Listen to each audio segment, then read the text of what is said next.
Welcome to Novel Love Hearing. Get ready for heart-pounding action, thrilling adventures with fresh and unique elements, a touch of romance, and a dash of harem. Everything you're craving is right here. We're excited to have you join us on this journey. So come along to Novel Love Hearing, we're waiting for you. As a small favor, please consider sharing Novel Love Hearing with your friends, family, in YouTube comments, on Discord, Reddit, or anywhere else you hang out online. Happy listening, and enjoy the ride. A kind of skin that could even block the attacks of dragons, definitely a superior material for armor. Given the size of Nemea the giant lion, the lion skin stripped off would be enough to outfit several Knight Orders easily, and a Knight Order clad in lion skin armor would certainly be invincible. After observing the submissive attitude of Nemea the giant lion, List quickly changed his mind. No need to kill, just one lion's skin. How could that be more impressive than taming a sub-dragon as a mount? Nemean was not a super dragon beast but a real sub-dragon, on the same level as phoenixes and unicorns. Of course, it wasn't as magical as phoenixes and unicorns, with its only special trait being its resilience. Do you really want to submit to me? List asked cautiously, not sure if Nemean could understand him. However, Nemean quickly made a whimpering sound, conveying its intentions to List. It truly wished to submit, for List possessed the capability to kill it.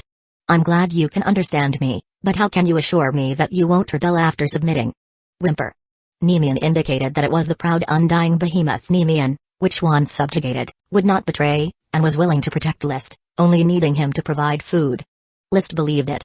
Powerful creatures like magical beasts and dragons possessed an undeniable pride and rarely displayed deceitful traits. Even evil dragons, once subdued by a mind battle, would obediently cooperate with dragon knights as long as efforts were made to eliminate any budding malevolent thoughts before they could flourish. Such evil dragons would maintain their pride and not betray. Good, I accept your submission. Roar. Nemean stood up, glancing briefly at the menacing fire dragon Leo and the formless dragon bard beneath List, then began to lick its wounds. Moistened by its saliva, the still bleeding wounds quickly healed. It shook its fur, and the crusted blood easily flaked off, resuming its previous bright yellow-orange hue. Yet its overall vitality was visibly depleted. A battle, though not physically devastating, took a considerable mental toll. Now that you've submitted to me, you may keep the name Nemean, but you need to leave the fertile lands and follow me back to my domain on Flame Island. I need you to guard my king's castle, serving as its guardian beast. List provisionally assigned Nemean the role of a watchdog. Frankly speaking, Nemean wasn't very useful. Perhaps in the prowess of Earth system magic, it could level the grounds and such. However, it was more of a symbol. Though a sub-dragon did not have the same legendary status as a dragon, it was still a mark of honor. It would be a gem adorning List's crown.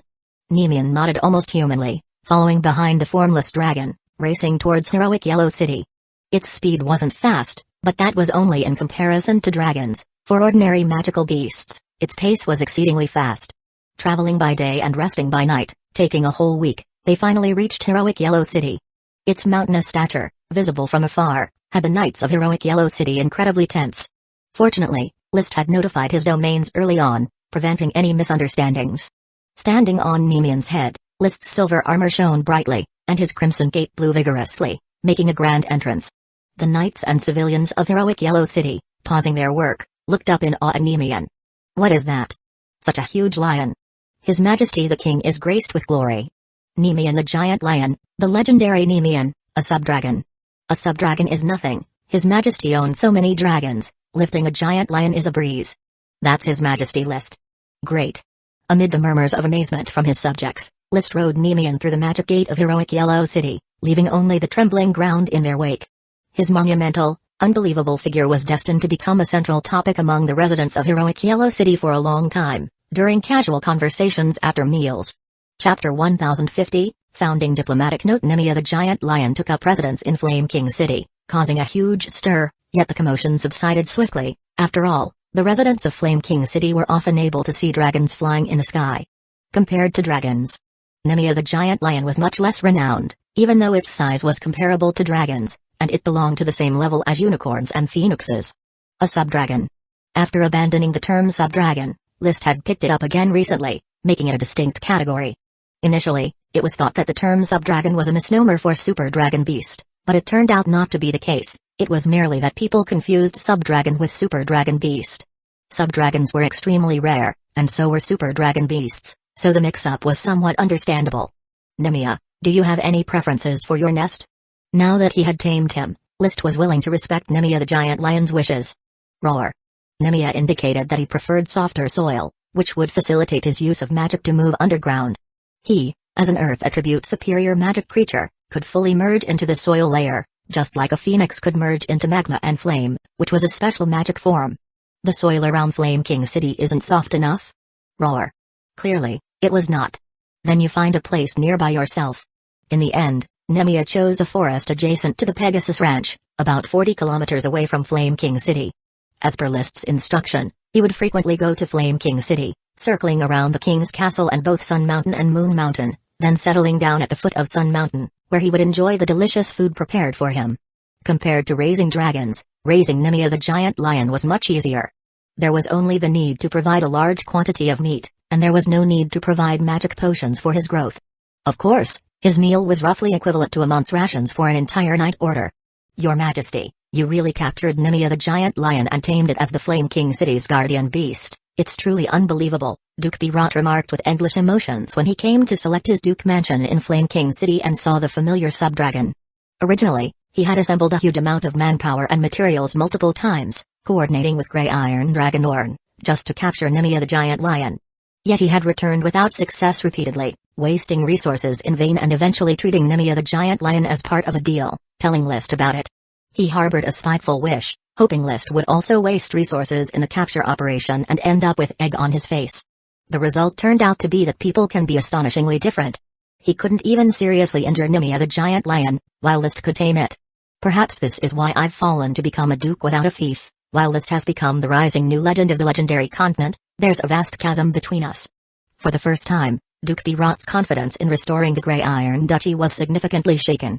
List didn't know about Birot's inner conflict. At his current status, he no longer needed to concern himself with other people's thoughts.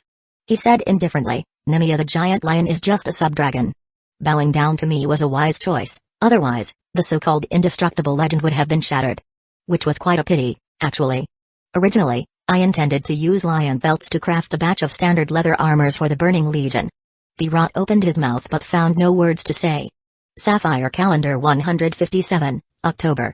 Without donning the regulation lion skin armor, the Burning Legion had also disguised itself as a Sapphire Knight Order and participated in the annual Pioneer Mandate War.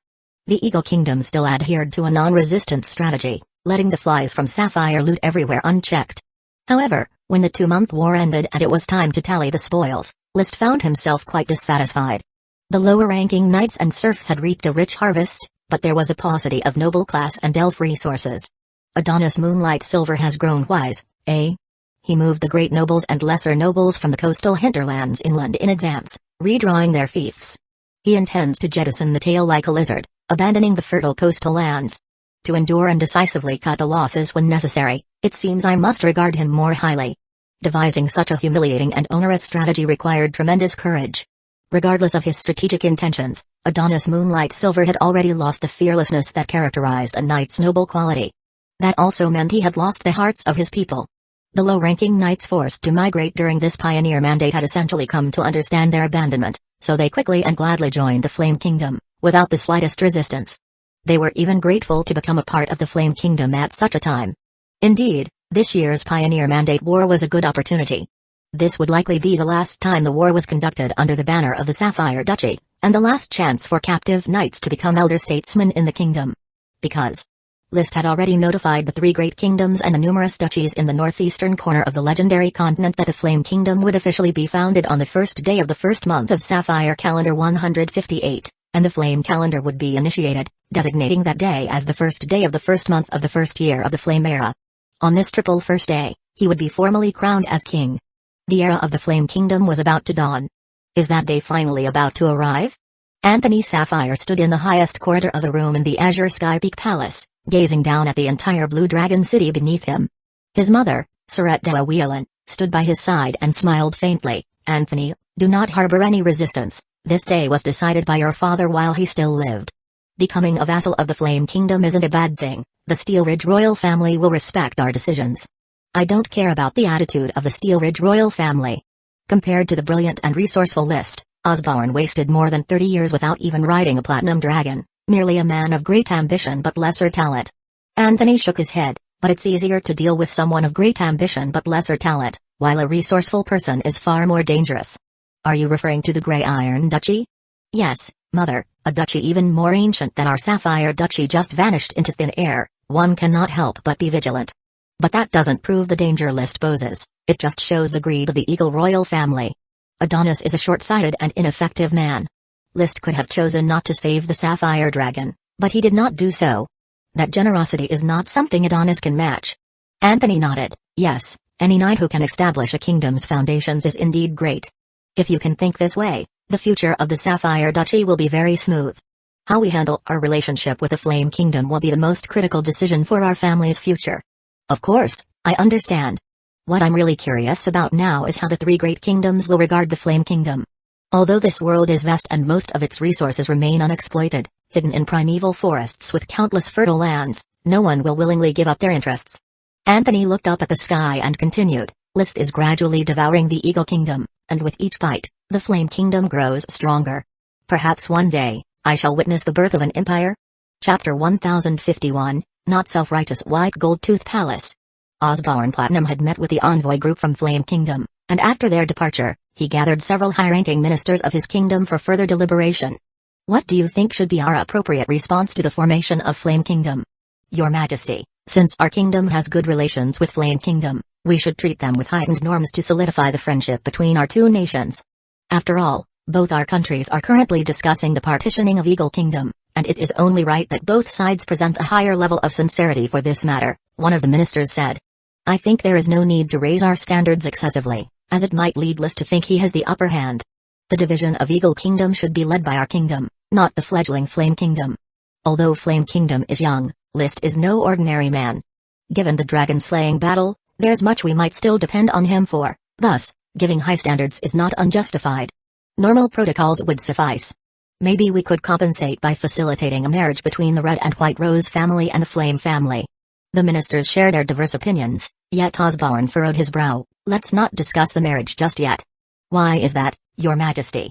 All present were Osborne's trusted ministers, so there wasn't much need for secrecy. He solemnly said, perhaps the Red and White Rose family is too confident. The marriage proposal might have some unpleasant developments. It's possible that List has no intention of marrying. Not intending to marry? How could that be, when the steel pearl from the Red and White Rose family is considered the utmost beauty of the Northland and the most suitable royal for marriage among the three great kingdoms? List wants to enter the dragon-rearing family, how could he pass on such an advantageous marriage? You might think it's advantageous, but perhaps he doesn't see it that way, Osborne said with narrowed eyes. If you had a sea monster magician and a female dragon knight by your side, you might also reconsider your options. This list truly incites envy. Being an archmage, a dragon knight has already been a symbol impossible to reach. Now adding prefixes like sea monster and female, it elevates them to an unthinkable level of nobility. Osborne casually joked about being envious, but in reality, he was truly overwhelmed by jealousy. Having a sea monster magician and a female dragon knight were fatally appealing to him too, yet such noble women were all revolving around List. Given the chance, he would immediately abandon his current queen to choose either of them as his new queen. After all, he already had a son, and the barriers of reproduction between sea monsters and humans were no longer an issue. The same applied to the female dragon knight. However, he was doomed to only shout internally, why? Why is all glory concentrated in List's hands? Why am I, born of nobility and bathed in power, not the chosen son of glory? Why is a little noble of minor significance from the remote countryside, whose lineage is a mere fraction as noble as mine, a sapphire fly, able to stand as an equal king to me? Why is not the fire dragon mine, not the formless dragon, not the mountain copper dragon, not the bone dragon, not the unicorn? Why are neither the sea monster magician nor the female dragon knight mine? He cried out again and again. Sadly, back to reality, he must set aside these emotions. Diligently fulfilling his role as a king who operates strictly on interests, you all have expressed your opinions, so I will make the final decision. For the inaugural ceremony of the Flame Kingdom's establishment, prepare using the normal protocol, but have the Red and White Rose family elevate their standards. Osborne has sent his letter, let us continue to increase our efforts to win over List. Matthew, Marilyn, how many gifts do you think we should bring on this mission to the Flame Kingdom? The Duke of Rose sat at the head of the dining table, cutting into a delicate slice of goose liver, as he inquired. Matthew put down his knife and fork, revealing a handsome smile. The Red and White Rose family is never short of presentable gifts, but since Uncle Osborne is reluctant to spend his own money, we should give gifts in the name of the Red and White Rose family. We cannot let Osborne get away with benefits without contributing anything. The Duchess spoke displeased. Between relatives, we shouldn't always be calculating these things, Matthew. You need to become more mature. Matthew responded gently, Mother, although the Red and White Rose family and the Platinum family are like one family, we are not servants, we must show some stance. Otherwise, List might think less of our family, which would be unfavorable for my sister. What exactly is List's attitude? Hasn't the matter of marriage alliance been put on the agenda yet? The Duke of Rose lifted his head, looking at Matthew. Matthew pondered for a moment. The preparation work required to establish a kingdom is overwhelming. This time on my mission, I will propose an official alliance through marriage to List. At that moment, Marilyn, who had been silent, suddenly spoke. Brother, I think you don't need to mention it. Oh, why not? Perhaps List has no intention of forming a marriage alliance, and it's just us wishfully thinking. Marilyn picked up her napkin and wiped the cream from the corner of her mouth. Moreover, I do not want our family to be the one initiating the marriage proposal. He needs to show sincerity, and at the moment, I see none. Marilyn, List and I are good friends. That is sincerity. Perhaps that's just what you think. I am being presumptuous. Matthew said with a confident and amused expression. Marilyn, my dear sister, when the people of the Red and White Rose family bring out their wealth, there will be no room for presumption. You must understand that kinship, love, and friendship can indeed be bought with money. Perhaps all this is just an illusion brought about by money. No, this is the magic power that money brings. Matthew refuted his sister. Seeing she had no reply, he spoke more confidently. Father, Mother, since Uncle Osborne has written to us, then we should give List the batch of red dragon water that was originally to be sold to the Platinum family. The Duke of Rose chewed slowly on a piece of goose liver, nodding at the words. If we are going to do it, we must do it splendidly. When your sister becomes the Queen of the Flame Kingdom, everything with interest will return to the Red and White Rose family's hands. Remember, we have plenty of money, but we do not engage in unprofitable deals. How other countries arrange their envoy groups, List did not attend to, as he was currently extremely busy. Even after several years of preparation, when it came time to actually establish the kingdom, he realized that many things were still not ready. After the feudal nobles settled in Flame Island, a huge shortage in population was inevitable. How to properly manage the labor void after the feudal nobles left was a tremendous headache. The problems were not limited to just this. Your Majesty, this is the Development Committee's plan for feudal delineation for earls and above. Please see if anything needs to be modified or added. Galtai hurriedly arrived at the Sun Moon Star Palace with a list in hand. This grand palace, standing between the Sun and Moon peaks, was now officially occupied by List. The Development Committee had also moved from the Reed City office to the Flame King City office, turning this brand new major city into the true heart of Flame Island. Take a seat first, let me have a look. List took the list and scrutinized it. Chapter 1052, 8th Rank Noble. The list contained not only the information of every noble ennobled but also the detailed ennoblement regulations that introduced the noble ranks of the kingdom, which List read with great seriousness. The noble ranks of the Flame Kingdom were formally designated as 8 grades. The highest rank was King, followed by Prince or Grand Duke as the 2nd rank, and Duke as the 3rd rank. These 3 ranks belonged to the senior nobility. The king followed a primogeniture system and was the only rank. All knights of the kingdom must follow the king, conditioned or unconditioned, and obey the king's dispatch. Princes and Grand Dukes were of the same rank. Princes needed to possess the royal bloodline, specifically the Flame family bloodline, and become a dragon knight. Grand Dukes had no bloodline restriction but had to ride a dragon not owned by the kingdom. That is, a dragon knight trained by the royal family could not obtain the rank of Grand Duke. In other words, without a dragon of one's own, one could not aspire to become a Grand Duke and establish a new nation. The rank of Duke was somewhat more complicated, with 3 main sources. First, if a Grand Duke's offspring could not become a dragon rider, they would be demoted to the rank of Duke and continue to manage their nation. Second, a dragon knight trained by the royal family could attain the rank of Duke after distinguished military service. Third, domain knights who repeatedly earn military accolades could also be considered for promotion to Duke. However, aside from the offspring of Grand Dukes, as dragon-rearing families, any qualification could be inherited unchallenged for the Duke rank. For the other 2 types of dukedoms, the offspring must become domain knights to smoothly succeed the title.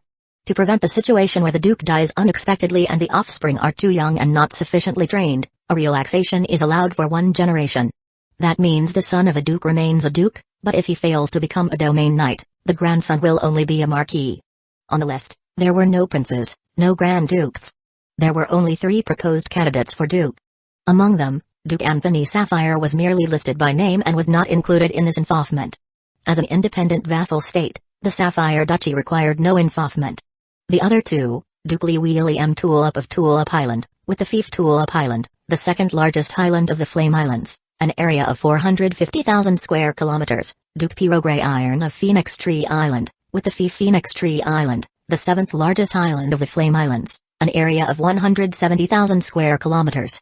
The Tulip family and Grey Iron family both had the Domain Knight manual. As long as the descendants weren't too incompetent, it wasn't difficult to train to become a Domain Knight, and the Duke rank could be inherited unchallenged.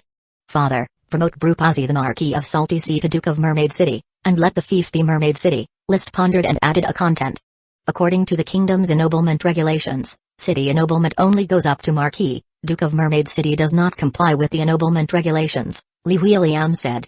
The ennoblement regulations had been previously reviewed and approved by List. Although he was frequently fickle and acted on whims, it was not good to contradict himself too often. Therefore, after a moment of contemplation, he said, then, let's involve Brupazi as the Mermaid Territory Duke. But the Mermaid Territory belongs to Flame Island. Didn't you say that Flame Island would not involve nobles outside of the Burning Legion? List hesitated for a moment, then continued, the involvement of the mermaids can be added as an exception to the ennoblement regulations. Since it's not yet officially printed, there's room for modification. In the future, the involvement of mermaid territories will just nominally encompass the surrounding seas of the Flame Islands. After a pause, he continued, Brupazi's title will be the Salty Sea Duke, and as for the Salty Sea, there's no need to inquire where it is. His fief revenue can be chosen from Mermaid City. So after all this talk, he was still negating the previous ennoblement regulations. Liwiliam, the younger son, had probably grown accustomed to his brother's way of doing things and didn't mind the need to amend the ennoblement regulations again. Instead, he asked, Brupazi is ennobled as a duke, should the other 6 mermaid marquises be involved as well? There's no need, Brupazi stays in the Flame Kingdom, managing Mermaid City diligently and contributing to the nation. The other 6 mermaids have gone to travel the world, how can such irresponsible people be involved with dukedoms? Their mindset is still living in ancient times. They must understand that only by integrating into the Flame Kingdom can they obtain status and resources. The mermaids were touring the seas, and once gone, they would be away for nearly a year. Although charged with the task of mapping the coastline of the legendary continent, it was obvious they enjoyed themselves outside, no longer longing for home, and the cartographic work was barely touched. List was very dissatisfied with this and urged them several times, but he couldn't get them to focus. Therefore, with quite a bit of resentment, he only involved 1 mermaid to Brupazi. In the Flame Kingdom, the 4th rank of nobility was Marquis and the 5th was Earl, both of which were middle-ranked nobles. Originally, List planned to divide the rank of Duke into upper and lower grades. The upper dukes, who hold territories, were to be the upper nobility, while the lower dukes, without territories, were to belong to the middle nobility. This would complete a system of 9 ranks of nobility, with 3 ranks each for the upper, middle, and lower echelons. But in the end, he didn't do so, because instead of distinguishing upper and lower dukes, it was more straightforward to create a new title. Moreover, he had another thought. To intentionally downplay the status of vassal states, emphasizing the king's authority. After all, the rulers of duchies were dukes, and the landlords of many fiefs held the same title, reducing vassal states to nothing more than larger fiefs, even if they belonged to dragon-rearing families and were merely followers of the king. Thus, in the end, the middle nobility comprised only marquises and earls. To inherit these 2 titles, one had to reach the level of a Sky Knight, with a 1-generation leniency period. However, if a Sky Knight was not born in the following generation, a demotion was compulsory. On the list, the first-ranked Marquis was the Jade City Marquis, Emily Flame. As a light green sapphire dragon knight, List asked her if she wished to become a feudal noble, but Emily decided to join the Burning Legion and hoped to follow List for life. So, List granted her the surname Flame and involved her Jade City, located near the Dragon Nest Jade Mountain where Ethan lived. The second-ranked Marquis was the P Island Marquis, Demaria Jasper, whose territory was half of P Island. P Island was the 8th largest island in the Flame Islands, covering 150,000 square kilometers. Besides Demaria, no other nobility were involved on P Island. As one of the earliest marquises to pledge allegiance, List had already promised Demaria that once the Jasper family accumulated enough military achievements, he would be promoted to the Duke of P Island. The entire P Island would become the Jasper family's fiefdom. The third-ranked Marquis was the Gemstone Left Territory Marquis, Jeffrey Begonia, with his territory being half of Gemstone Island, or the Gemstone Left Territory. Gemstone Island was the 6th largest island in the Flame Islands, spanning 220,000 square kilometers, divided into 2 domains. the Gemstone Left Territory and the Gemstone Right Territory. Jeffrey was a completion-level Sky Knight who had been captured as an Earl in the Eagle Kingdom and surrendered, performing excellently afterwards. The fourth-ranked Marquis was Heroic Yellow City Marquis, Yevich Shuiwashan, whose fief was the Flame Kingdom's gateway to the legendary continent, Heroic Yellow City. Surprisingly, Yevich chose not to become a feudal noble, but to join the Burning Legion, becoming a town-serving noble instead. He still disguised himself as a noble from the Eagle Kingdom, stirring internal strife within the Snowstorm Mountain Duchy. The fifth-ranked Marquis was Flame City Marquis, Paris Flame, whose fief was Flame City. Like Emily, Paris, a great light magic swordsman and one of List's lovers, chose the town-serving nobility and also received the surname Flame granted by List. The sixth-ranked Marquis was Gemstone Right Territory Marquis, Dirt Red Apricot, one of the earliest Eagle Kingdom captives who began the development of Flame Island. Initially an Earl, he earned his Marquis title through repeated military achievements over the years. The seventh-ranked Marquis was Thorn Upper Territory Marquis, Mendez Cabbage, whose territory was a third of Thorn Island, also known as Thorn Upper Territory. Mendez was previously a Marquis of the Grey Iron Duchy and a completion-level Sky Knight, but after joining the Flame Kingdom, he didn't make much of an impression. Thorn Island was the fourth largest island in the Flame Islands, covering 270,000 square kilometers, and divided into three territories. The Thorn Upper Territory, Thorn Left Territory, and Thorn Right Territory. The eighth-ranked Marquis was Dragon Valley City Marquis, Nickel Bellows, whose fief was Dragon Valley City, located next to the Dragon Pit Great Mine. The Bellows family belonged to the Iron Knight family, and originally the Sapphire Duke supported List's nation building by transferring the Bellows family to him. They served diligently over the years and thus deserved a Marquis title. The ninth-ranked Marquis was Thorn Left Territory Marquis, Amot Ice Shield, who was Yevich's father-in-law and a Marquis from Snowstorm Mountain Duchy who covertly pledged allegiance to List. For the time being, Amot continued to serve as a Marquis in the Snowstorm Mountain Duchy, colluding with Yevich to incite conflict between the first prince and the second prince. Rank 10 to 15 were all mermaids. Marquis Great West Eternia, Marquis Fisherman, Gulrig, Marquis Aquamarch, Tabadize, Marquis Sea Trench, Shariva Marquis Fugitive, Viswinti, and Marquis Lost, Kokulix. Chapter 1053, Strength does not allow the 16th-ranked Marquis Azur Lelton of the Thorn Right Territory, with the Golden Chrysanthemum Medal. List did not like this follower with poor qualifications and character. Initially, he had been subjugated only because of the principle of buying a horse's bones for 1,000 pieces of gold. Thus, Elton was a Marquis before and remains a lower-ranked Marquis now. The 17th-ranked Marquis is Marquis Mary of Reed City, with a Dawnbreak. As the leader of the Blood Servants and a pure blood vampire, Mary had always been deeply trusted by List, serving as his eyes in the dark to pry into intelligence from various countries. The cultivation system of the Blood Servants, after being reformed by Yak and the Magic Association, discarded some elements of the magic system and shifted closer to the Knight system. Their combat power declined further, but their ability to remain undercover significantly increased. Consequently, List officially incorporated them into the Burning Legion, creating the Blood Knights.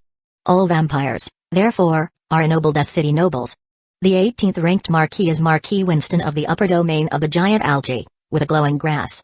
His fief is 1/4 of Giant Algae Island, also known as the upper domain of the Giant Algae. He is one of the Marquises who migrated from the Grey Iron Duchy and has shown average performance since joining the Flame Kingdom. Giant Algae Island is the third largest island of the Flame Kingdom, with an area of 280,000 square kilometers, divided into 4 domains. Upper, Lower, Left, and Right Giant Algae domains. The 19th-ranked Marquis is Marquis Johnson of the lower domain of the Giant Algae, with the vine-based roses. He, too, is a Marquis who migrated from the Grey Iron Duchy, with similarly average performance. The 20th-ranked Marquis is Marquis Hilton of the left domain of the Giant Algae, with the laurel. His son married Levira, List's sister, so he migrated from the Sapphire Duchy to the Flame Kingdom quite early. Leveraging the familial relationship and respectable military achievements, he became the last of the 20 founding Marquises of the Flame Kingdom. Having reviewed the list of Marquises, List mostly approved of the allocation and ranking.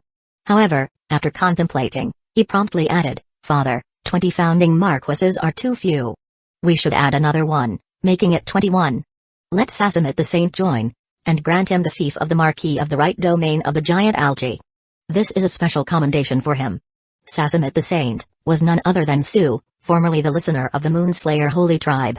After List descended from the sky, riding a dragon, and forcefully killed the old listener, supporting his rise to power.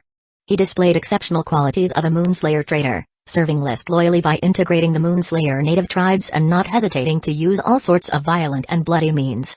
Even when List demanded ancient mages to integrate into the Knight system, he promptly changed his surname to Saint, signifying that he is a follower of the Holy Man. Namely, List, the Holy Man. Such a sycophant naturally deserved commendation. Li Huiliam, however, frowned. List, Sasamut is a lifelong Earl. As a noble of a non-Knight cultivation system, according to the ennoblement regulations, one can only be granted a lifelong title, and not an inheritable title. Moreover, lifelong nobility can only ascend to the rank of an Earl. I am aware of that, Father, but I want to make a special exception for Sasamut. List spoke without shame, rather with a trace of pride. I wish to use this method to remind the nobles of the kingdom that the Flame Kingdom is different from the three great kingdoms. Here, my authority supersedes any system. Li Huiliam glanced at List. He replied, I just fear that this may provoke the resentment of most nobles, potentially undermining your authority. After all, the Knight system has been in place for thousands of years. List smiled lightly. You needn't worry, Father. My lifespan has already exceeded the limit of ordinary people, and I am destined to rule the Flame Kingdom for a long time to come. Gradually, the nobles will adapt, learning to measure their lives by the new Knight system I have established. Have you found the cultivation method of the Dragon Domain Lord? Li Huiliam couldn't help but speculate. Not the Dragon Domain Lord, but something similar. List preferred to keep it vague, and Li Huiliam did not inquire further. Even though they were father and son, they now belonged to different families, and some secrets should no longer be probed. He then said, since you have considered it, I won't object to the ennoblement of Sasamut as a marquis. I hope this action will not unsettle the boundaries between the feudal nobles, city nobles, and lifelong nobles. The kingdom's titles had three different forms beyond the 8 ranks. The first was the feudal title, possessing one's own territory and enjoying absolute jurisdiction over it, as well as the ability to recruit one's own followers and grant them titles. The second was the city title, with the city as the territory, enjoying a stipend and jurisdiction, subordinate to the Burning Legion. Both these titles are inheritable and clearly stipulate a primogeniture system of inheritance. The third was the lifelong title, which does not come with territory and cannot be inherited. Once the holder dies, the title reverts to the state. Apart from honorary lifetime titles, land and city titles have corresponding Knight rank restrictions. Apprentice Knights could be ennobled as honored Knights, Earth Knights could be ennobled as Barons, Elite Earth Knights could be ennobled as Viscounts, Sky Knights could be ennobled as Marquises, Domain Knights could be ennobled as Dukes. Furthermore, the Flame Kingdom renamed the lowest level of nobility. The Honored Knight, to simply Honored. Thus, the 8 ranks of nobility were King, Grand Duke, Duke, Marquis, Earl, Viscount, Baron, Honored. There were as many as 64 earls on the list. In fact, there were even more noble earls, but these nobles, due to their original affiliations, after seeking their opinions, continued to follow several land dukes and marquises. Such as Deborah Ewes Stone, who continued to follow her uncle de Maria. Ranked first among the earls who were direct followers of List was Earl Marcus of Storm City, with the wheel. The former family tutor had ultimately chosen to join the Burning Legion and took on the role of the commander of the Burning Knights group. His strength was only that of an elite Earth Knight, but he had been specially permitted by List to be promoted to Earl. Storm City was located within the King's domain, serving as a satellite city to the Flame King City. Second in ranking was Earl Roland of Longtail Island, with the Pinecone, who was List's uncle by marriage, also an elite Earth Knight, specifically promoted to Earl. Third in ranking was Earl Galtai of Fiery Liquor City, with a mast. This former family tutor did not wish to join the Burning Legion. Of course, even if he wanted to, List would not have agreed, as no high rank could conceal the fact he was just an apprentice knight. Many whispered behind his back about his title. As for Fiery Liquor City, it was located not far from Heroic Yellow City and was part of the Heroic Yellow Plains domain. The administrative division of the Flame Kingdom was land, city, county, town, settlement, a 5-tier system that essentially copied China's province. City, county, town, village model. Cities were also divided according to administrative divisions into land-level cities, city-level cities, and county-level cities. Lands or land-level cities were used to involve marquises, cities or city-level cities for earls, and counties or county-level cities for viscounts. By the town level, whether the title was a land or a town, all were designated by the town's name. Below the viscounts, the honored only carry titles and lands without a designation. Marquises in Fifth City, Storm City, was a city-level city, while Galtais in Fifth Land, Fiery Liquor City, was an independent city. In addition, some islands automatically replaced lands, cities, or counties as the titles for in Fifth noble lands depending on their size. Roland's in fifth land, Longtail Island, was an island in the Shell Sea about the size of a city-level island. Except for the fifth largest island, Mangrove Island, and the ninth largest, Anchor Island, all other islands, big and small, in the Flame Islands have been infifed. In the future, any new noble involvements can only expand out to the open sea and mainland, Li William reflected. When they first discovered the Flame Islands, they thought it incredibly vast, even larger than the Sapphire Duchy. It would have been enough to establish a duchy here. But Lys directly established a kingdom, and the Flame Islands suddenly seemed inadequate, with almost the entire archipelago being infifed to nobles in the first batch of the kingdom's establishment. So using heroic Yellow City as a gateway, we must continue to expand on the mainland. Consuming the Eagle Kingdom is the best choice, List put down the list. He had not looked closely at the involvement list for the lower-ranked viscounts, barons, and honored. He had just glanced at the number of people in each rank. About 366 viscounts, around 1,240 barons, and honored reaching tens of thousands. Adding the 3 dukes, 21 marquises, and 64 earls, these were all the nobles of the Flame Kingdom. They all shared a common honor. Inaugural nobility. Father, let's hold the inaugural involvement ceremony according to this list. List stood up and walked out of the palace alongside Li William. Furthermore, the lands can be slightly adjusted. The young, capable, but low-titled nobles should be infifed to the mainland as much as possible, so they have the opportunity to continue their ambitious territorial expansion. After the initial chaos of establishment passes, the new war will soon be upon us. The war he spoke of would no longer be petty skirmishes like the Pioneer Mandate, but a formal declaration of war against the Eagle Kingdom in alliance with the Steel Ridge Kingdom. I always feel it's too hasty, List. Perhaps we should slow down. I, too, wish to slow down, but father, our strength does not permit such sluggish development, List sighed with frustration. Chapter 1054, The First Flame Pavilion. The issue of involvement was the first major problem in the establishment of the Flame Kingdom, but with the Development Committee handling it, List didn't have much to worry about. He only needed to recognize the ranks of Duke, Marquis, and Earl, while the Development Committee took care of the statistics for wars and appointed viscounts, barons, and honored lords. Now, another matter worthy of deep consideration lay before List. The formation of the inner and outer cabinets. The knight system in this world was a feudal serfdom system, where every noble landlord was a feudal slave owner. The landlord's domain, aside from paying taxes to their superior landlord, essentially held all other powers in their hands, including judiciary, finance, military, trade, agriculture, and so on. Of course, the judiciary of the domain was still overall subject to the laws of the kingdom. Therefore, in governing the Flame Kingdom, List primarily needed to consider the governance of Flame Island and other uninfifed lands, as well as effectively restraining the landlords at all levels within the kingdom. This involved the Cabinet Officer system for Flame Island and the Outer Cabinet Officer system for the Flame Kingdom. In other kingdoms, general state affairs are usually discussed by the king in conjunction with the major landlords, while the nobles needed to enter the palace to hold office, managing the royal family for the king. But it was different for List. He planned to strengthen centralization, hence he divided the officers into the inner and outer cabinets.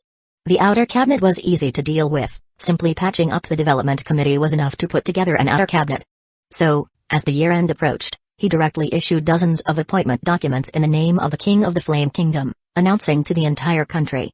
He appointed Li William Tulip Duke as the Prime Minister of the Outer Cabinet. He appointed Emily Flame Marquis as the first Defense Minister, Marcus Wheel Earl as the second Defense Minister, Sazimit Saint Marquis as the third Defense Minister.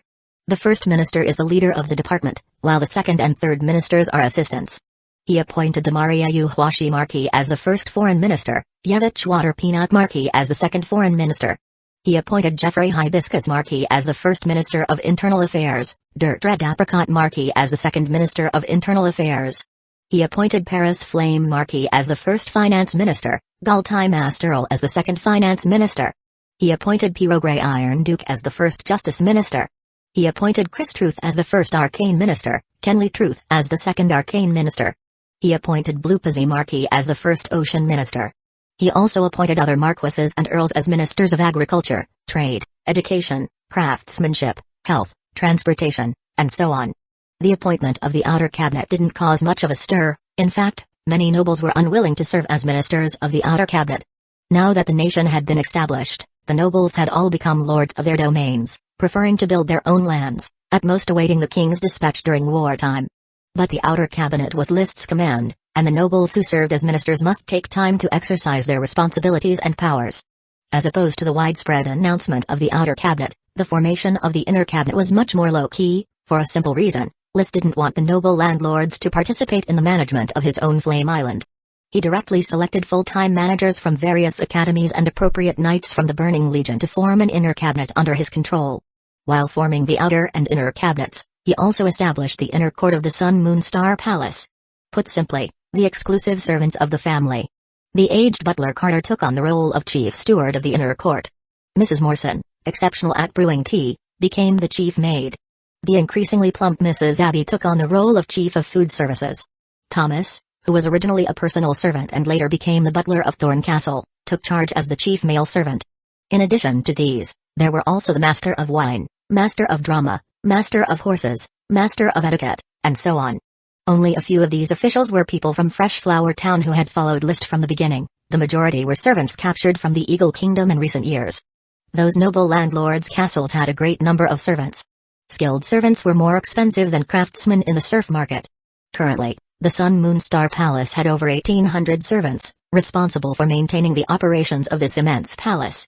It was true that only List was officially residing in the palace now, with Ak, Emily, Paris, and others not often living at the castle, and Lady Penelope also stayed with Lee William. But even alone, List was unwilling to treat himself poorly. His palace had to be as luxurious as those in other kingdoms, not only for his own enjoyment but also to reflect the glory of the Flame family. How could a king destined to be legendary not have a grand palace and hordes of servants to accentuate his status? Is this the Sun Moon Star Palace?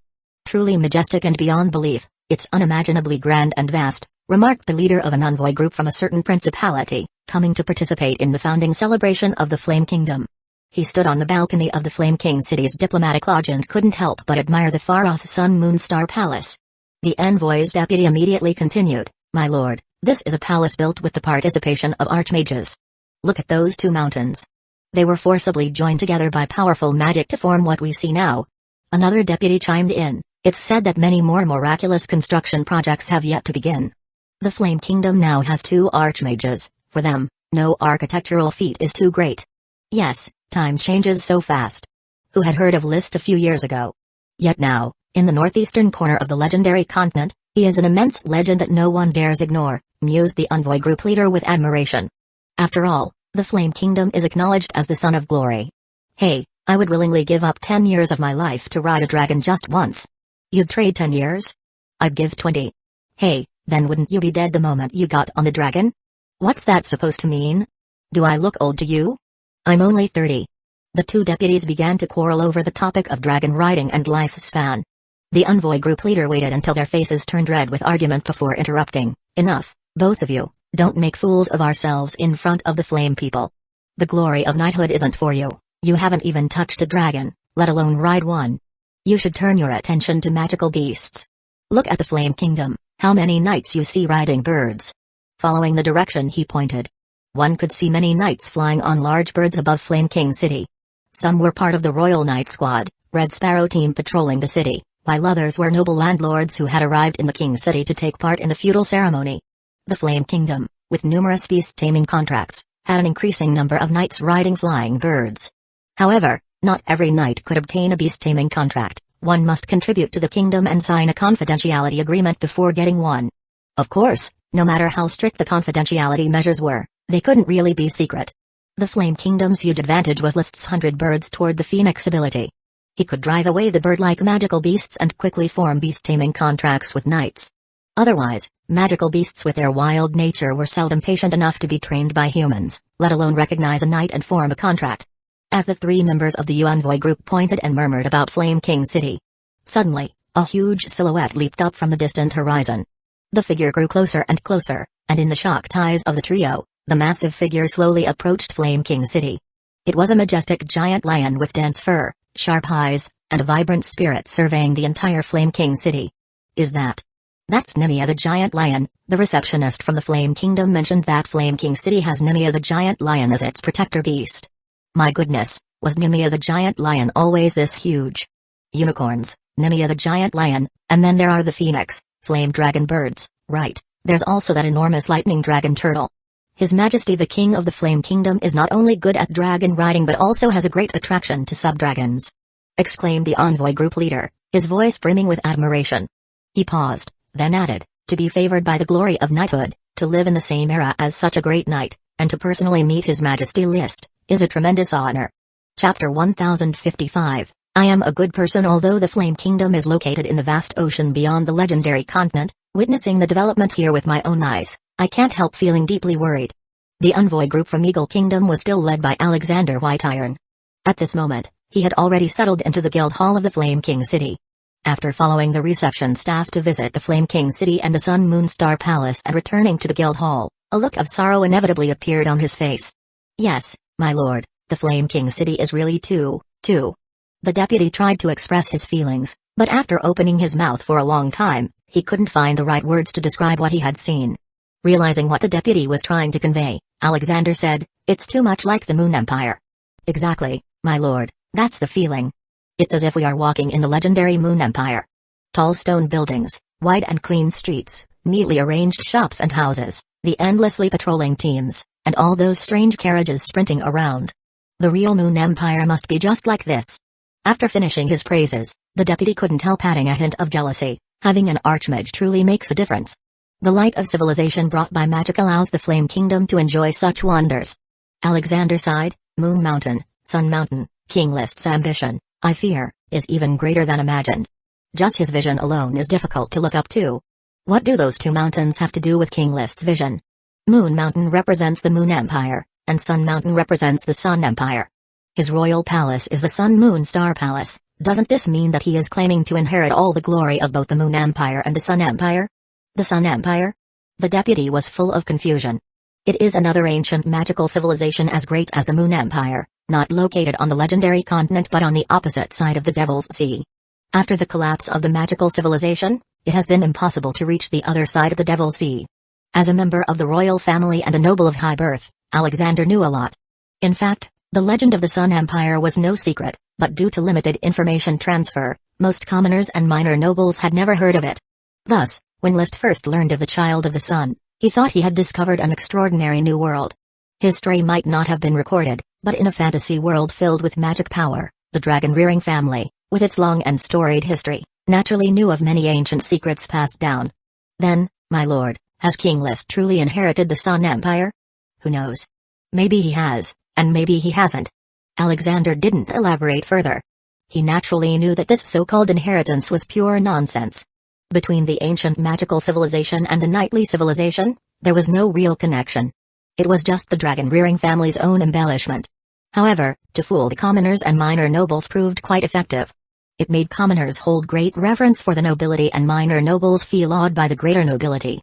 In his view, List was doing the same, giving himself unashamed accolades and claiming the glory of both the Moon Empire and the Sun Empire. But to Alexander, it seemed right for List to do so because the Flame Kingdom had two archmages. Whoever has an archmage can rightfully claim to have inherited an ancient magical civilization. The era is now defined by the shrinking of the magic web, making it very difficult for archmages to advance. Without the favor of magic, without the attention of truth, it is impossible for an archmage to be born. So Alexander swiftly changed the topic. Many magicians from the three great kingdoms are now moving to the Flame Kingdom, which has become a sacred land for magic. And there he is, the Son of Glory, the most favored by the Knight's honor. Dragons and sub-dragons almost revolve around him. This is not good for our Eagle Kingdom. Indeed, the Sapphire Fly Pioneer Mandate is now secretly supported by King List. It's just a shame that the victories of the two dragon-slaying wars have left our country unable to cope. The deputy shook his head. Mentioning the Pioneer Mandate, Alexander fell into silence. It was a century-long shame of the Eagle Kingdom. He had thought that upon Adonis' accession to the throne and his heavy reliance on Alonso's immortal arrival, they would be able to once for all deal with the hidden threat of the Sapphire Fly. Yet, he had not expected it to inadvertently highlight List's rise to power. After a while, he managed to adjust his mood and expressed his emotion with a sigh. Dragons truly do whatever they wish. The very List, who was giving Alexander such a headache, was currently hosting the Steel Ridge Kingdom envoy group that had just arrived at the Sun Moon Star Palace. Group leader Matthew of the Red and White Roses was his honored guest, whom he accompanied personally to the banquet. Matthew, thank you for taking on the role of envoy group leader in person to celebrate the founding ceremony of the Flame Kingdom. And also, thank you for the gift from the Red and White Rose family. This patch of red dragon water is of enormous help to me, List sincerely thanked Matthew. Raising dragons consumed vast resources, with red dragon water being the scarcest magic potion. Your Majesty List, You are the most honored friend of the Red and White Rose family. Were it not for my father's advanced age, he would have even wished to come in person to celebrate your majesty's occasion. I fully appreciate the Duke of Rose's sentiment, Matthew. Tonight, we shall drink to our heart's content. Indeed, I would like that. After several rounds of drinking, the atmosphere at the banquet became more lively. That was when Matthew brought up the matter of a marriage alliance, subtly hinting that his sister had come of age and was eagerly hoping to meet List. However, having no plans of marrying Marilyn Rose of Red and White to become queen, List deflected the issue with a laugh, indicating that he was simply too occupied at the moment to spare any thought for such matters. This was his non-offensive way of hinting that he would not be welcoming Marilyn. He did hold a fondness for the generous Red and White Rose family, who liked to win people over with money. It's just that Matthew seemed not to grasp this, or rather, he believed in the excuse List gave. That the early stages of founding a kingdom were indeed overwhelmingly busy. He thought that once List got past this busy period, he might then consider the matter of marriage. So the banquet continued in high spirits. The drunken Matthew was assisted away to rest by a servant, while List, who had already used chi to sober up, took a bath. In the steam-filled bathroom, the crystal lamp fixtures emitted a soft glow. He couldn't help but rub his head and mused, Matthew, such an honest man. I made my hints so clear, how come he hasn't caught on? It seems after the founding ceremony is over, I will need to write a letter to clarify my stance explicitly. I can't delay Marilyn's life over a bit of red dragon water. Despite being a qualified noble, often considering things from a perspective of interests, deep down, he still retained a simple goodness. No matter the politics or interests at play, they should not affect an innocent young girl. He made up his mind. He couldn't help but smile slightly. I am indeed a good person. Chapter 1056, Fashion Revolution. Your Majesty, this attire is designed in reference to the royal garments of the Eagle Kingdom's king, Steel Ridge Nation's king, and Blast Furnace Fortress's king, designed by Flakabayi. Do you need any modifications? The best tailor in the Flame Kingdom, Morris, the Inner Court's ceremonial clothing officer, led an assistant holding a set of extremely luxurious outfits, standing in front of List, respectfully asking. The rough collar is too bulky, remove it and don't embroider such a conspicuous flame badge on the chest. Just integrate the flame in a patterned form into the fabric. Also, make these dragon designs more abstract, don't make them too ostentatious. I don't like that. The dragon design can be easily handled, but Your Majesty, the large rough collar is a symbol of the king's authority. Don't argue, learn to follow orders, Morris, go and make the changes. List waved his hand indifferently, he didn't need a rough collar to flaunt his authority. Long ago, he had been greatly dissatisfied with the local clothing, especially those rough collars, which could suffocate someone wearing them in summer. Now that he had become a king, it was time to put an end to the odd noble garments and innovate for simpler, form-fitting clothing to replace the bulky Flakabayi. However, there was no need to make drastic changes all at once, as that would be too eccentric and inappropriate. He planned to take a year to gradually change the noble attire of the Flame Kingdom to Earth-style suits, tailcoats, and riding gear. Suits could be worn in daily life, tailcoats at formal occasions, and riding gear for horseback riding. Of course. The colors of the Earth-style suits, tailcoats, and riding gear were all quite monotonous, which was not to List's liking. Although he advocated simplicity in clothing, he pursued color. He would stipulate that the king's wardrobe could include gold and red, while other nobles could use colors other than gold and red. A variety of colors would be truly majestic. Just after sending Morris, the clothing officer, away, a servant came to report that Galtai requested an audience. Let him in. A moment later, Galtai entered the Sun Moon Star Palace, and upon seeing List, he saluted exaggeratedly. Honored King, Your Majesty, your most loyal follower, Galtai Mast, offers you his sincerest greetings. Alright, Galtai, there's no need to spout a load of insincere flattery every time. Galtai chuckled, Your Majesty, this isn't insincere flattery, this is my sincere reverence for you. It's just that I've been too excited lately, with the Flame Kingdom about to be established. A great kingdom indeed. Back in Fresh Flower Town, I followed you, only experiencing such incredible scenes in dreams. This means that you didn't have much faith in me initially, List said, sipping his milk tea and glancing sideways at Galtai. Galtai immediately protested, how could that be? It's really that Your Majesty's glory was so dazzling, it blinded my eyes. And I, a destitute noble from the countryside, simply couldn't see beyond Coral Island. It was Your Majesty who led me from Fresh Flower Town to this vast world. Stop there, that's enough flattery. What brings you here now? List cut straight to the chase. A little flattery was beneficial for mental health, but too much became sickening. Having followed List from Fresh Flower Town for nearly 7 years, Galtai was very familiar with List's style and, therefore, restrained himself from continuing to flatter. He then seriously said, "We have set up the procedure for the night's parade, crossing from the gilded boulevard of Flame King City through the Triumphal Arch, right up to the square inches front of the Sun Moon Star Palace to receive your Majesty's review. Marquis de Maria thinks the ennoblement ceremony should be held in the square, while Duke Birot believes it should be conducted inside the Great Hall." In the process of the kingdom's founding ceremony, following the night's parade, came the ennoblement ceremony, which now faced disagreement. De Maria felt ennobling in the square, under the watchful eyes of thousands, brought more prestige. Birot felt conducting it in the Great Hall maintained a noble decorum. "My father's opinion?" List asked.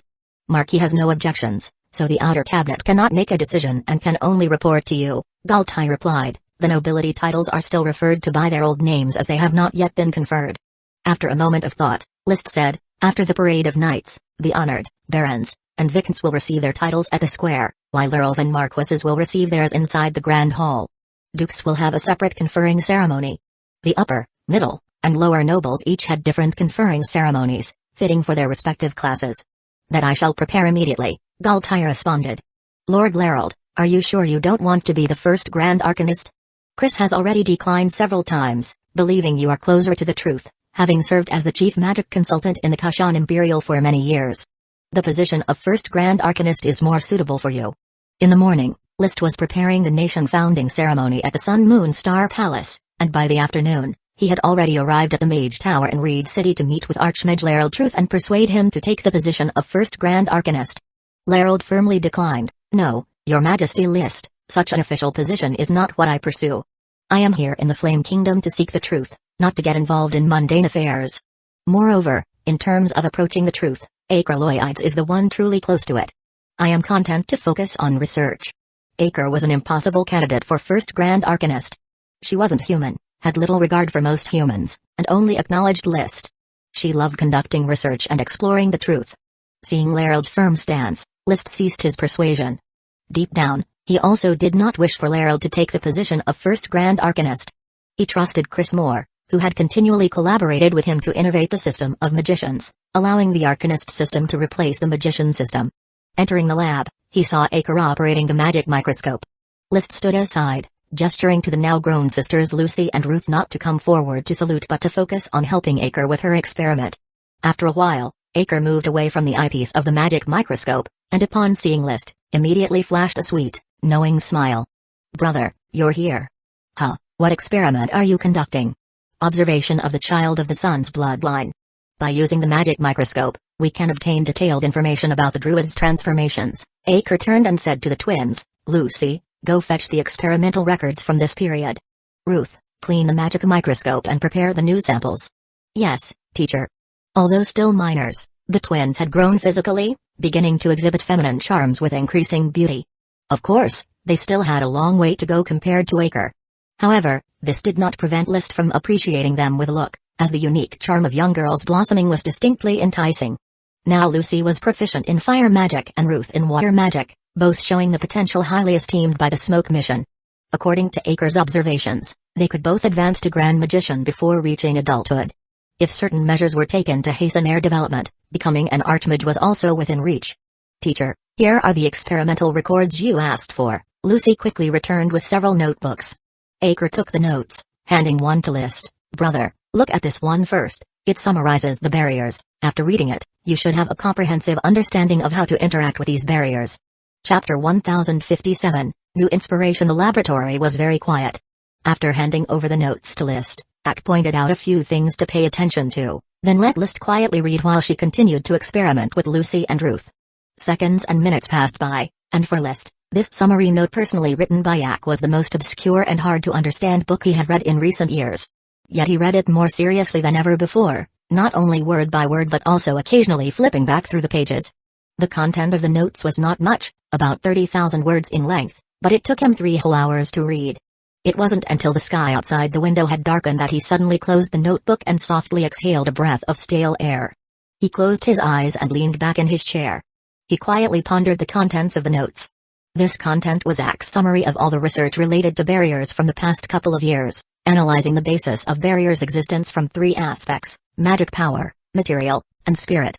She described the way barriers exist in abstract terms and proposed possibilities for touching the barriers through analysis and conjecture. Starting with magic power is currently the most likely way for me to touch the barriers.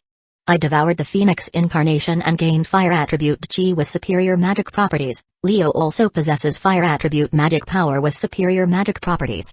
Training as a Dragon Knight with Leo is the easiest way to break through the magic barriers.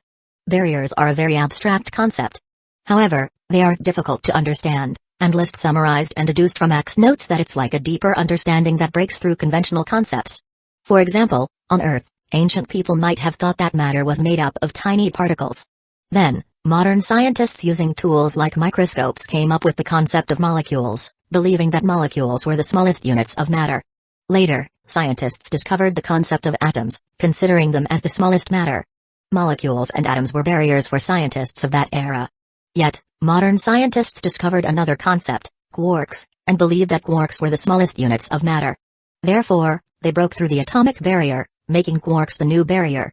After pondering for a moment in his mind, List sighed lightly. So the barrier of magic power is the essence of its formation. Ak wants me to start from this and trace back to the process of magic formation.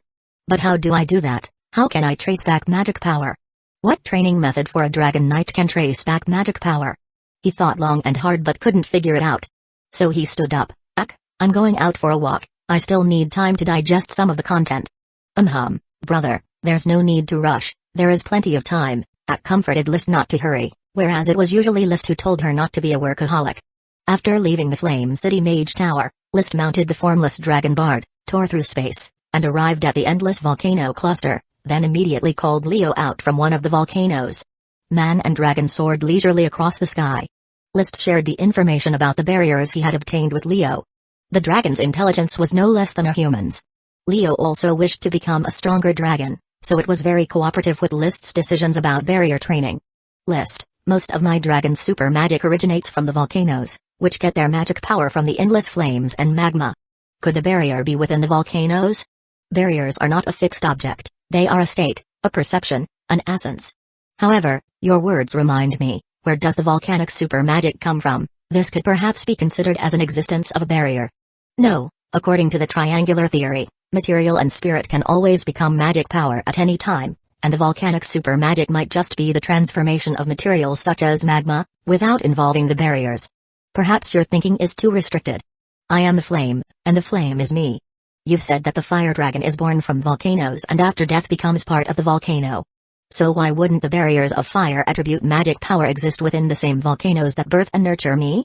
Leo counter-asked. The barrier has nothing to do with your birth. There have been so many dragons throughout history, yet it seems only the dragon of the magic web has broken through the barrier. I will be the first fire dragon to break the barrier. I hope so too. Then let's go to the volcano. A connection of hearts and minds, the questions they contemplate, are essentially what their own selves are pondering. Thus, the fleeting thoughts in their minds were directly translated into a man and a dragon flying out of the clouds, charging towards a smoking volcano crater. List, if we bathe in the volcano for 10 days and a half month, we might touch the barrier of fire attribute magic power. Stop joking, we're about to have the founding ceremony of the Flame Kingdom, I need to hurry back. What's so important about human kingdoms? Without the kingdom, where would you get the fire dragon elixir to casually consume? Leave those ants to work for us, you are the king and I am the dragon, we only need to enjoy all of this, anyone who dares to refuse to sustain us will be annihilated.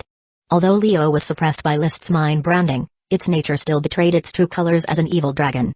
I'll accompany you down for a round, then I must set off back immediately, this is not up for discussion. But you can soak in the magma by yourself, slowly looking for the barrier of fire attribute magic power. Of course I will. In their magic form, the man and dragon merged with the magma of the volcano. This place was constantly producing volcanic super magic, but at such a slow rate that it couldn't keep up with Leo's absorption rate. However, this time Leo didn't consume the scarce volcanic super magic, but observed the birth of the volcanic super magic intently.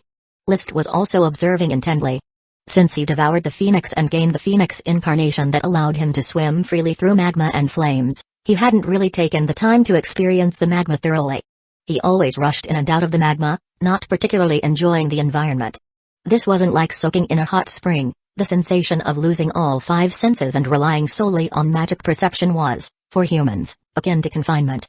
Yet, upon observing closer, he found there was something quite interesting about the magma. I don't feel a reduction in the magma materials, yet the volcanic super magic just appears. Is it that the transformation from material to magic happens in too small a quantity, or does volcanic super magic not actually derive from material transformation? He concentrated, pondering the differences. With the eye of magic, his awareness of the transformation between material and magic was very clear. Especially when riding Leo and using the Dragonite trajectory, he could clearly see that even a lump of mud could decompose into Earth attribute magic power under special circumstances. And how Earth system magic's magic power formed rocks and soil was just as clear in his sight. Flame, fire attribute mana, seawater, water attribute magic power, breeze, wind attribute magic power, ice block, ice attribute magic power, lightning, thunder attribute magic power, they were all constantly transforming. Only light attribute magic power and dark attribute magic power were seldom observed to transform with materials, seeming more like a special kind of inactive magic state. Magma, flames. Volcanic super magic. Faintly, List felt he had grasped a crucial inspiration. Chapter 1058, Creating Something from Nothing, Creation from Nothing. A complete sentence emerged in List's List mind. It was one of the 36 stratagems, originally meaning to create something from nothing, akin to fabricating out of thin air. It was also an inspiration that suddenly struck him. Perhaps the barrier of magic power was essentially creation from nothing. However, this creation from nothing did not mean an unfounded creation, but rather a creation from nothing. According to the triangular theory, magic power could be transformed from both material and mental aspects, which all falls under creation from something. Hence, ordinary flames and fire attribute mana belong to creation from something, so it did not involve any barrier information. However, the relationship between volcanic super magic and magma belonged to creation from nothing, which led him to believe that volcanic super magic was a product of barrier creation. The origin of volcanic super magic is nothing, but forming this nothing requires stringent conditions. In my view, the high-temperature environment of the magma and the rich fire attribute mana provide a good hotbed for forming nothing. And this nothing, more or less, resembles an essence of the world. It was difficult to articulate List's inspiration at the moment, much like applause should be here. The environment represented by nothing was essentially as it should be. In places where super magic should exist, super magic exists. Essentially, the magic power barrier is such an abstract concept. So to touch the barrier of fire attribute mana, I must understand this nothing, achieve as it should be. Now, does this seem more like an idealist worldview? He sent a follow me message to Leo, then suddenly burst out of the magma. Transformed into a phoenix engulfed in flames, he hovered above the volcano crater. Quickly, Leo also burst from the magma, transformed into a sinister red and black fire dragon, allowing List, who had returned to human form, to land on the Dragon Tooth platform and swiftly complete the Dragonite resonance, linking minds. Leo, I might have found the barrier. Sharing his insight with Leo, their thoughts explored and fused continuously. Soon, Leo let out a deafening roar. Oh! It was expressing the excitement shared with List. Touch the barrier, find as it should be. Man and dragon sensed the path ahead clear suddenly, as the dense fog enveloping the Dragonite cultivation system's path rapidly dispersed. Dragon's super magic and superior magic dragon chi shone constantly in interaction. It was another attempt by man and dragon to apply the idealist worldview, as it should be, to the materialist real world. List predominantly led, with Leo assisting. List understood idealism and materialism better. He had been educated in materialism back on Earth, resulting in a deeply ingrained materialist worldview. Transported to this world unshrouded by religion and gods, even though magic introduced fantastical elements, the world fundamentally remained materialist. But that doesn't mean idealism is wrong. Indeed, no one on Earth could prove that idealism is absolutely incorrect. Idealism and materialism are merely two different philosophical methods to comprehend the world. List knew little about philosophy. At this moment, he was using the two terms to express his insight into exploring the barrier. The barrier is a door, Leo. It exists in this world, strictly guarding the triangular theory of magic power, material, and spirit, maintaining the world's operation, and what we need to do is to push open this door. How do we push it open? Push it open from within ourselves, because the barrier, this door, also exists within our hearts, as we are all part of the world. To become as powerful as the dragon of the magic web, we must open this door, break through the triangular theory, step outside the world's operational system, and touch it. Leo landed on the summit of the volcano, and List sat on its back, the afterglow of the sunset casting a golden glow on man and dragon, as though they were a motionless statue. Yet, their hearts were aflame, as magic power and chi boiled within. Materialism had long been ingrained in his worldview, and to assimilate an idealistic perspective was like negating himself, yet, It was the only path to transcendence. Difficult. Truly difficult. Even though I've come to understand the real meaning of barriers, I still have no clue about how to break them, he said as he slowly shook his head while the sun dipped completely below the horizon, his lips curling into a smile. But I have indeed successfully touched the barrier. The long unseen smoke serpent script floated before his eyes. Complete the task, receive the favor of destiny. The 203rd smoke mission, also the longest one, was finally successfully completed, earning him the long-anticipated reward of destiny's favor. At that moment, List understood the favor of destiny he was rewarded. Because the smoke serpent script before him didn't morph into new scripts but slowly dissipated. At the same time in his mind, a smoky fog formed an oval seed. It didn't look like a seed at all, yet List knew it was one. It could also be called a smoke dragon seed. It represented a brand new holy dragon smoke dragon, being nurtured in his mind just like fire dragon Leo and water dragon Walter had been in his body. Except the smoke dragon, in this form, was slowly breathing in and out the power of destiny in his mind. No more smoke missions from now on. However, the power of destiny is slowly reviving. I don't know how much time the smoke dragon needs to be nurtured, but clearly, I am the greatest beneficiary. Because I am favored by destiny, the power of destiny centers around me, and everything will flow smoothly, extending blessings. In this moment, I am the smoke dragon. He could feel the smoke dragon seed in his mind, perhaps due to the long immersion, it had already been marked by him. Which meant, even if the smoke dragon was nurtured, he would no longer need to ride it. He even felt that the smoke dragon might not even develop an independent dragon character. Because unlike fire dragon Leo and water dragon Walter, all the nutrients of the smoke dragon seed came from List.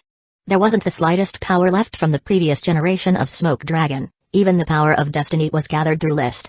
Task after task completed, destiny magnified over and over. Declaring himself as the smoke dragon wasn't mere boasting, but a fact. Moreover, I can also feel that the birth of this smoke dragon seed has given me a newfound clear perspective on destiny. It's as if I could myself avoid disasters and fortunes, even manipulating the threads of destiny around me. This power, for the first time, is truly under my control. Riding on Leo, he sprinted towards the distant Phoenix City. While passing through the Phoenix Perch Parasol Forest, he immediately had a marvelous epiphany. A sense that within the forest, with just a thought, he could manipulate the threads of destiny to allow the two Phoenix Perch Parasol trees to nurture elves. And then he did exactly that. Just then, Phoenix Perch Parasol Dragon Greater Elf Annie, riding the flame dragon bird Little Red, appeared. List then told Annie, keep an eye on these two trees, see if they nurture any elf bugs, and call me immediately if they do. Wearing a small-sized knight's leather armor, Annie slapped his chest confidently, leave this small task to me. Chapter 1059, My Kingdom Phoenix City is a Dominion-level city yet to be developed, its main streets have been planned out, but construction hasn't begun yet. Currently, within the entire endless volcano domain, there's only one small city. Phoenix Tree City. Phoenix Tree City is the town originally situated on the edge of Phoenix Perch Parasol Forest. With the development of Fire Dragon Elixir, this small town seized an opportunity for growth. Even the Magic Guild established a branch here, mainly responsible for locally gathering magic potions and refining Fire Dragon Elixir. The sole purpose of these elixirs is to continually supply Fire Dragon Leo. The influence of Phoenix Perch Parasol Dragon Greater Elf Annie's cordyceps is massive, covering nearly 60,000 acres, all cultivated with Phoenix Perch Parasol trees. Even the constantly produced Fire Dragon Elixir still couldn't satisfy Leo's urgent needs. Moreover, the volcanic super magic produced by several active volcanoes also gradually became scarce. Hence, in these past 2 years, Leo's growth had stalled, with his body length and wingspan both maintained at 65 meters. A considerable distance from the adult standard of 100-meter wingspan and body length. I have already become the master of my fate. The next step is to find more potions like Fire Dragon Elixir to help Leo continue growing. Surveying the still desolate Phoenix City, List calculated how to break through the barriers. He had now touched the barriers and understood what they truly were. Not only the barriers of fire attribute mana but, broadly speaking, the barriers of other types of mana, and even material and spiritual barriers, were beginning to show signs of their nature. However, the most hopeful way to break through the barriers was still to cooperate with Leo. Alone, one simply couldn't achieve such inherently idealistic feats. Exploring the root of the barrier, this nothingness itself was an extremely harsh condition, only barely met by dragon knights, to create nothingness to touch and break through the barriers. Perhaps archmages could also touch the barriers, but breaking them was indeed too difficult. After all, the magic system behind archmages relies on the mana from the dragon of the magic web, not their own power. Because Leo isn't mature, His power can't reach its limit. It's tough for me to create the non-existent environment required, making it even hard to break through this layer of barriers. After encountering the barriers, List gradually formed a complete cultivation plan, so my future focus in cultivation is to help Leo mature as soon as possible. For the other dragons, there's still no clue on breaking the barriers. Even Formless Dragon Bard was not the first choice. It's still hard to precisely describe the material barriers with idealistic thoughts. He wasn't one to aim too high and said, since I've chosen to conquer the barriers from the angle of fire attribute mana, I'll throw all my efforts into it, side by side with Leo to break the barriers first. Once we have the experience of breaking through barriers, I'll then journey to new realms together with Bard and other dragons. But, regardless of everything, now, I am no longer merely a dragon knight, although I'm not yet a barrier knight. Maybe I could call my current state a half-step barrier knight? Though the title half-step barrier knight is somewhat melodramatic, it aptly describes List's current state. The power of a completion-term dragon knight is subject to strict confines, belonging to the pinnacle of strength. Yet List had touched the barriers and understood the principle of creation from nothingness. His and Leo's power subtly transformed, presenting as a boiling display of magic. The operation speed of Dragon's super magic and superior magic dragon chi was incredibly fierce, and their exerted power also became immense. This was just a change, not yet a transformation, but the increase in power was unmistakably clear. Now, even if I were to face a regular dragon alone, wouldn't it be no problem at all? If I and Leo achieve unity of man and dragon, I fear there exists no dragon knight who could withstand our attack. The boost in strength brought him boundless confidence. He seemed to foresee himself conquering every corner and uniting the northeastern corner of a legendary continent in a grand scene. Thinking. His lips couldn't help but curve into a smile. It probably won't be long before Flame Kingdom turns into Flame Imperial. Suddenly, he raised his eyebrows, and Leo let out a thunderous "Oh!" transformed into a trail of flames, and disappeared over the skies of Phoenix City. Let's go, Leo, we will return and prepare to be crowned king. Brother, you have changed. Ak exclaimed upon seeing List for the first time in the Sun Moon Star Palace. Oh, is that so? Ak, tell me how I have changed? List was also surprised by Ak's sensitivity. He had just touched the barrier, and it had already been noticed. Brother's temperament has changed. Ak cannot quite pinpoint it, but it feels rather strange compared to before. So, do you think this change is good or bad? Of course, it's a good change. That's very good then. List smiled proudly and then took Ak's hand, sharing his current joy. After reading your summary notes, I was inspired and went to the volcanic magma and then comprehended the essence of the barrier. He then shared his understanding of the barrier with Ak without reservation, which made Ak immediately want to return to the laboratory to verify the information. Don't rush, Ak. In these next few days, my kingdom's founding ceremony will take place. Put aside trivial matters and join me in sharing this supreme moment of glory. Ak didn't like attending bustling events. But faced with List's warm invitation, he couldn't refuse. Alright. Don't always think about work and research, come on, Ak, smile. From birth to death, our lives are filled with endless work and research, but when it's time to relax, we must decisively relax. Otherwise, when we get old, we'll only regret missing out on too much scenery. He took Ak's hand and led him to the highest room in the Sun Moon Star Palace, then up the stairs to a small balcony at the top. From here, they could overlook all of Flame King City. Do you remember when you first came to Fresh Flower Town, living in the small castle, only able to look out the window each day, admiring that small patch of farmland? Yes, Ak remembers. Back then, I was just a countryside baron, and you were just a little sea monster being chased by sea serpents. However, 6 or 7 years have passed in a blink, and you have become an embodiment of truth in the world. A magus. And I have become a dragon knight of several dragons. Now, the Flame Kingdom we started together is about to be established. Ak, do you feel accomplished? Ak smiled. Does brother feel accomplished? Absolutely full of accomplishment. List stood with his hands behind his back, gazing into the distance, radiating heroic pride. This vast fertile land, all my domain, these bustling crowds, all my subjects, everything prospering and desolate before us, all my kingdom. He turned around. He looked down at Ak's beautiful face, and then, amidst Ak's expectant and nervous gaze, kissed the soft lips of the little sea monster. Lands and beauty. Children make choices, List wants it all. Chapter 1060, when to enter the stage. The landscape was picturesque, a moment filled with many heroes. On January 1, 158 of the Sapphire calendar, the festive atmosphere on Flame Island was subdued, as it was overshadowed by the Kingdom Foundation ceremony of the Flame Kingdom. As the first rays of sunlight pierced the cold morning air, the brightly decorated Flame King City was already bustling, with all residents rising early and gathering along both sides of the Gilded Boulevard. The Gilded Boulevard, fenced off, was carpeted with gold and red, stretching from one end of the city to the other. Do-do-do-do. The sound of horns blended with the music, as the royal palace's band began to perform. The nobles here preferred the elegant piano played indoors, but that didn't mean other instruments weren't developed. The royal palace's band included several folk musicians who performed atop floats in formation. It was a joyful tune. Soon, accompanied by the tune, a male chorus resonated. How splendid that bright sunlight is, after the storm the sky is so clear, the fresh air is so enchanting, how splendid that bright sunlight is, ah, your eyes sparkle with light, like the radiant, splendid sun. Like the radiant, splendid sun, her eyes forever the most beautiful in my heart. This was a folk song widely circulated in the northeastern corner of the legendary continent. My Sunday the serpent script of Steel Ridge, the wind language of Eagle, and the rock script of Blast Furnace Fortress all had translations of this folk song.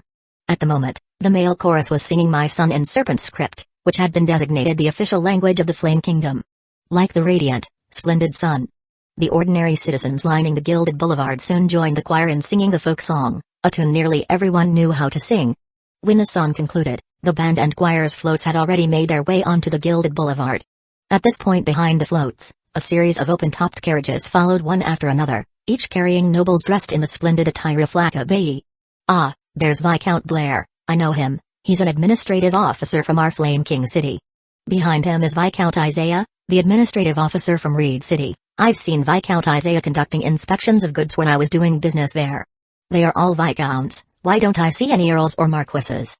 I heard that marquises and URLs, these great nobles, aren't participating in the street parade today, they are being involved at a ceremony in the royal palace. When will I also be able to sit in a carriage and receive cheers? You can stop dreaming about that. 366 carriages, carrying 366 Viscounts, paraded ostentatiously. Following the Viscounts' carriages was another group of nobles dressed in Flaccabae attire.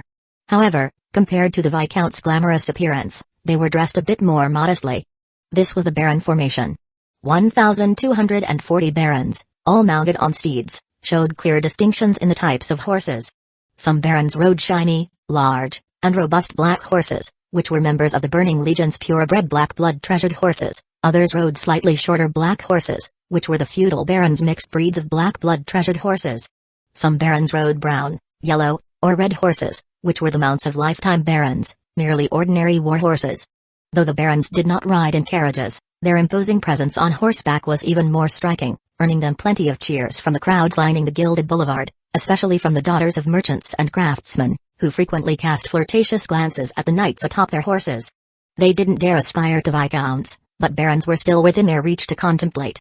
After the barons, came the procession of the honored knights. Although tens of thousands of honored knights existed, not all had come since they still bore the responsibility of managing their domains, thus, only 500 representatives were present. A procession of nearly 2,000 people thus embarked upon the Gilded Boulevard, marching steadily forward. They soon reached the triumphal arch that stood at the center of Flame King City, where magicians cast their spells upon the arch. Multicolored magic soared into the sky, drawing exclamations from the citizens. It was like the fireworks on Earth, beautiful and smokeless, both environmentally friendly and natural. Passing through the triumphal arch, the procession continued north along the Gilded Boulevard and soon arrived at the Royal Palace Square of Sun Moon Star Palace. The square, adjacent to Flame King City, was usually off limits to commoners. But on this universally celebrated day, the square was open to the public, hence it had been filled early with a large influx of commoners and noble families. In this strictly hierarchical society, there was a clear divide between nobles and commoners, with the nobles gathering in a separate area, maintaining a distance from the commoners. No commoner dared cross this line. Even mischievous children would be promptly pulled back by their parents. The procession arrived at the square and went through a procedure. Parking their carriages and horses and then regathering in the square. As the sun climbed high, around 9 in the morning, a new round of orchestra and choir performances began. At this time, a large number of nobles, grand magicians, and envoys from various countries emerged from the royal palace and entered the prearranged viewing stand. 3 individuals made particularly stunning entrances. Leading the charge was Light Green Gem Dragon Knight, Emily Flame, who rode directly on Light Green Gem Dragon Ethan to the royal palace square, circling the area before guiding Ethan to land in the center of the square. She dismounted the dragon. Ethan flapped his wings, issuing a high-pitched dragon's cry, and flew out of the square to land on the waist of Moon Mountain. Emily, amidst many admiring and envious gazes, walked to the viewing stand and sat in the seat marked with her name. Next to shock the audience was Duke Lee William Tulip of Tulip Island, who did not ride his broken horn storm dragon horse. Instead, he stepped on the head of the giant lion, Nemia, walked to the edge of the square, and then leapt into the square and walked to his seat. The giant lion, Nemia, also roared and crouched on a nearby open space by the square, putting immense pressure on the crowd. The third to make an appearance was Archmage Laeral Truth, who sat on a glittering carpet, cloaked in radiant gold as he flew into the square. For a moment, his light system magic nearly blinded everyone. By the time their eyes adjusted, he had already taken his seat. Clearly, these spectacular entries had been orchestrated by List to enhance the atmosphere of the founding ceremony of Flame Kingdom. Indeed. What a grand celebration. The envoy of Eagle Kingdom, Alexander Whiteiron, watched the dragons of his former kingdom, along with Giant Lion, Nemia, and the majestic entrance of the Archmage. Although he was full of grievances, he dared not voice his complaints, resorting to muttering under his breath. On the surface, he maintained a smile, engaging in lively conversation with the envoy from Blast Furnace Fortress Kingdom. I wonder when His Majesty the King will make his appearance. The envoy from Blast Furnace Fortress Kingdom was about to reply, when suddenly, a commanding, dominant dragon's cry arose from the direction of the royal palace, a sound that seemed capable of penetrating heaven and earth, instantly quieting the entire square. Oh. Chapter 1061, now entering the scene. Fire Dragon. It's the sound of a fire dragon. His Majesty the King's first dragon. Could this mean His Majesty is about to make an appearance? The crowd in the square was filled with eager anticipation, but to their surprise, following the roar, the fire dragon they expected did not appear. Instead, another resounding dragon's cry came from behind the royal palace. Roar. It's the sound of a mountain copper dragon. No one needed reminding, as soon sharp-eyed individuals were already pointing at the sky above the palace. Dragon. Dragon. Dragon. It was unmistakably a golden dragon flying over. Ah, sparkling with gold. Is it a golden dragon? Don't you recognize it? It's His Majesty the King's mountain copper dragon, a magic metal dragon, even more noble than the golden dragon. All dragons are noble, each in their own right. The sparkling mountain copper dragon Mata quickly flew over the square and, just like the light green gem dragon Ethan before, circled around once and headed straight for Sun Mountain, alighting midway up its slope. The crowd's astonishment had not yet subsided. At this moment, another majestic dragon cry echoed, roar. Following this, a silver-white dragon approached. Those who recognized dragons already cried out in astonishment. It was the gray iron dragon Orn. Orn circled once and also flew towards Moon Mountain, squatting on its slopes not far from Ethan, gazing back toward the direction of the square. Roar. Once again, along with the dragon's roar, a slightly smaller gray and white dragon approached. It was the aluminum dragon Connor. Circling the square once, it flew to the middle of Sun Mountain. Yo-ho! Following the aluminum dragon, with a slightly youthful dragon cry, another beautiful young dragon with light blue scales flew into the square. What is this? Many people were puzzled in their hearts, unable to recognize this dragon. Especially the envoys from other nations, who were shocked. The dragons that had appeared before all had profiles and were not abrupt revelations. However, this beautiful young dragon was exposing itself to everyone for the first time. So it was quite clear. This was yet another new dragon. How is this possible? Fire dragon, formless dragon, mountain copper dragon, gray iron dragon, light green gemstone dragon, aluminum dragon, bone dragon, and adding this one, List already has 8 dragons? Alexander Whiteiron swallowed hard instinctively, his palms beginning to sweat. The present Eagle Kingdom, not counting its vassals, only had 8 dragons in its dragon nest. The newly established Flame Kingdom had already caught up with the Eagle Kingdom in terms of the number of dragons, and what was most crucial was that the Flame Kingdom also possessed a sacred dragon. Truly terrifying. The envoy from Blast Furnace Fortress Kingdom, standing next to Alexander, also changed color. Though Blast Furnace Fortress was far from the Flame Kingdom, the rapidly developing Flame Kingdom was putting enormous pressure on the envoy. Such a speed in dragon taming would make the Empire nervous. Only the envoy from Steel Ridge Kingdom, Matthew of the Red and White Roses, was overjoyed. List is even stronger than I imagined. Once he becomes my brother-in-law, the Red and White Rose family will have the backing of 2 royal families. Our influence should be no different from that of the royal family.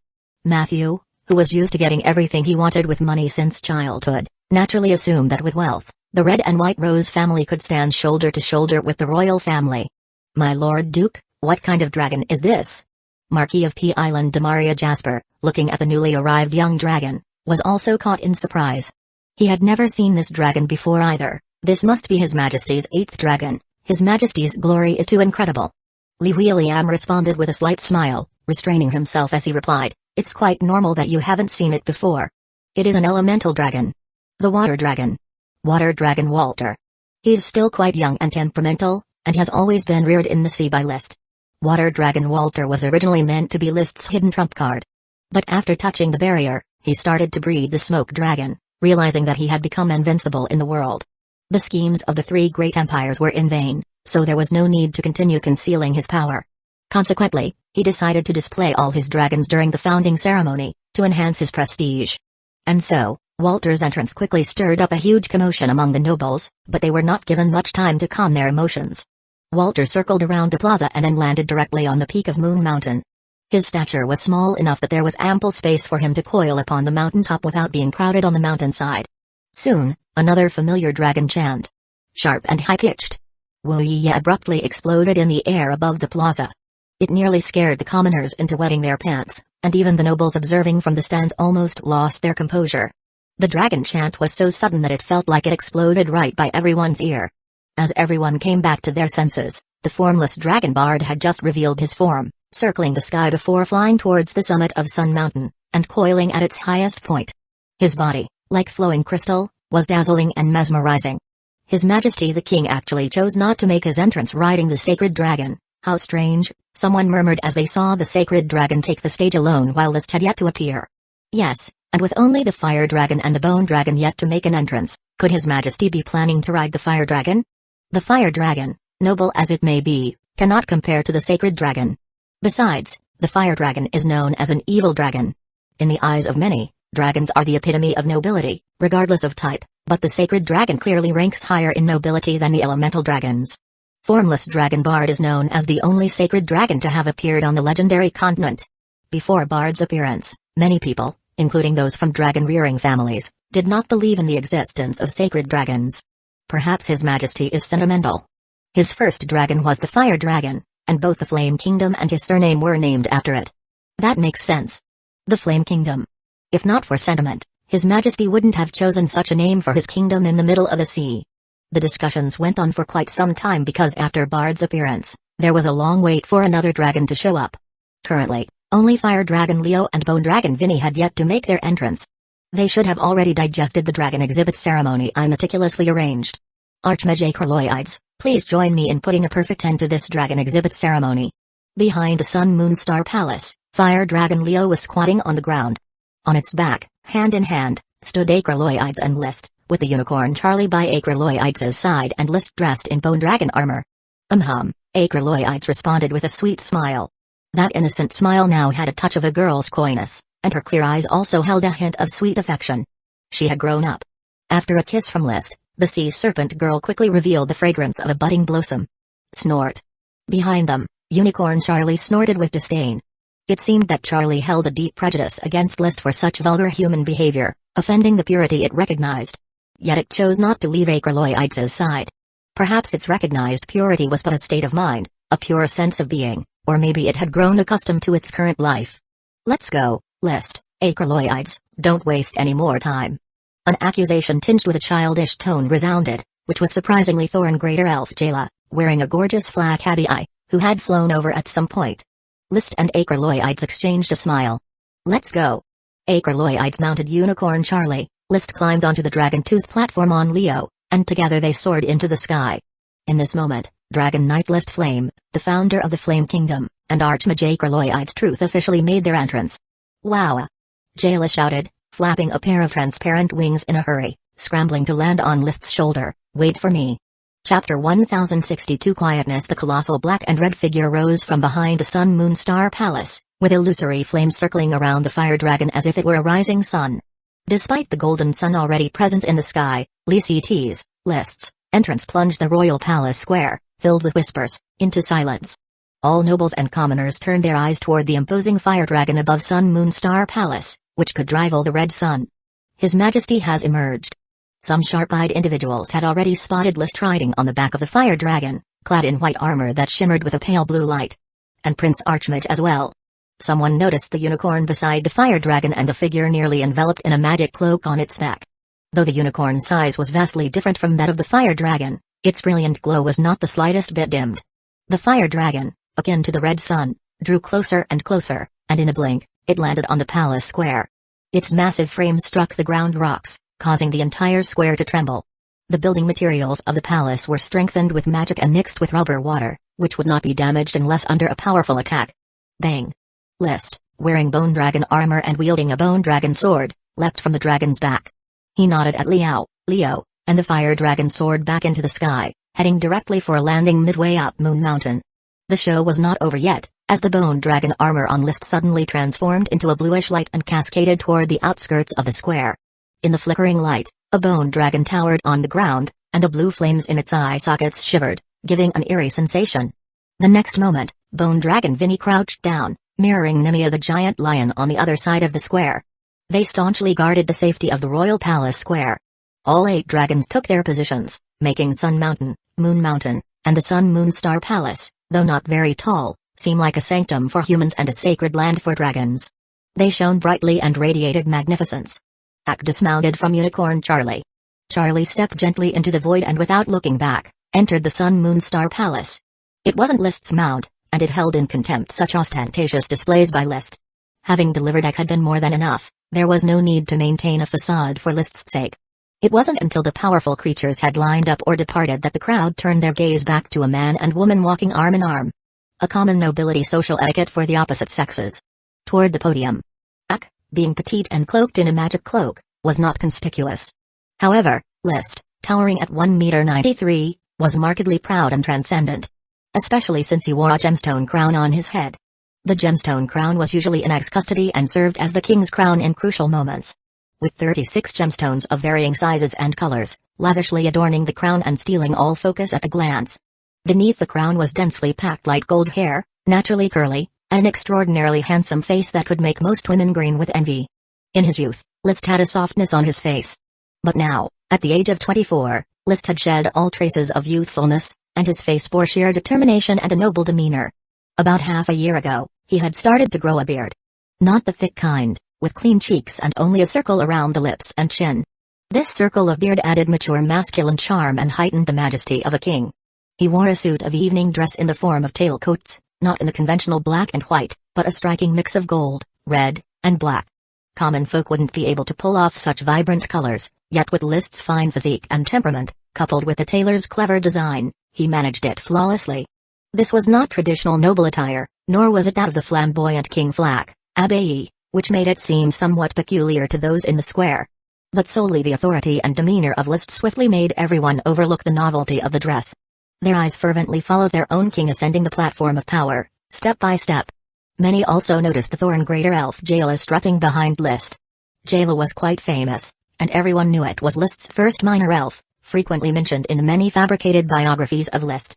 However, nobody really cared about Jayla. They thought that Jayla accompanying List in the procession was just a matter of List honoring the past. Jayla herself was not particularly special.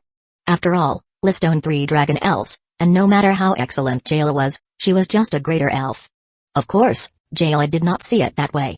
She puffed out her chest and followed List with pride, as if she were the protagonist about to receive the cheers of the crowd.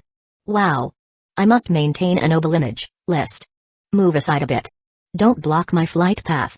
List did not hear Jayla's muttering. Even though he had prepared himself diligently for such an occasion, he still felt too excited to calm down. He maintained a calm and composed demeanor, delivered Ak to her place on the viewing platform, and then turned around to shove Jayla into Ak's arms. Stop causing trouble, Jayla. He sent a reprimand to Jayla in his mind before stepping onto his own platform of power. Facing the viewing platform and the entire royal palace square, he took a deep breath. He lifted the king's scepter that was embedded on the platform and held it in his hand. This was a scepter made from a magic metal alloy, with no special abilities, merely a valuable decorative piece. But it symbolized the power of the king and was meant to be passed down through the generations. Taking another deep breath, List raised the king's scepter high in the air. Then, in an undeniable tone, he declared, "My subjects, I am your king, List Flame." Boom. The entire square erupted at the start of List's self-introduction. Everyone began to cheer wildly, both nobles and commoners alike. The thunderous roar, like an explosion, quickly submerged everything else, as if it were a sudden tsunami, wave after wave crashing against the unwavering List. He extended his right hand downward, signaling for the crowd to stop. But the waves of cheers continued, one after another, with no intention of stopping. The stunning display of the 8 dragons earlier had already pushed the grand ceremony to a climax, and the excited populace needed an outlet for their emotions. List's royal speech was just that outlet. If it were a different king, they might have calmly waited for the people's enthusiasm to run its course before delivering a long royal speech. But List was not an ordinary king. He was the powerful dragon knight who had founded the Flame Kingdom by his own hand, a half-step barrier knight who touched the existence of barriers. He was not used to waiting. When he wanted his subjects to be quiet, that will would not be easily shaken. Oh ho! Roar! Roar! Yo ho! Ooh ho! Woo yeah! Roar! The dragon's roars suddenly rose from Sun Mountain and Moon Mountain. An awe-inspiring sound that penetrated the heavens and earth, swept through the royal palace square inches an instant, and effortlessly overshadowed the cheers of the people. When the dragon's roars faded, there wasn't a single person on the square who dared to cheer anymore. Only the clear voice of List slowly rose. It clearly reached everyone's ears, as the sole master of the great seas, lord of all islands, the formless dragon knight, fire dragon knight, water dragon knight, mountain copper dragon knight, gray iron dragon knight, bone dragon knight, aluminum dragon knight, I declare to everyone in the legendary continent. Chapter 1063 Dazzling I hereby declare to everyone on the legendary continent, he announced with a majestic tone, that the Flame Kingdom rises above the Eastern Sea, succeeding the glorious civilizations of the Moon Empire and the Sun Empire.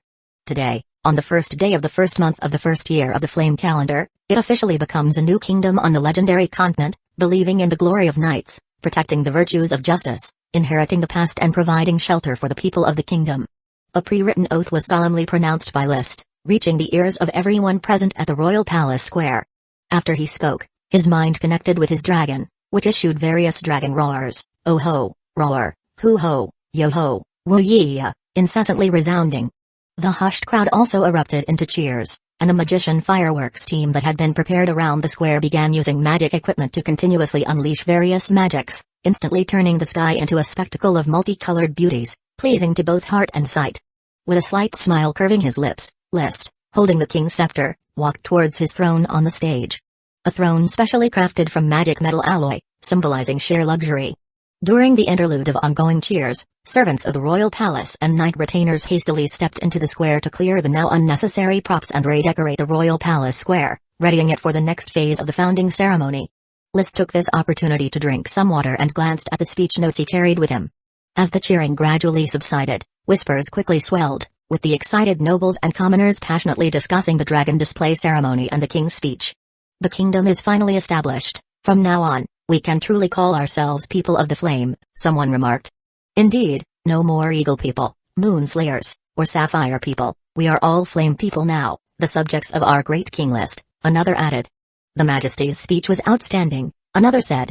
Our flame kingdom even inherits the great civilizations of the Moon Empire and the Sun Empire. I know about the Moon Empire, but what is the Sun Empire? Someone questioned. Never mind what it is, just hearing Moon and Sun, you know the Sun Empire was as great as the Moon Empire, another person chimed in. The light emanating from His Majesty was so bright, I couldn't even open my eyes, another exclaimed. A kingdom, in my lifetime I have witnessed the birth of a great kingdom and had the honor to be a part in it, becoming a founding noble.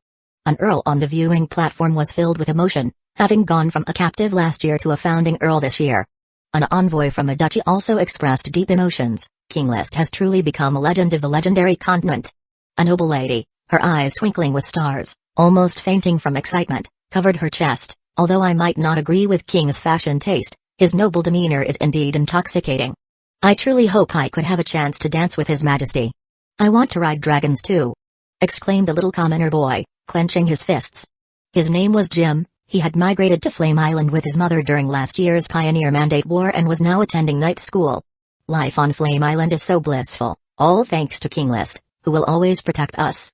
His Majesty is the greatest knight. Countless praises were uttered by people of various standings, yet not everyone was moved by the king's speech. At least, Alexander Whiteiron, the envoy from Eagle Kingdom, had been anxious since the dragon display ceremony began. 8 dragons. Although the founding ceremony is full of fanfare, List's strength is undeniable.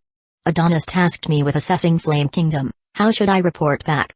List had indeed displayed unimaginable depth at the founding ceremony. Any kingdom possessing 8 dragons could dominate outright. Alexander knew of King Adonis's plans, which involved feigning weakness before striking a fatal blow.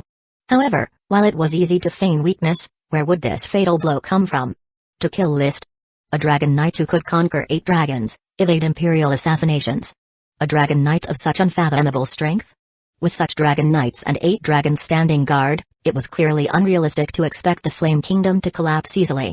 With the Flame Kingdom at the forefront is my Eagle Kingdom, Steel Ridge and Blast Furnace Fortress could perhaps make do, but where could my eagle hide? There were cheers all around, yet Alexander remained silent. However, he was not a solitary man, as the envoy from the Blast Furnace Fortress Kingdom was also silent beside him. Unlike Alexander's deep concerns, although this envoy was also cautious, he was more thoughtful about how to maintain the balance of the 4 great kingdoms in the northeastern corner of the legendary continent. A triangle is the most stable structure. People in this world who do not study geometry probably do not know this. However, those with some political sensitivity would guess that 3 kingdoms could coexist easily. If one was powerful, the other 2 could ally to prevent being swallowed. But with 4 kingdoms, many variables could arise, and the powerful Blast Furnace Fortress Kingdom also had to consider more. List was indifferent to what thoughts the dragon ceremony and king's speech might provoke among the envoys of various countries. He quickly signaled for the founding ceremony to proceed to the next part. Bestowing titles upon the nobles. Honored knights were the first to be ennobled, and due to the large number, List did not need to perform the ennoblement ceremony personally. He only needed to recite a few lines written in the script: "My followers, the war is over, but tomorrow still needs protection." Watching the knights lined up, List declared with spirit, "I will repay courage with honor, loyalty with love, and betrayal with vengeance. Let the knights' glory be witnessed." With a rustle, a group of knights knelt on both knees, stood up straight, and focused their gaze on List. More than a dozen royal clerks held all the prepared materials and distributed them to each of the honored knights, including the badges, garments, cultural sticks, and fiefdom certificates. Once all of the nobles had donned their badges on their chests, List solemnly scanned the crowd and said, "Considering your performance on the battlefield, your bold charges, your fearless acceptance of life and death, and the splendid glory you have brought to the Flame Kingdom. Now, as the king of the Flame Kingdom, I dub you as lords of the kingdom, in charge of fiefdoms, providing for knights, for my sake." The knights all stood up and solemnly performed the oath of loyalty to the knight again, loudly responding, "I will take charge of the fiefdom, provide for the knights, for my master's sake."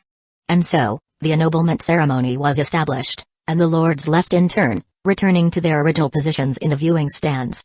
After the lords, it was the barons, the same lines and process, and soon these over 1,000 barons also returned to their places. Then came the 366 viscounts. Different from the ennoblement ceremonies of lords and barons was the king's call-out for the viscounts. The clerks took care of distributing the ennoblement materials to the nobles, while List stood nearby and loudly declared to a viscount, Blair Steel Nail, "As the king of the Flame Kingdom, I dub you Viscount of Trifilium County." Blair, who had followed List from Fresh Flower Town, performed the knight's loyalty oath excitedly. His voice choked as he responded, "I will take charge of Trifilium County, provide for knights, for my master's sake." Nodding slightly, List proceeded to the next viscount, loudly declaring, "Isaiah Moss, as the king of the Flame Kingdom, I dub you Viscount of Drizzle County."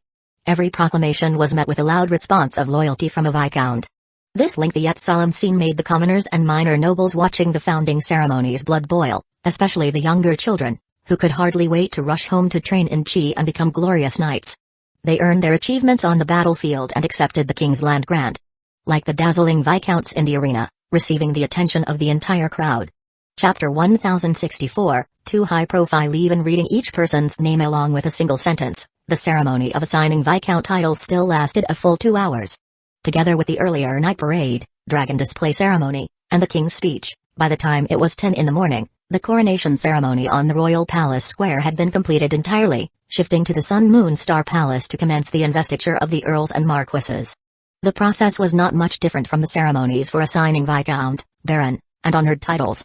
However, each earl and marquis elaborated considerably more, and thus, 21 marquises and 64 earls had managed to complete their investiture ceremonies before noon. The Flame Kingdom is newly established, and its founding nobility include not just honored titles, barons, viscounts, earls, and marquises, but also 3 dukes.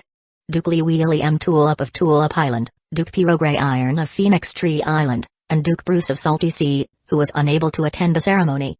List had presided over the entire morning's investitures, and was now parched and irritated, the initial excitement and agitation completely exhausted. Yet, he still mustered his energy to complete the final part of the ceremony. A separate investiture will be held for the 3 dukes on another day, But now it is time for the noon banquet, and I invite you all to join me. The luncheon was held in the Grand Hall of the Royal Palace. All the nobles participated in the feast, with high-ranking nobles and envoys from various kingdoms gathering together, middle-ranking nobles sticking together, and the lower-ranking nobles as well. There was no talk of equality. The class system under the knight hierarchy was just so strict, yet no one complained. On the contrary, the lower-ranking nobles only envied and aspired to squeeze into the group of high-ranking nobles. The knight class has always been synonymous with ambition. At least in the newly born Flame Kingdom, where knights had not yet become corrupt and still maintained zeal. The grand coronation, with the ending of the noon banquet, came to a perfect close, but the effects it brought about quickly rippled inwardly and outwardly.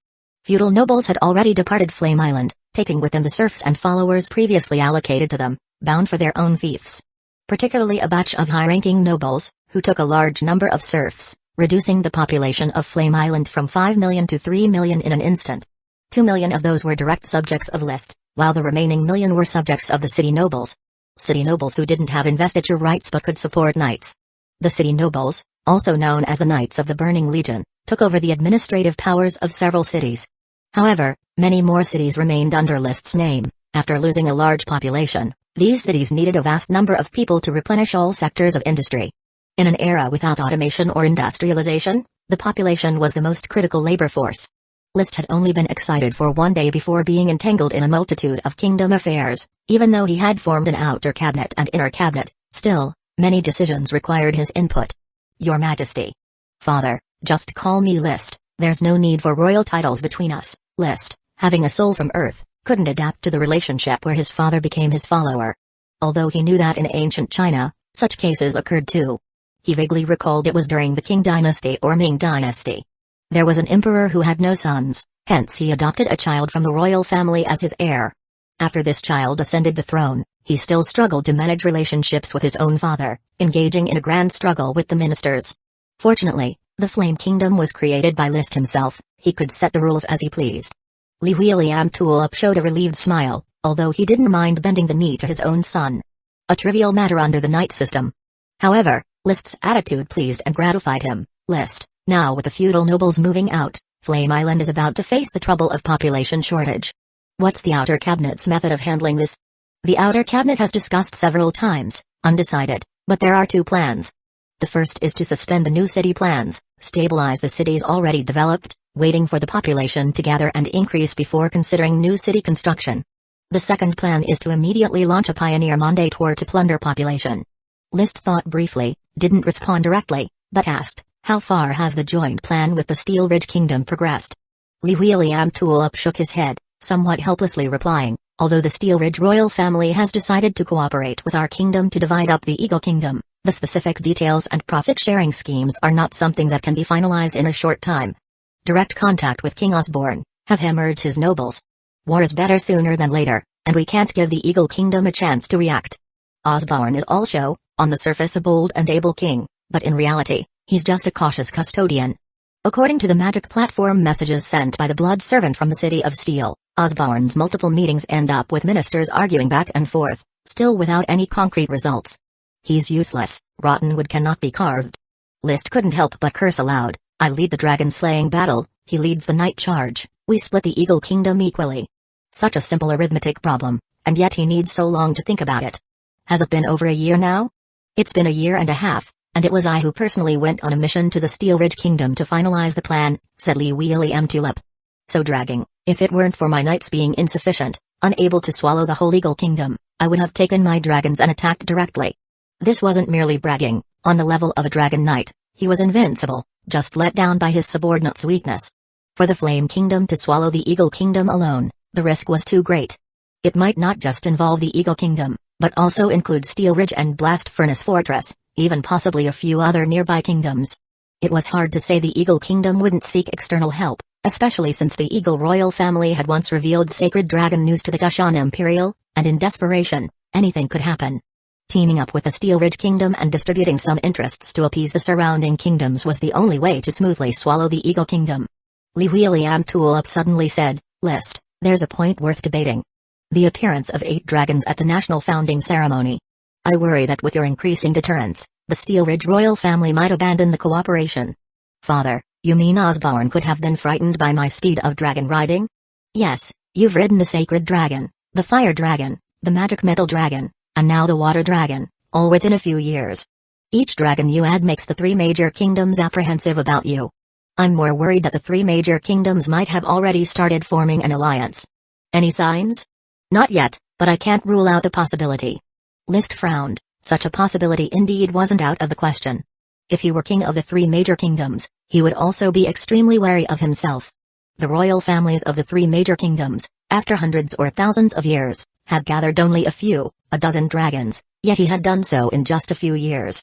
Thinking of this, he sighed with some self-reproach. It seems I indeed have been too high profile. Next time I ride a dragon, it should probably be kept on a deserted island, not to be overly exposed. Beside him, the Duke of Tulip Island, pretending not to care, picked up his teacup and took a sip of tea.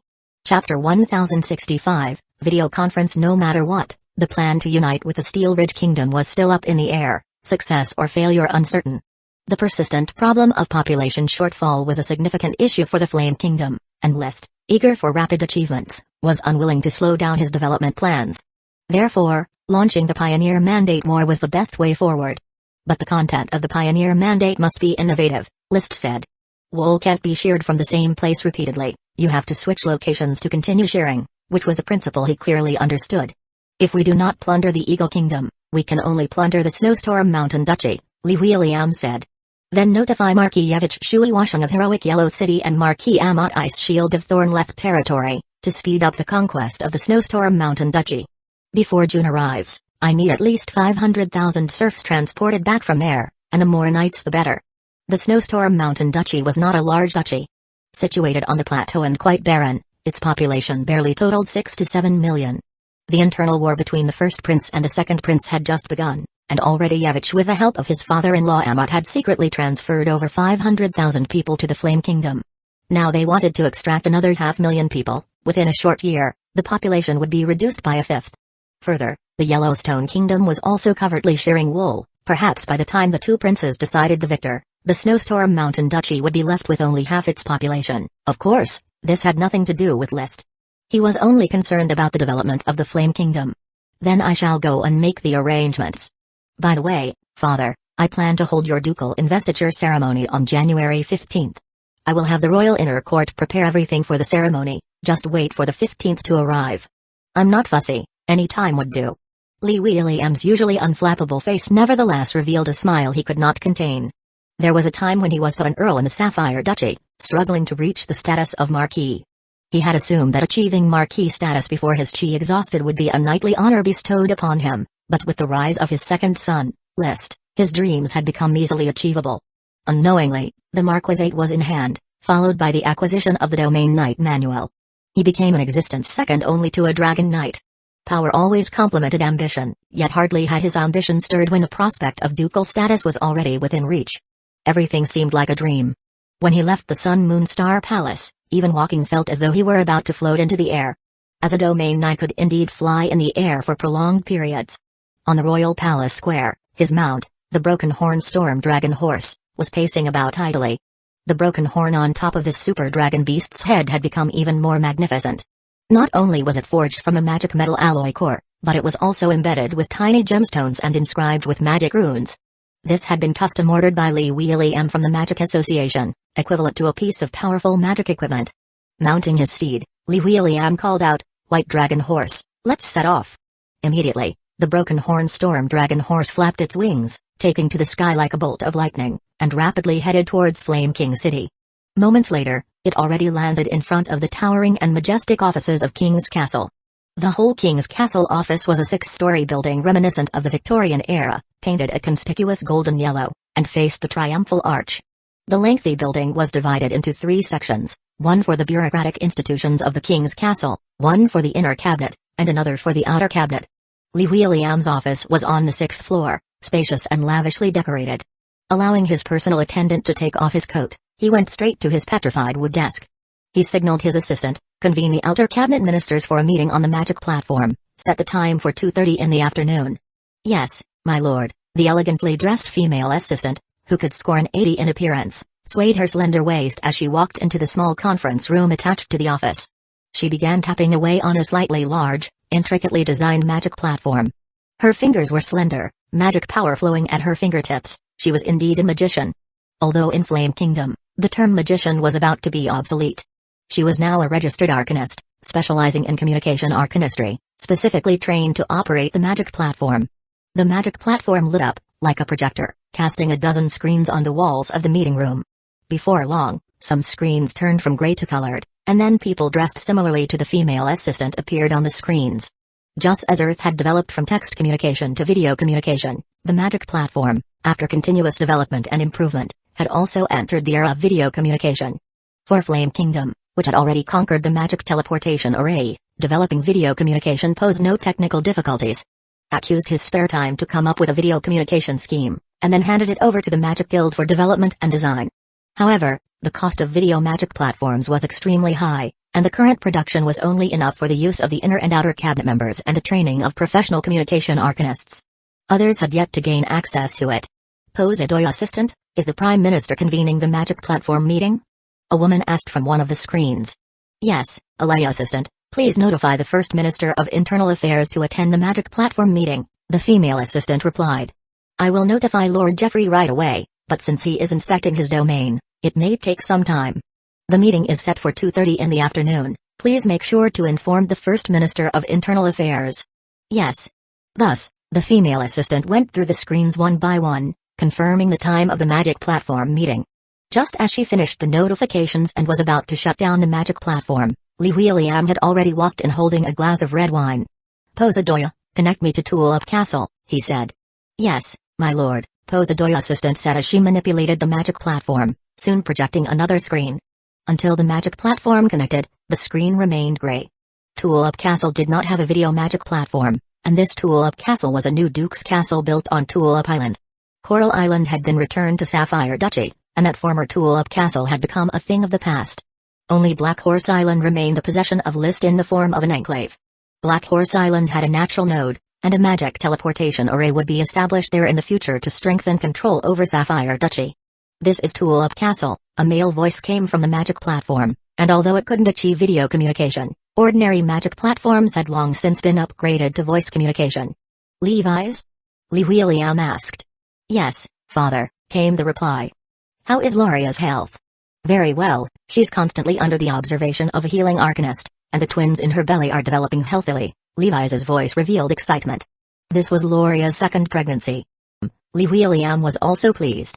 Although his 4-year-old grandson Richard had already shown excellent talent, he still held expectations for the unborn twins. After all, with List as a shining example before them, who could guarantee that the second son might not turn out to be legendary? Indeed, since List's rise, his legendary story had changed the awkward position of many noble second sons. Originally, most nobles ignored their second sons and let them fend for themselves, as the primogeniture system ensured that by fostering the first son, the family legacy could continue. But now, many nobles were willing to spread resources to cultivate their second sons in addition to the first, not necessarily hoping to produce another List. As long as the second son could make a slight mark, the cultivation would not be in vain. And List had become the irreplaceable idol in the hearts of many noble second sons. Every day, from the 3 great kingdoms and many duchies, a large number of noble second sons came from afar to seek allegiance. A good portion of the city's nobility were such second sons. Without the resources of a family, they relied entirely on List for support and became vassals of the Flame family. After a pause, Li Huiliam said indifferently, Levi's, the 15th is my ennoblement ceremony. Calculate the time for yourself, bring your grandmother and the others, and hurry to Sun Moon Star Palace. The ennoblement on the 15th, father? Rest assured, I will arrange everything at home and rush to Sun Moon Star Palace immediately. Levi's laughed heartily. Chapter 1066, Continental Outline. Dear father has set the date for his ennoblement, it will be on the 15th of this month. Haha, our Tulip family is about to become a Duke family. After ending the magic platform communication, List hurried to his wife's room and said to Loria Goldwheat Ear, who was heavily pregnant, this news is absolutely delightful. From Sapphire to Flame Island, the Tulip family is finally about to enter a glorious moment. Loria gently touched her belly and, although she smiled, she was not as excited as List. Wasn't this already decided when List promised to bequeath Tulip Island to father? The Duke title was already secured then. Even so, not having it confirmed each day left me uneasy. There's nothing to be uneasy about, List. You shouldn't focus too much on titles, lands, or wealth here in the Flame Kingdom. You just need to stay close to List.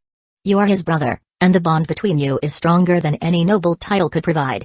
Don't worry, father is still here, List said nonchalantly. Loria frowned slightly but quickly relaxed. One day, the Tulip family will be handed over to you, and you mustn't drift apart from List. List responded sullenly, you always worry about unnecessary things. However, Loria spoke seriously, Richard is already 4 years old, List. I have made a decision. What is it?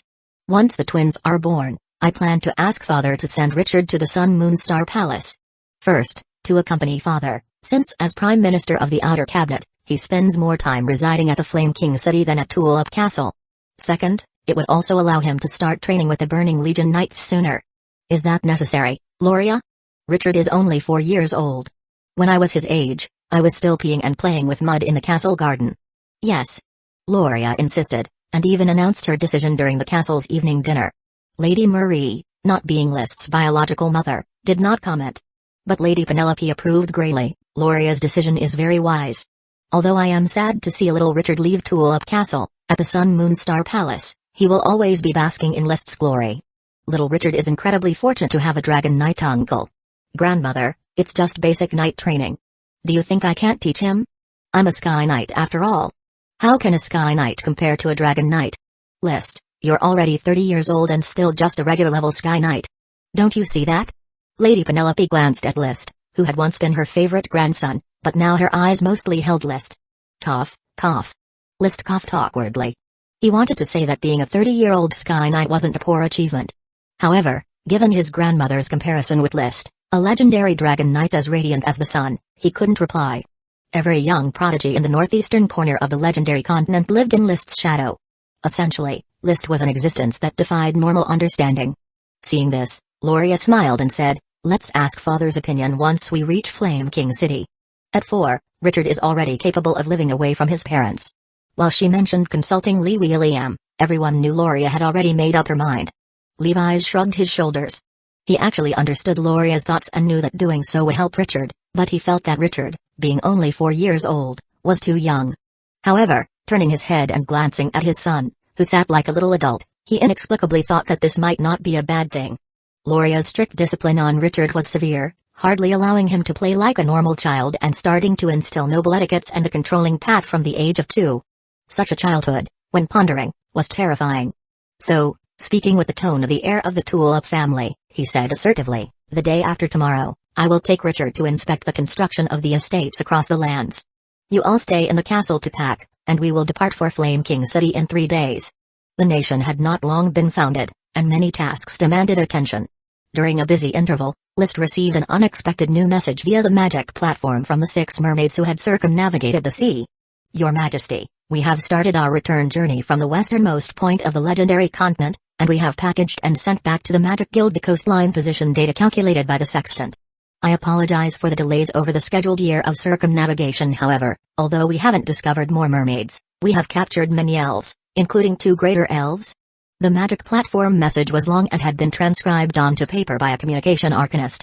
List continued reading, we have discovered several relics of the Sea Kingdom. Unfortunately, these are from the far past, and the Naga and Uchu have long vanished. In the westernmost sea of the legendary continent, we even encountered a legendary sea monster. The Hydra. It was too powerful for us to capture. The mermaids reported their experiences of circumnavigating the sea over the year in an informal style. Not many useful bits of information were relayed, just the discovery of the subdragon Hydra and the coastline sextant positioning, along with the elves worth paying attention to. Reply to the mermaids, instruct them to end their voyage as soon as possible, and bring the elves back, List ordered after reading the message. Also, send the results of the estate division among Duke Bluepazzi and the 6 marquises of the kingdom. He disliked having to urge the mermaids to hasten their return to work, but it was necessary to admonish them of the appropriate attitude. Yes, Your Majesty, replied the communication arcanist, bowing before swiftly exiting. After dealing with urgent official duties, List quickly made his way to the Mage Tower to inquire about the progress of mapping the legendary continent's coastline. Chris, have you received the sextant positioning data sent by the mermaids, and have you finished creating the map? Your Majesty, a rough sketch has already been drawn, Chris indicated the arcanist in charge of map drawing, who spread a large map across the table. The map was substantial, yet it featured only an incomplete outline, with a small portion containing detailed records. So this is the legendary continent. List observed the map, where the drawn coastline shaped the legendary continent into an irregular form, with a large segment of the northern part lacking a coastline as the mermaids had not yet traveled there.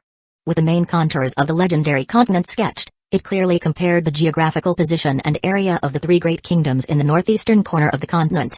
The three great kingdoms combined only equal 1/20th of the entire area of the legendary continent. Indeed, it's merely an inconspicuous corner. Flame Islands are here, Sapphire Archipelago is here. And from this view, the Eagle Kingdom is completely surrounded by Steel Ridge, Blast Furnace Fortress, and Yellowstone Plains. Once those three kingdoms are managed, annexing them would be as easy as pie. Staring at the extensively blank map, List was already imagining how he would conquer it. As his power would eventually not allow him to remain low profile, the conquest of the legendary continent had gradually moved from fantasy to practical planning.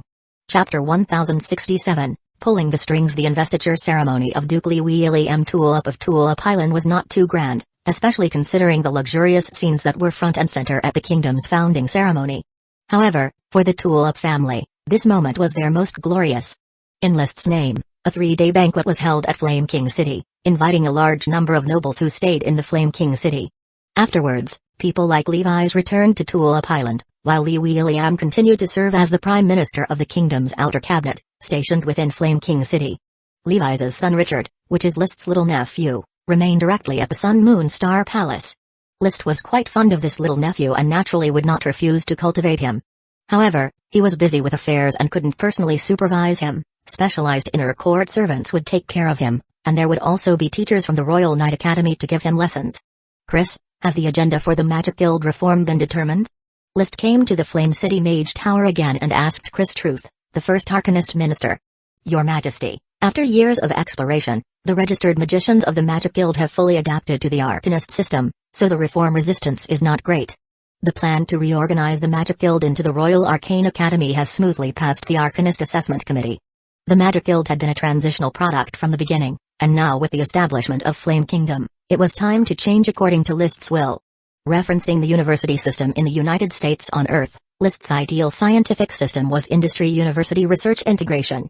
The Royal Knight Academy had already been established to cultivate elite knights and undertook roles similar to National Defense University and West Point Military Academy. Now, the establishment of the Royal Arcane Academy was to train various arcanists and undertake magical research and development tasks. This would form a dual education system of knights and arcanists. At the same time, it would integrate educational resources from various regions, establish common schools, and offer courses in knight and arcane systems to provide a continuous stream of talent for the kingdom. This move was undoubtedly ahead of its time, and the impact it might bring was uncertain. But List didn't care. His power had broken through the sky, and he already had the capital to do as he wished. Simply put, having a dragon was just that capricious. Since it has passed the assessment, then complete the reorganization as soon as possible. Both Ak and Lord Laird are not interested in managing worldly affairs. You are the first Arcanist minister, and the first principal of the Royal Arcane Academy will be you. Chris smiled and nodded, as you wish, Your Majesty. After a pause, Chris inquired further, then, Your Majesty, will the finances of the Royal Arcane Academy be undertaken by the kingdom, or provided by Your Majesty's inner court? The kingdom undertaking it meant funding through taxation collected from landlords from various regions. The inner court providing it meant private funding by the Flame family. Both financial systems involved List's money, but the uses of the money were different. One was the national treasury, taxes collected for kingdom's construction, the other was private money, earnings from his own lands that he could spend freely. The kingdom will undertake it, List said expressionlessly. I will gradually incorporate arcanists into the noble system, so the Royal Arcane Academy will no longer rely on my private support. The talent cultivation of the Arcane Academy will be undertaken by the feudal nobles together. Of course, they can also enjoy the research achievements together. Research was a bottomless pit, and magical research was no different. He was not willing to foot the bill alone. This was a good opportunity to collect hefty taxes from the feudal nobles under the guise of the Royal Arcane Academy, and then throw them some mediocre research results to stifle any complaints from the nobles. I understand. Then, will the location of the Royal Arcane Academy be directly placed in the magical district of the Flame King City? That will be fine. The reorganization of the Magic Guild into the Royal Arcane Academy was proceeding on a grand scale. Magicians passionate about magical research had to take time out from their schedules to deal with various formalities, transition to become teachers at the Royal Arcane Academy, or have their laboratories affiliated with the academy. Funding applications, personnel allocation, and all sorts of assorted messy matters came flooding in. Magicians had it hard, and knights fared no better. With the feudal nobles taking away a large number of knights and officials, every city and town had to dispatch new knights to succeed them. Amidst such national upheaval, various unexpected situations arose continually. Yet this did not affect the spring farming work of the Flame Era first year. Although the serfs were short-staffed and the vast expanses of newly cleared fields could not be cultivated, there were still the elf-dented farms. Plenty of serfs scrambled to work these lands, and List's own fields were allocated enough fertilizer to spread. The reason why spring farming isn't affected also has a significant aspect. That elves are in severe short supply. Particularly since the feudal nobles took their own elves, many plantations have been abandoned. Not really abandoned, but the harvest depends on whether they're favored by knightly glory. Duke Li William Tulip said this when reporting on this year's spring farming efforts. List nodded. The breeding speed of elves indeed cannot keep up, so we must continue to issue pioneer mandates. We cannot overlook the rich prize that is the Eagle Kingdom. By the way, Father, did the envoy from the Steel Ridge Kingdom confirm that King Osborne has distinctly refused to join forces with me to partition the Eagle Kingdom? Yes, the Sapphire Duchy turning to the Flame Kingdom has made a bigger impact than we imagined. King Osborne places great importance on the face of the nobles. Perhaps he is just going with the flow, seeing my power growing and not wishing to plan the Eagle Kingdom's fall with me, afraid that I will continue to grow stronger. List shook his head. Well, if he refuses, then he refuses. Lately, I've had this vague feeling that there is a new dragon in this very sea, waiting for my ride. A new one? Lee William's eyes widened. Just a feeling, whether it's true is unclear, but my strength has been steadily increasing, so it wouldn't be surprising if there were one or two more dragons. He was speaking sincerely. Ever since the disappearance of the Smoke Mission and the inception of the Smoke Dragon, he could clearly manipulate the threads of destiny. Not long ago, Phoenix Perch Parasol Dragon Greater Elfan informed him that the two Phoenix Perch Parasol trees under close monitoring had successfully bred two elf bugs. This was strong proof. Proof that he could take initiative, arranging things around him with crystal clarity. And recently, feeling lucky and inspired, he sensed the existence of a new dragon in the sea surrounding the Flame Islands. If he were to manipulate the threads of destiny with his will once more, he could secure this dragon in his grasp. I am the son of glory, guided by knightly honor. Father, I leave the affairs of the kingdom to you and the outer cabinet, as I will depart for a while to find my new dragon.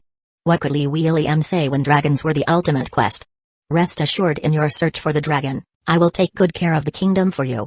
And so, List silently left the Sun Moon Star Palace. He was not in haste to seek out a new dragon but went to the Dragon Pit Great Mine to see the Grey Iron Dragon Orn, who had taken the Great Mine as its dragon nest. Orn, let's work hard together for a while, to quickly form a mind branding and achieve perfection, he said. Roar. Orn responded. After the light green gem dragon Ethan and fire dragon Leo, Formless Bard had recently been perfected, and within their minds, a clear, indelible image of List took shape. The other dragons, however, were different. The Bone Dragon Vinny could not form mind branding, Little Water Dragon Walter and Aluminum Dragon Connor had no sign of it, and Mountain Copper Dragon Mata appeared as only a wraith. Only in Orn's mind was the image of List already blurry, not too far from perfection. Running his hand over Orn's scales, he couldn't help but ponder, manipulating the threads of destiny is a delicate matter. To influence something like the birth of an elf bug is straightforward, but involving a dragon requires following the trajectory of the threads and exerting the right force in the right way. This was the mechanism behind the Smoke Mission. The original Smoke Mission required completing tasks to receive the reward, which was the most effortless way to manipulate the threads of destiny. Now that List had transformed into the Smoke Dragon, it was simply about converting the passive Smoke Mission into proactive strikes. To lead with his will, to actively manipulate the threads of destiny, and to obtain what he desired. Once I perfect my practice with Orn, I should be able to draw out this new dragon. However, I can sense that there are many more threads of destiny around me, waiting for me to manipulate each one. Behind each thread of destiny lies bountiful harvest. But I am only one person, and spread too thin. Truly, a happy dilemma. Chapter 1068, guiding every time he trained with the Grey Iron Dragon Orn, List could clearly feel that the force behind the threads of destiny was growing stronger. Destiny is indeed mysterious, but it is not elusive and can be captured. It also follows a trajectory that must be adhered to. While I may not yet understand what that trajectory is, by following this feeling and operating along the trajectory sensed by the Smoke Dragon, destiny becomes a sword in my hands. Roar. Orn let out a dissatisfied roar, reminding List that when training with him, he should not be thinking of any other dragon. List did not argue, He just smiled slightly. Understood, Orn, let's continue. He concentrated on training with Orn. A day's training brought him to an extremely proficient mastery of the world of the dragon spirit.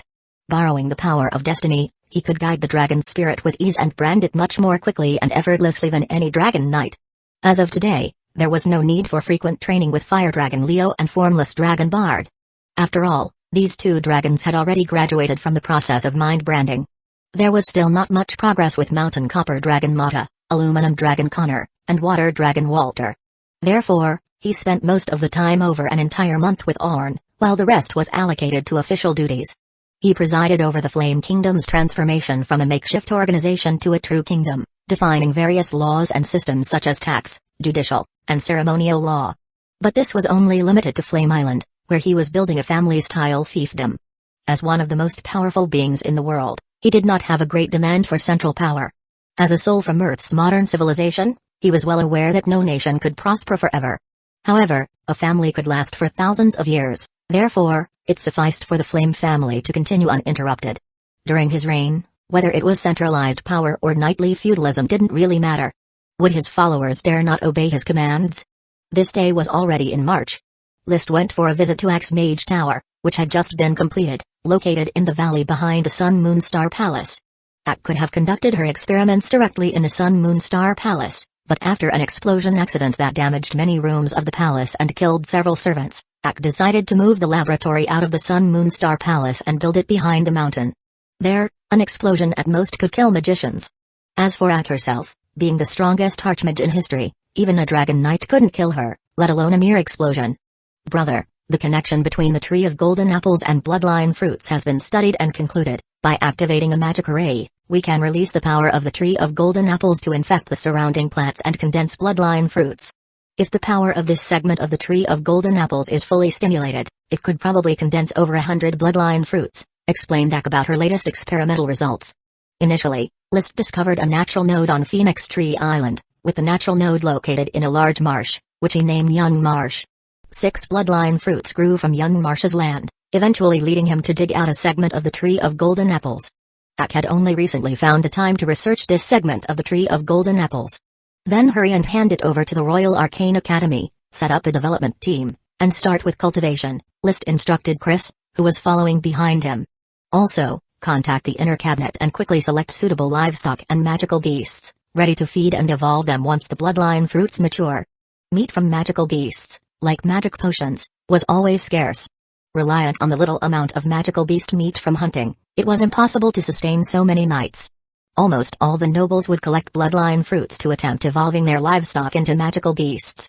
Those low-level magical beasts evolved through Bloodline Fruits might be significantly lacking in strength, but their nutritional value could be greatly increased. The key is that they are easy to raise. Lee CT also needs a large amount of magical beast meat to provide nutrition for his knights, but he has something even better than magical beast meat. The meat of dragon breed beasts. Black blood treasured horse, Banpo cattle, and estuary pig were the earliest 3 kinds of dragon breed beasts. Today's Banpo cattle are already being raised in large numbers on the grasslands of Flame Island, with their milk exclusively supplied to nobles and talented young knights. Estuary pig meat has even become an indispensable exclusive food for the Burning Legion. In addition, with the annual climax of the Formless Dragon Bard, it has already provided Lee CT with a total of 17 space gems, along with 6 new kinds of dragon breed beasts. The dragon-head fish, long-necked goose, woolly sheep, antlered deer, big-eared elephant, and alpaca. Dragon-head fish, common grass carp that endured the infection of dragon bloodline and magic power to transform, have exceptionally strong reproductive abilities and highly nutritious meat, with the largest individuals growing up to 3 meters, truly freshwater behemoths. Long-necked goose, ordinary geese that evolved after enduring bloodline infection and magic power, grew considerably in size to that of a small pony, with combat power comparable to ordinary low-level magical beasts. The entire body of a long-necked goose is nutritious, especially the eggs, which are large, numerous, and when pickled, are absolute delicacies. Woolly sheep, evolved from ordinary goats, have not yet expanded their population, but the wool is extremely dense and grows abundantly, making for extremely comfortable woolen fabric. Antlered deer, evolved from ordinary reindeer, have antlers like large trees and are considered highly nourishing substances. Big-eared elephant, evolved from ordinary elephants, have only evolved recently, with their population not yet expanded, only showing an increase in strength. Alpaca, evolved from ordinary llama, have also only recently evolved, and their population has not yet expanded. Llamas are livestock for both meat and wool, so alpacas should be able to realize even higher value for both purposes. Just one dragon-like bard has brought Lee CT a large number of dragon breed beasts, and there will definitely be more in the future. Unfortunately, how the other dragons achieve a climax to release bloodline infection and magic power has not been figured out yet. Even some dragons might never reach a climax in their lifetime. Your Majesty, please rest assured, Chris will complete the cultivation of the bloodline fruit as soon as possible. Chris Truth, the first Archmage and the Dean of the Royal Magic Academy, nodded in response. Lee CT did not inquire further about this. Instead, he turned to ask Hak, what is your next research topic? Didn't Big Brother mention that he's going to subdue new dragons? So Hak plans to study the Jade Dragon's hind leg and try to explore the cultivation method of the mind fruit tree, to stockpile more bewildering dragon mind fruit for Big Brother. Then I'll be waiting for your good news. Leaving the Mage Tower, Lee CT once again went to the Dragon Pit Great Mine, planning to train intensively with Ornn and striving to conquer his personal ninth dragon. However, just as he arrived at the Dragon Pit Great Mine riding the formless Dragon Bard, he suddenly felt a mysterious fluctuation. It's the power of destiny responding. He raised his eyebrows, having captured the source of this fluctuation. It seems there's a greater elf nearby waiting for me to harvest. Just like the reminder of each smoke mission before, he can now clearly grasp exactly what kind of thing the power of destiny is guiding. At this moment, it is a greater elf. Chapter 1069, King Lotus Great Spirit. Following the sense, Lee CT rode directly on Grey Iron Dragonhorn towards the origin of the stirrings of the threads of destiny. This sense was profound and mysterious, yet exceedingly clear. Since receiving the reward of destiny's favor, this is the first time I've felt such a strong touch with the threads of destiny. Could it be because the object of sensation is a greater elf, which is why it's so distinct? In contrast, the other threads of destiny around me, whether they be trivial matters or related to dragons, do not stir as intensely. He was contemplating. The threads of destiny related to dragons generally have less intensity due to the potential for too many unforeseen events. As for the minor things, even though there's less randomness, because they are not of high concern to him, their stir is equally unremarkable. Anyway, the power of destiny surely requires step-by-step exploration. How long the breeding of the smoke dragon will take is unknown. During this time he can only manipulate the power of destiny by himself. Before realizing it, he and Ornn had flown from the dragon domain to the neighboring Amazon territory by the seaside. The Amazon territory is located to the west of the dragon domain and north of the king's domain, adjacent to the salty sea territory of Duke Mermaid Brupaxi. Here there is a typical tropical rainforest climate, dense vegetation, and numerous rivers. However, this also makes development difficult. Only the territory and main city have been planned. The Night Order has incorporated the Moonslayer tribe here several times, but there are probably still many Moonslayers hiding within, playing a game of hide-and-seek with the Night Order. Relying on the concealment of towering trees, it's difficult to completely eradicate the Moonslayers. Many knights have even fallen here, and to thoroughly incorporate the tribe, the jungle would have to be burnt down in a single blaze. But the humidity of this forest is high, and igniting a widespread fire is not easy. At this moment, Lee CT was hovering over this area, which he dubbed the Amazon rainforest. The stirring of the threads of destiny was indeed intense, but they could not pinpoint the exact location of the greater elf. He had to search for it himself. It was also an opportunity to explore the use of the power of destiny through the quest for the greater elf. Every action stirs the threads of destiny to varying degrees. When the appropriate action is chosen to stir the threads of destiny, the desired outcome can be achieved. Pity that Ornn and I cannot operate the Eye of Magic together. Only fire dragons, water dragons, and formless dragons can utilize the Eye of Magic to form a special, powerful field of vision. After uniting with Ornn, Lee CT only had the pure vision of a dragon, which is clearer but simple. Unable to observe the light of magic feedback, he must personally use the Eye of Magic, and then observe with his own eyes. Fortunately, he now possessed superior magic dragon chi, and the effect of the Eye of Magic was greatly enhanced, barely enough to glimpse the magic throughout the Amazon rainforest. There are too many magic feedback lights, but obstructed by the trees, it's not clear enough to see. I can generally distinguish that most are the glow of magical beasts. And observing the rainforest this way does not properly stir the threads of destiny, but rather shows signs of diverging from the destiny of the greater elf. So he adjusted his approach, no longer focusing on observing the rainforest, but instead primarily surveyed from high altitude. After several adjustments without feeling any closer to the destiny of the greater elf, everything changed when he cast his gaze over the dense network of rivers and lakes in the Amazon rainforest. At that moment, he clearly felt himself getting closer to the destiny of the greater elf. Or you could say, the threads of destiny related to the greater elf were stirring more intensely. So it seems, could this be an aquatic greater elf? His gaze fell upon a lake below, which was vast and connected to the main waterways of the rainforest. On its surface, a good portion was covered by green vegetation, especially the large circular leaves packed densely together. Orn, let's go to the lakeside. Roar. A man and a dragon landed by the lake, with List approaching the huge circular leaves close to the water, carefully observing this plant. In his perception, the threads of destiny were entwined with this plant, such large leaves, each about as big as a room, like lotuses. But soon he shook his head. No, it's not like a lotus, it should be more like a water lily, only the leaves of water lilies float on the surface of the water. List had seen lotuses and water lilies before in the parks on Earth. These two plants are very similar, and many people easily confuse them, but the leaves of water lilies float, whereas lotus leaves grow out of the water without resting on the surface. Actually, it's not quite like a water lily either. The leaves of this plant are not only large, but they are not flat. The edges curl upwards, resembling a bathtub. A single plant may have about 17 or 18 leaves, the outer leaves having already fully expanded, while the inner ones are triangular and still small. A mature leaf is as big as a room, and all the leaves of the plant added together are equivalent to a giant water lily-like plants, so dominant and imposing. List immediately named this new plant, King Lotus. Let's call it King Lotus. The greater elf I am seeking could very well be a King Lotus greater spirit. It's a pity that King Lotus does not show any magic feedback light, it's not a magic potion, and it seems to have no economic value either.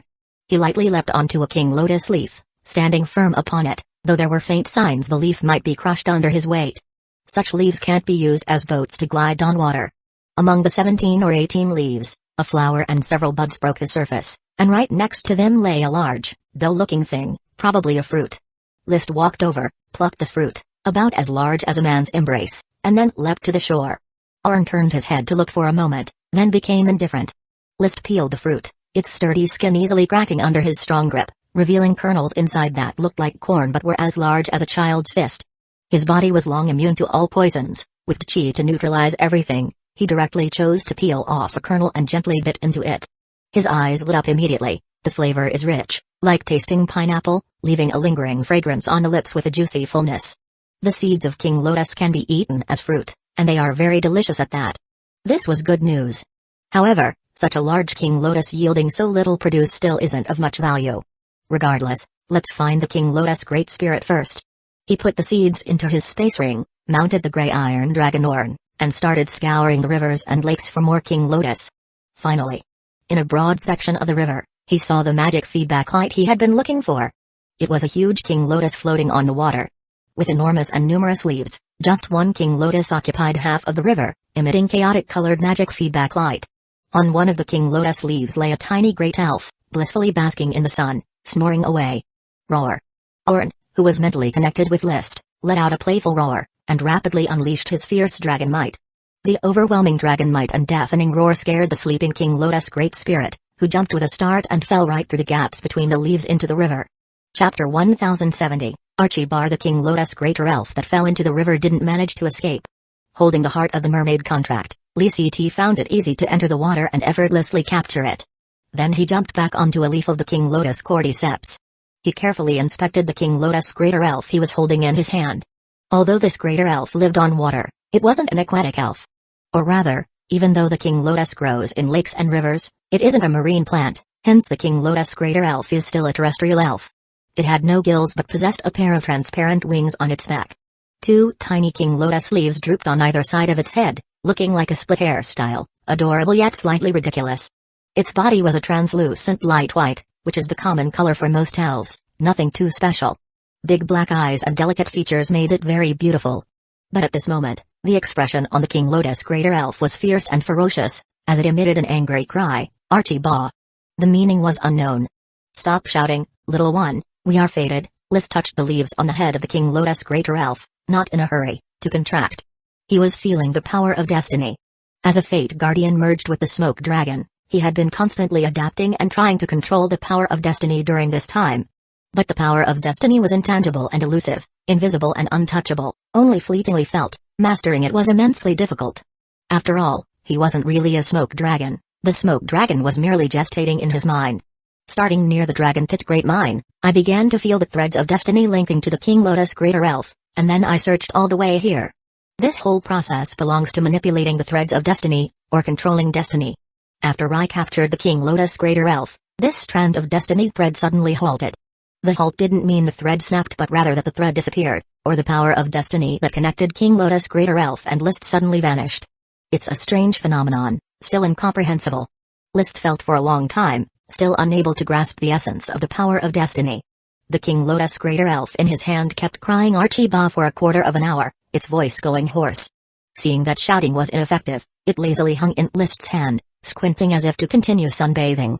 If it couldn't resist, it might as well enjoy. Such a cute great elf, come on, bite me.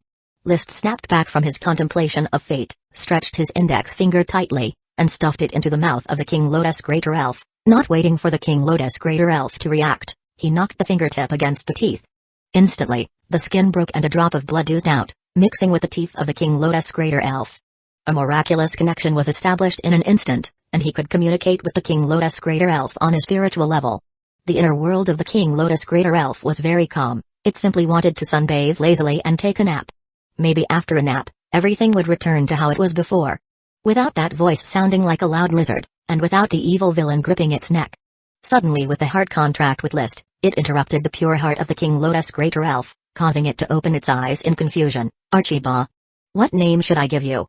List looked at the King Lotus Greater Elf, seriously pondering. You are an elf that lives in the river. Actually, the name King of the River, Tam, would suit you best, but I had previously given the name Tam to a giant algae minor elf.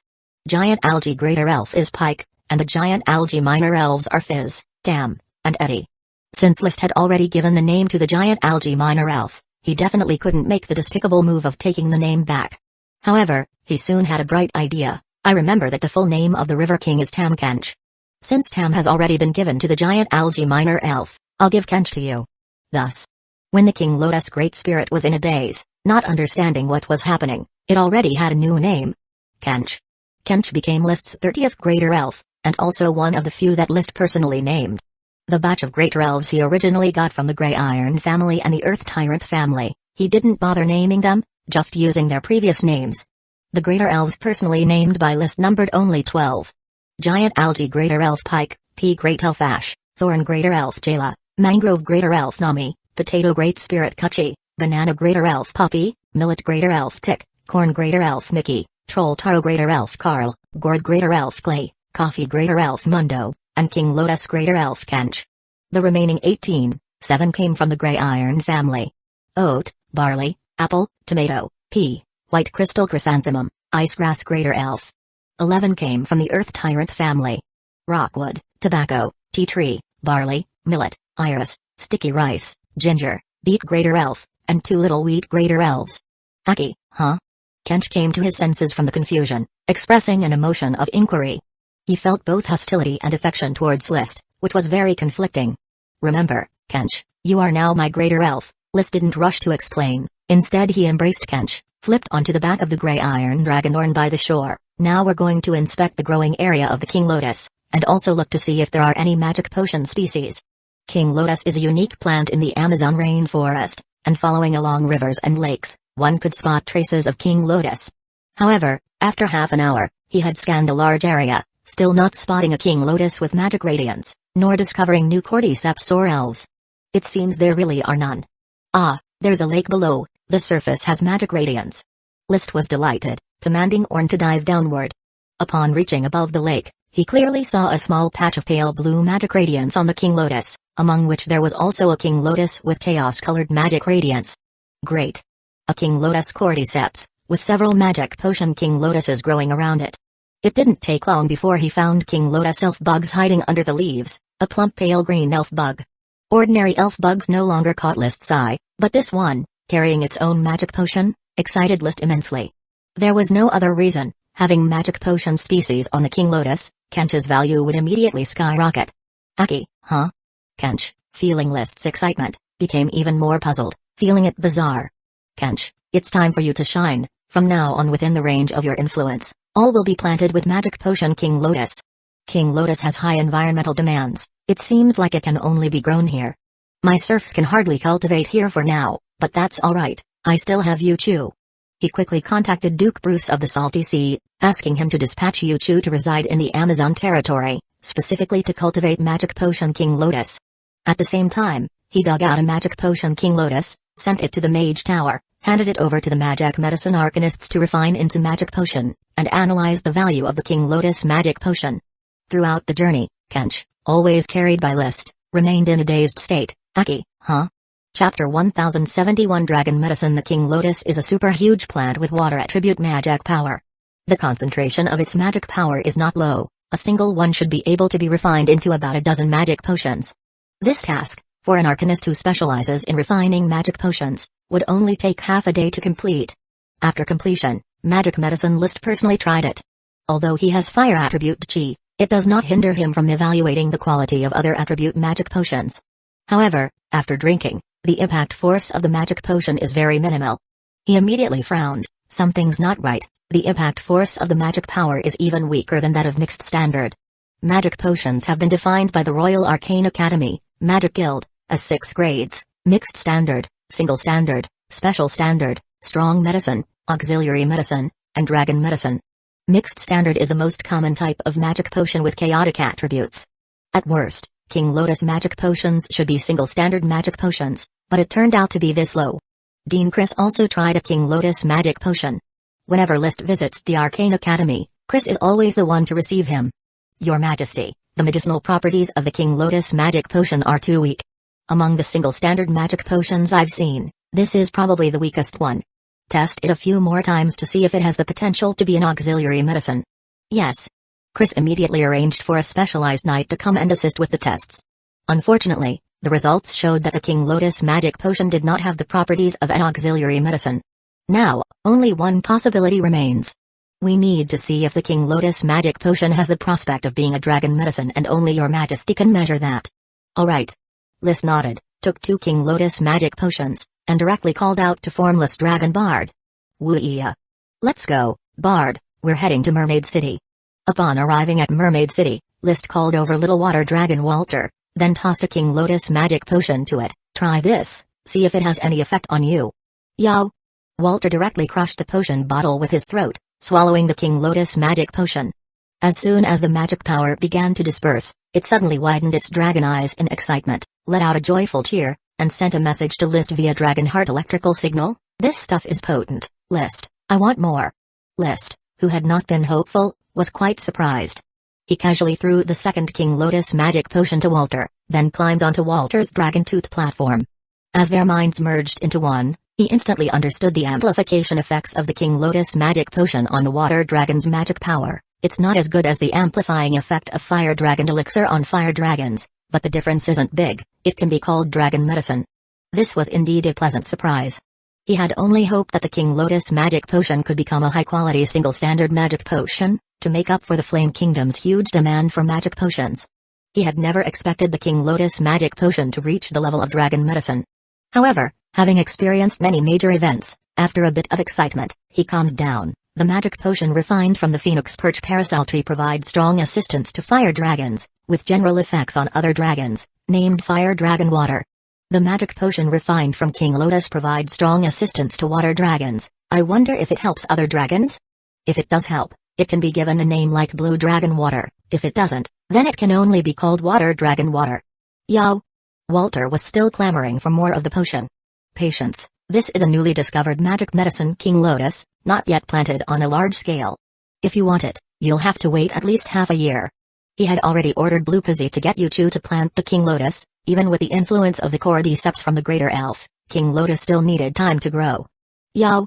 Walter expressed understanding but demanded that once the King Lotus matured, it should all be supplied to him, not allowing any other person or dragon to get their hands on it. Rest assured. List casually reassured, and sent away Little Water Dragon, then quickly rode the Formless Dragon Bard to the Amazon rainforest. In just 2 days, Yuchu had been continuously arriving at the Amazon rainforest. Blue Pizzy personally followed the river and came to the Amazon territory to plan the King Lotus cultivation garden. King Lotus must live in freshwater, so to plant as many as possible, it was necessary to plan a vast area of crisscrossing waterways within the Amazon rainforest, tentatively set to a scale of 10,000 acres. The range of influence of a greater elf's cordyceps generally falls between 4,800 to 7,200 acres, with the excess being reserved for cultivating new King Lotus elves. Riding on the back of a formless dragon, one can see crowds of Yuchu busily organizing river channels and digging lakes.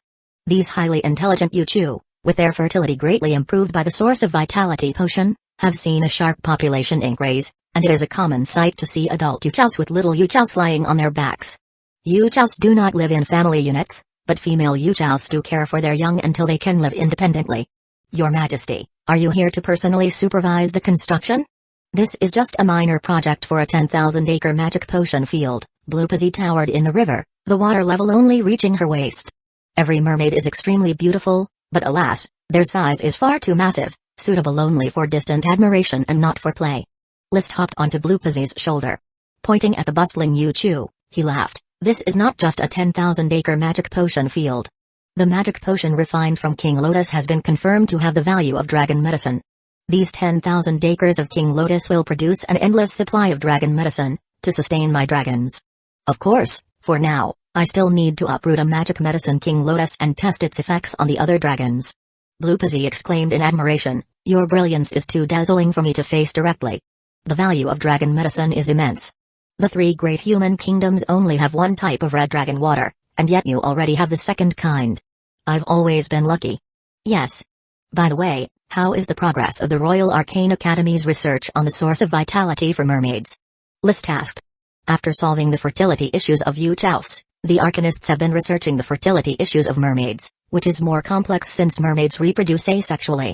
Blue Pizzy sighed, I have donated all my earnings to the Source of Vitality Laboratory, but so far there have been no good news.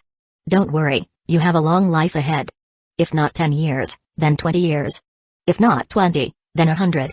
I believe that someday, mermaids will regain the ability to reproduce. With the glory of your Majesty upon us, I hope to see such a day. It will come. Continue with your command, I'm very busy and must return now. After giving a few instructions, he hastily uprooted a King Lotus and left the Amazon rainforest. The King Lotus magic potion was just an interlude for the time being. His most important task was to cultivate with Grey Iron Dragonborn and awaken the threads of destiny of that unknown new dragon as soon as possible. The new strain of magic medicine King Lotus was quickly refined into a magic potion, so he directly gave 2 vials of the potion to Bard and Orn. Bard tried the potion, feeling nothing. Orn tried the potion, equally without experiencing anything. What a pity, this magic potion only works on water dragons, alas. It's merely water dragon water, not blue dragon water. List shook his head, actually not very disappointed. After all, just the water dragon water alone was enough to excite him beyond his expectations, as it was an unexpected joy. The King Lotus plantation was built vigorously, and water dragon water was listed as a special dragon medicine for little water dragon Walter. Having completed this interlude, List carefully sensed the surrounding threads of destiny. Finding none worthy of action, he settled down and continued his intense training with Orn. Time flew by. It was already the end of April. The nightly figure in Orn's inner world became clearer and clearer, and he was not far from successfully branding it with a mind brand. At this moment, List suddenly felt a movement in his heart, a mysterious and profound sensation came over him, the power of destiny. At the same time, a thread of destiny, which was originally dark and dull, was violently tugged, impossible for him to ignore. Concentrating slightly, he sensed the source of what was tugging this thread of destiny. Has Marquis Great West Eternia returned? Chapter 1072, High Speech Marquis Eternia of the Great West is the eldest among the mermaids. Before the mermaids had completed their circumnavigation, she had already returned to the Flame Kingdom along with the ocean elves they discovered. Your Majesty, I apologize for the long delay and for holding up your plans for the development of the Flame Kingdom's ocean. Upon meeting List in Mermaid City, she expressed her apologies immediately, clearly aware that List was dissatisfied with the mermaids being away for such a lengthy period. One does not lash out at a smiling face, and besides, mermaids are not knights. List did not choose to strictly reprimand these mermaids for their lack of adherence to the knight system, thus becoming his loyal followers. Instead, he nodded and said, You must have had a tough journey, Marquis Eternia. How are the other mermaids doing? Thanks for your concern, Your Majesty. They are living well in the ocean which harbors countless treasures that attract them. However, they will soon finish mapping the coastlines of the legendary continent and then return to the Flame Kingdom to aid Your Majesty in developing the ocean. We have never forgotten our duty to purify the Devil's Sea. Purifying the Devil's Sea is certainly imperative. Once the right moment arrives, I shall preside over it myself, List commented, equally curious about the Mafa continent beyond the other end of the Devil Sea. However, one must eat one's meal one bite at a time. He inquired, where are the ocean elves you brought back? They are all here. Following Eternia's call, a large group of elves arrived, mostly elf bugs, about a dozen little minor elves, and 2 greater elves. These elves had already formed contracts with Eternia. Indeed, List himself does not intend to contract aquatic elves, leaving it to the mermaids is more convenient. What types of elves are these? This is a greater sea kelp elf, I named it Shakalaka. This is a greater sea urchin elf, I named it Restatel. This little minor elf is. Eternia introduced the aquatic elves one by one. The greater sea kelp elf and the greater sea urchin elf had names, the others did not. From her tone during the introduction, it was discernible that she held no particular fondness for the elves, treating them merely as tools. After all, in the distant past, the Sea Kingdom used to capture elf bugs to trade with humans, regarding elves as mere marine products just like fish and shrimp. Of course. During the era when mermaids ruled the Sea Kingdom, there existed only elf bugs. Little minor elves, greater elves, and dragon elves hadn't yet emerged. Choice bug elves, indeed, differed little from fish and shrimp. Take good care of these elves, especially the greater sea kelp elf, as it can cultivate seaweed, a marine product of considerable value. Blue Pizzy has been too busy lately, she has been developing the salty sea while also managing the Amazon rainforest for me. With your return, you can take over the Amazon rainforest. As you wish, Eternia easily agreed. Once you have accrued enough military achievements, I will appoint you as the Duke of the Great West and assign a section of the ocean as your fief, List said. Thank you for your generosity, Your Majesty. I will manage the Amazon rainforest well. With official tasks handed over, List began to inquire about Eternia's circumnavigational journey and any special experiences encountered. Though they had been in contact through the magic platform, many details could not be thoroughly conveyed through it. The ocean is lonelier than it was during the era of the Moon Empire, Your Majesty. The era I lived in is roughly the tail end of the Moon Empire, or perhaps even after the Moon Empire had long vanished. Back then, the cursed dragon's pollution had already enveloped the ocean, yet it was still more bustling than the current ocean.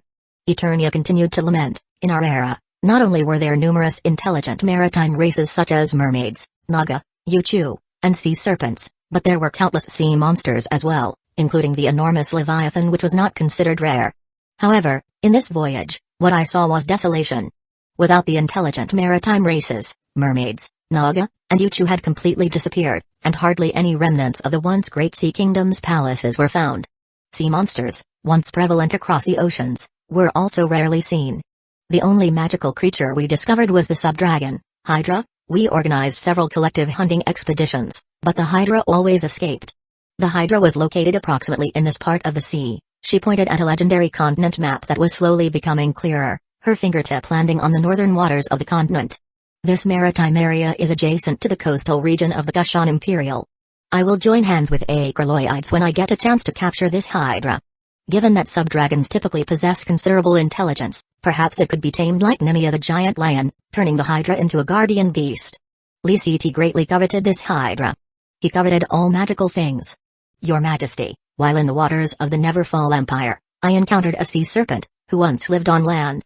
According to her, the language high speech of the Neverfall Empire has a grammatical structure similar to moon language, much closer to it than wind language, serpent script, or moon language. Even if it's close, it's not moon language.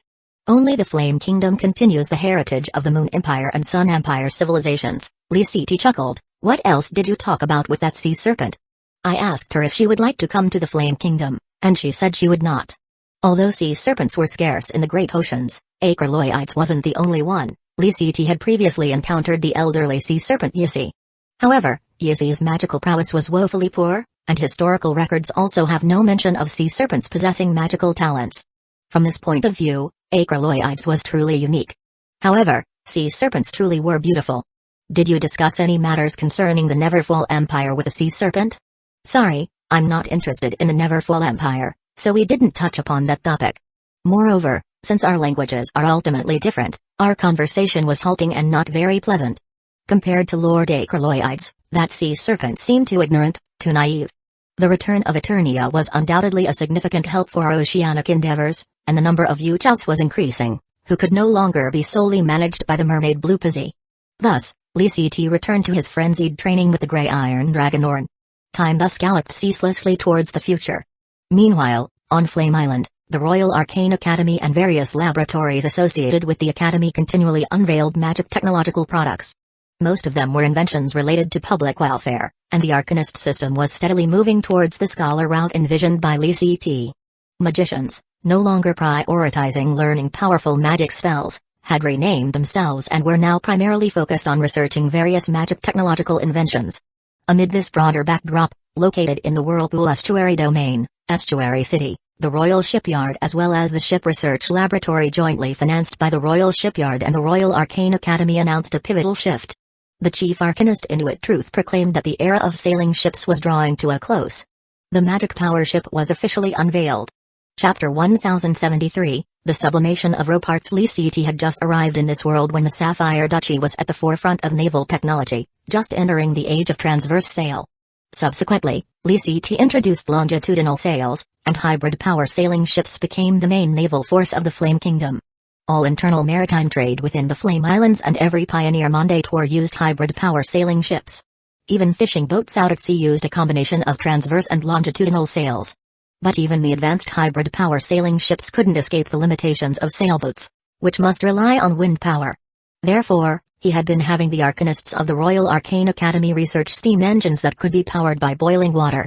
However, steam engines involved many mechanical components and couldn't be completed overnight, especially since the arcanists here were not sensitive to purely mechanical creations. Thus, steam engines were long in coming, and even the few models that were produced looked more like toys. Even though Lee C.T. told the arcanists that the power of boiling water had infinite potential, they still couldn't understand. Could the power of boiling water be more formidable than magic power or a dragon's power? Inuit Truth, an arcanist once specifically appointed by the Smoke Mission, was initially the one who combined transverse and longitudinal sails to develop a new generation of hybrid power sailing ships. His attitude towards steam engines was no different from that of the average arcanist, still trusting more in magic. So, he did not pursue the development of steam ships but instead studied another type of ship. A magic power ship. Inspired by the ideas suggested by Lee C.T. Previously, Gandalf Truth had invented the magic two-wheeled bicycle and was featured on the cover of the Great Arcanist. Inspired, Inuit began integrating magic with ships and, through continuous experiments in the ship laboratory, eventually combined the magic array with the propeller to complete the development of the first magic power ship. A point worth mentioning is that the propeller structure was taught by Liszt. All my research achievements have been realized under the unparalleled and wise guidance of His Majesty the King. It was His Majesty the King who initially entrusted me to design ships, telling me that ships should move away from oars and sails and instead use propellers to move forward, which enabled me to design the magic power ship. In his interview with the Great Arcanist as a cover figure, Inuit spent an entire page of content lauding Emperor Liszt's help in the development of the magic power ship. He also named the propeller Flame Propeller, a blatant attempt to flatter. The so-called propeller is a common screw propeller powered by a magic array, relying on the propeller to move water to generate power. Additionally, there are some technologies to reduce the propeller's cavitation and reduce the ship's drag. Thus, the magic power ship was born. The standard speed of the magic power ship can reach 70 knots, which is several times faster than the current fastest Iron Dragon warship at 20 knots. Theoretically, magic power ships can indefinitely increase the speed of the propeller. 70 knots is just the speed that saves magic power consumption. If we don't care about the consumption of magic power and the ship is strong enough, we can even reach 700 knots. Inuit boasted exuberantly about the magic power ship. In the age of transverse sail, the fastest court-fast sailing ship of the Grand Duchy of Sapphire could only reach a speed of 10 knots, just over 18 kilometers per hour. In the hybrid power sailing ship era, the fastest Iron Dragon warship of the Flame Kingdom reached 20 knots, which is just over 37 kilometers per hour. Now, the magic power ship has reached a speed of 70 knots, allowing for navigation across the sea at a speed of 130 kilometers per hour. Moreover, this speed is not affected by the wind speed. Even in strong headwind conditions, it can still travel over 100 kilometers per hour. In the concluding words of the interview with the Great Arcanist, they described Inuit and his invention of the magic power ship as follows: with Chief Arcanist Inuit Truth's invention of the magic power ship, the curtain on the great age of maritime exploration slowly begins to rise. One can imagine that in the future, humans driving magic power ships across the seas will be as comfortable as knights galloping across the continents on horses. There is a suspicion of excessive exaggeration. In fact, with the activation of the magic teleportation array, the importance of the great sea voyages seems not so crucial, as the communication between the Flame Kingdom and the legendary continent can basically be achieved without going through the traditional routes. However, the invention of the magic power ship still holds significant importance as it denotes an advancement in the exploitation of the sea. For this purpose, Lee Ct personally returned from the Dragon Pit Great Mine and met with Inuit and his team of arcanists from the ship laboratory at the Sun Moon Star Palace. He amicably conversed with them. Inuit, the magic power ship has broken free from the limitations of wind sails, perhaps it can be made bigger. A single ship might carry a whole Knight Order or even a dragon. Your next research direction could focus on this area, as I need to transport knights and dragons across the sea. As you wish, Your Majesty. I will seriously consider how to enhance the magic power ship. Very good. Lee Ct was pleased. Of course, he did not particularly need to use the magic power ship to conquer the legendary continent, as the efficiency coming from such a method wasn't high. Establishing magic teleportation arrays to conquer the legendary continent quickly was the true way to victory. But what he had in mind was another continent. Mafa continent. It was hard to find a natural node in the magic teleportation array leading directly to Mafa continent. Thus, if he wanted to explore the Mafa continent, he still needed to cross the Devil Sea. If it were just him, he could swim alongside Ak and the mermaid. But if he intended to lead a huge army, then he must build some dragon carrier warships capable of transporting dragons. After all, not knowing the situation in Mafa continent, he would have to approach it with a considerable force. No dragon could cross the territory alone. The magic power ship caused quite a stir within the Flame Kingdom, but it was just a few days of public enthusiasm. The magic teleportation array between Jade City and heroic Yellow City had long rendered the Flame Kingdom a land-based kingdom, and the great sea voyages were not a target for many nobles. For the nobles of the kingdom, why bother developing the sea when looting the legendary continent was the true path to domination? After the heat died down, the magic power ship was quickly forgotten. To this, Lee Ct could only describe it with sparrows could never understand the aspirations of the phoenix. Obviously, he didn't need short-sighted nobles, knowing his own grand objectives. He had already returned to the Dragon Pit Great Mine, continuing his training with Grey Iron Dragonborn. However, soon, a flickering thread of destiny attracted his attention. Following this thread, he sensed the source that was stirring these threads of destiny. The Great Elf Ash. After a careful consideration, his eyes widened, and he couldn't help but burst into laughter. Haha, great joy, Ash has successfully evolved. 2 years after subduing Grey Iron Dragonborn, Ash quickly became fond of this dragon. For a greater elf to evolve into a dragon elf, it generally takes a long time. Some greater elves might even cherish a dragon for more than a decade.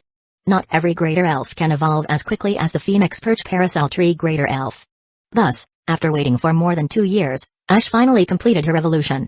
He hurried back to the Sun Moon Star Palace. Just as he entered the Chamber of Ash, he saw a beautiful, majestic dragon elf, still unclothed, holding a piece of rope in her hands. Seeing Lee Ct, the newly grown dragon elf Ash showed a sweet smile. Lee Ct, I've evolved, and I feel that my rope skills have also been elevated. Would you like to see? Chapter 1074, urgently to be picked. Appreciating rope art is of course unnecessary. But list circled around the Great Elf, or to be precise, the Dragon Elf Ash, for 2 full rotations. Very outstanding, Ash, you didn't let me down. Now you have become the 4th dragon elf of the Flame family. The pea plantation can be fully cultivated now. I thought you would be very fond of rope art, Ash responded, off the topic. Cough cough, I do have an interest in the artistic side of rope art, but lack the time. However, I will arrange for the servants in the royal palace to cooperate with you so you can fully express your artistic talent. Ash shook her head, disappointedly saying, it's a pity, many of those servants are too crude and do not understand what my rope art wants to express. List, I thought you would understand, only rope art can completely display the curves of beautiful things. You can take your time and find some among the servants. I believe there will be those who understand your perfect pursuit of curves. And you can also promote it among the elves, maybe they will understand as well. They won't understand, the little minor elves are just a bunch of idiots, even if they are born as great elves, they won't get it, Ash said seriously. Most elves are idiots, Carly, Yachty, and are idiots too, and the trait of stupidity is most apparent in Jayla. Carly is the man-eating tree dragon sprite, Yachty is the buckwheat dragon sprite, and Anne is the phoenix perch parasol tree dragon elf. Clearly, Ash doesn't think much of these 3 dragon sprites. As for Jayla, most elves seem to not hold Jayla in high regard. Luckily Jayla is still pursuing dragons, trying to evolve. After announcing its failure to pursue the aluminum dragon Connor, it has been bitterly interacting with bone dragon Vinny, trying to find their respective sparks in the hope of making itself fall in love with mountain bone dragon Vinny. This has allowed the Sun Moon Star Palace to enjoy a period of tranquility. You know it in your heart, that's enough. Some things don't need to be said aloud. Understood, Ash sighed, It's a pity I can understand you all, but very few of you can understand me. Rope art is such noble art. List, as a king, the highest existence among nobles, you really should learn rope art to embellish yourself. Having evolved into a dragon elf, Ash clearly had a significant improvement in intelligence and eloquence, but its sense of aesthetics remained as quirky as ever. Hee. List decisively ended the conversation. Now that you've become a dragon elf, should I prepare a few sets of clothes for you to change into? Ash thought for a moment and replied, exhibiting rope art in the nude is the essence of art, but after all, I still have to face the eyes of the mundane world, so have a few sets of clothes tailor-made for me. No problem. Leaving Ash's chamber and stepping into the corridor, List couldn't help wiping the non-existent sweat from his forehead. The personalities of his elves were mostly quite unique, with the most peculiar ones being Jayla and Ash, who was deeply indulged in rope art. Ash was once an elf of Di Maria Ua Stone, the Marquis of P Island. Di Maria must be a pervert in private. Ash's enthusiasm for rope art must have been learned from him. It turns out that beneath nobility's dignified appearance often lurks a perverse side. Your Majesty, will you be staying in the royal palace for dinner tonight? The inner court butler Carter inquired.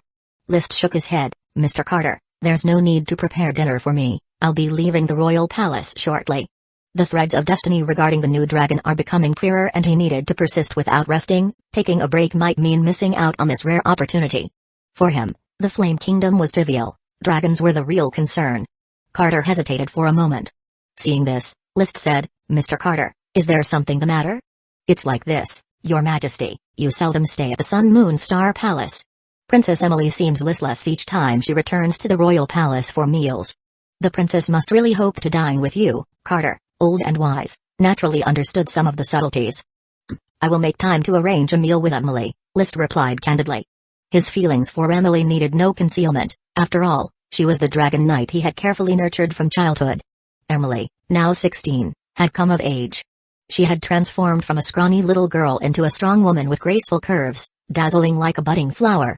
Riding the gray iron dragon Orn away from the royal palace, he couldn't help but reflect inwardly, Emily has grown up, it's time for me to fulfill my promise. May had just arrived. However, the knight's silhouette in the mind world of the gray iron dragon Orn didn't move forward as it neared completion, and it didn't take long for List to understand why. Orn, you have a knot in your heart. Roar. Orn responded openly, acknowledging this knot, for once it was a dragon of the Grey Iron Duchy, seeing eye to eye with the first Duke of Iron Grey. The mind branding of the first Duke of Iron Grey had faded away, but those memories were still preserved in Orn's heart. It was these very memories that became an obstacle preventing List from completing the mind branding, and after some thought, he decided, let's travel to the ruins of the Grey Iron Duchy. We should reminisce about your memories of the first Duke of Iron Grey, clear our minds, and perhaps the knot will be untied soon. Roar. Orn nodded in agreement. So the two of them, man and dragon, flew high into the sky, heading straight for the Jade Mountain Magic Gate, crossing the Male Jade Transmission Array to arrive at the heroic Yellow Plains.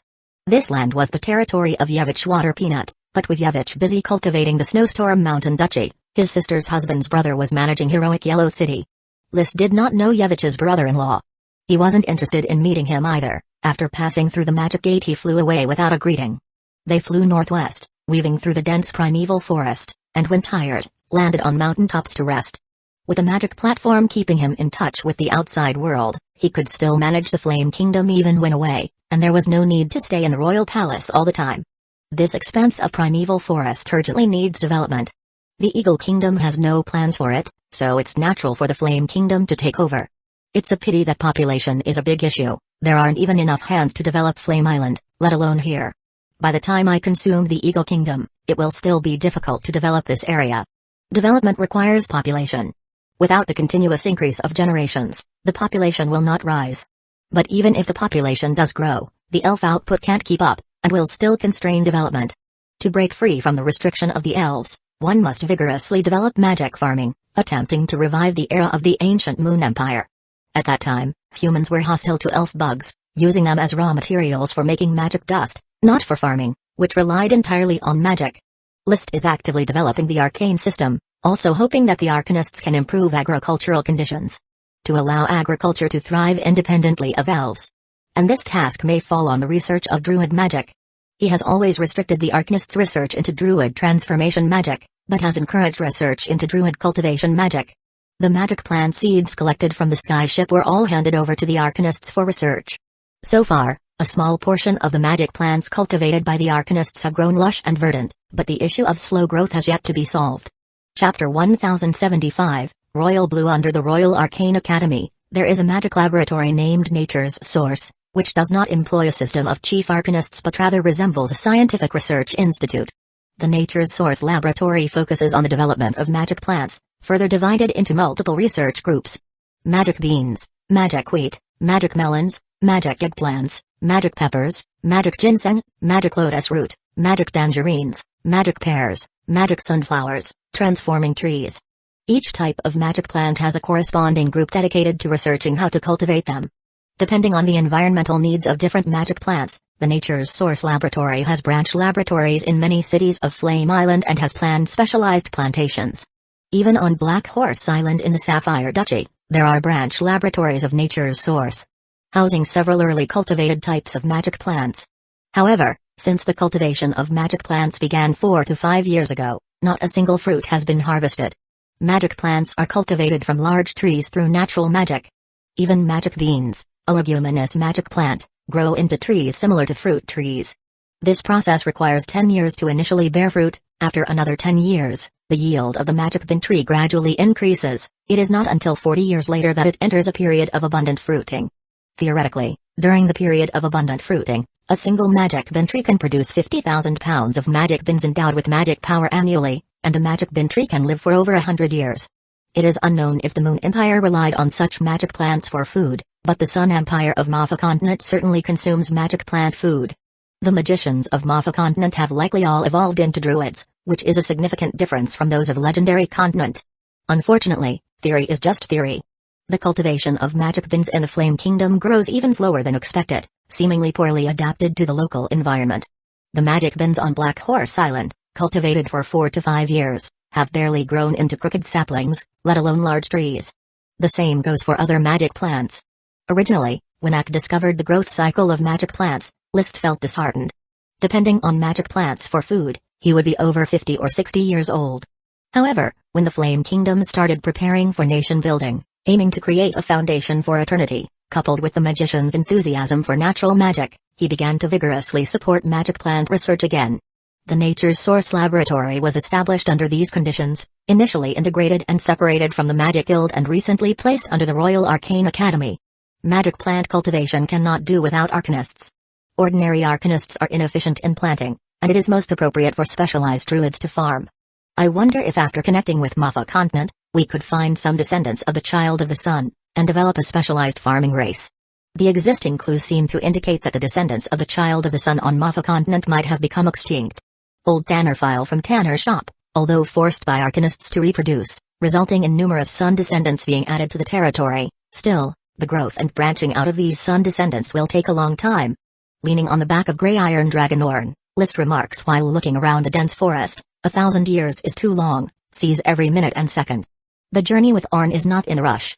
According to the memories provided by Orn, it was initially born on the western side of Eagle Kingdom, approximately at the border with Blast Furnace Fortress Kingdom. Most memories from its youth are vague, not knowing where it came from. But before it came of age, it met the then Marquis, who was the first Duke of Iron Grey. Payak Urki Almalan. Urki Almalan is a type of flower. It is worth mentioning that after the downfall of Grey Iron Duchy, Duke Birot changed his surname to Grey Iron. His son, Pifwa Urt, led the family back to Eagle Kingdom, initially claiming to change the surname to Fallen Iron, but King Adonis of the Eagle Kingdom disagreed, thinking that neither Birot's family nor Pifwa Urt's should have any more connections with the Grey Iron Dragon. Therefore, Pifwa Urt restored the surname Urki Almalan. The first Duke of Iron Grey was far more charismatic than his descendants. A young man who became a completion-level Sky Knight, then encountering the Grey Iron Dragon Orn, which was stealthily hunting for food, experienced love at first sight just like between individuals, as did Orn and Payak, and not long after, amidst a tug-of-war, completed the mind battle. The story did not have many hardships, no heroic dragon rescues, life or death separations, or sacrificing lives for justice kind of grand scenes. But Payak and Orn lived freely, traveling everywhere, fighting, until their later years when they finally established Grey Iron Duchy. Shortly after Payak Urki Almalan passed away, Orn became the Ash King, guarding the Grey Iron Duchy. This dragon values companionship, a spontaneous journey proves more effective than any deliberate effort. Sensing that the knot in Orn's heart was beginning to loosen, he couldn't help but observe and summarize. He had never given up on creating the list's Dragon Knight training complete manual. Different dragons require different training methods. If one is an ordinary Dragon Knight, only by finding the most perfect training method can one achieve completion. He generally relies on external forces to achieve perfection, being so willful under the care of the power of destiny. However, for the sake of his descendants to be able to ride dragons smoothly, it is still necessary to summarize the experience. Roar. Orn let out a coquettish roar, indicating it wanted to take some drugs. I don't have any red dragon water, only some ordinary magic potions, make do with these, List said, pulling out an ordinary magic potion and tossing it to Orn. Orn swallowed the magic potion, uttering a joyful roar, and didn't complain about it not being red dragon water. For him, the magic potions and such were secondary, the ability to travel the world with his own knight was already enough. Focusing on spiritual rather than material experiences. So, heading west. Upon reaching the former Grey Iron Duchy, which had been dissolved and reintegrated into the Eagle Kingdom, entering Orn's familiar environment, List's figure in its inner world had become fully clear, solidifying into tangible existence. Which means, the knot was untangled, the mind branding was successful, and at this moment List officially became a completion-level Grey Iron Dragon Knight. At the same time, feeling the threads of destiny swirling about him, one of them suddenly sparkled. Concentrating on this thread of destiny, he quickly managed to sense its source, leading to a dragon that awaited him. This is the power of destiny, going with the flow, one can enjoy the fruits of success. He stopped paying attention to the powers of destiny and reconnected spiritually with Orn. Let's go, Orn, I feel that there is a dragon far away, waiting to join the Flame Kingdom. Roar. Orn was a bit displeased, it didn't like List thinking about other dragons at this moment. However, the mind branding was already successful, no matter how unhappy it was, it couldn't resist List's decision. Flapping its wings, it soared into the sky, heading to the southwest, towards the wild forest under List's direction. The terrain shifted from plains to mountains. The terrain grew increasingly rugged, with raging rivers and towering peaks, as if flying into vast mountains. Various magical beasts of birds circled in midair, and the dense forest emitted dense bursts of magic power feedback, illuminating this paradise of magical beasts, undisturbed by humans. Do you see it, Orn? Roar. It's right there, just behind that snow mountain, over that, and you'll see it. I'm feeling it more and more clearly. It's a beautiful gemstone dragon. Robust magic power, strengthening its power, this sensation. Yes, it's the Royal Sapphire Dragon. Chapter 1076, The Aspect of Temperament. The Royal Sapphire Dragon is a type of gemstone dragon. This gemstone dragon produces gemstones whose color is known as royal blue. The color saturation of royal blue is very high, rich and bright, and under the illumination of the sun, it casts a shimmering halo. Upon closer observation, one can see the deep blue also carries subtle hints of gorgeous purple.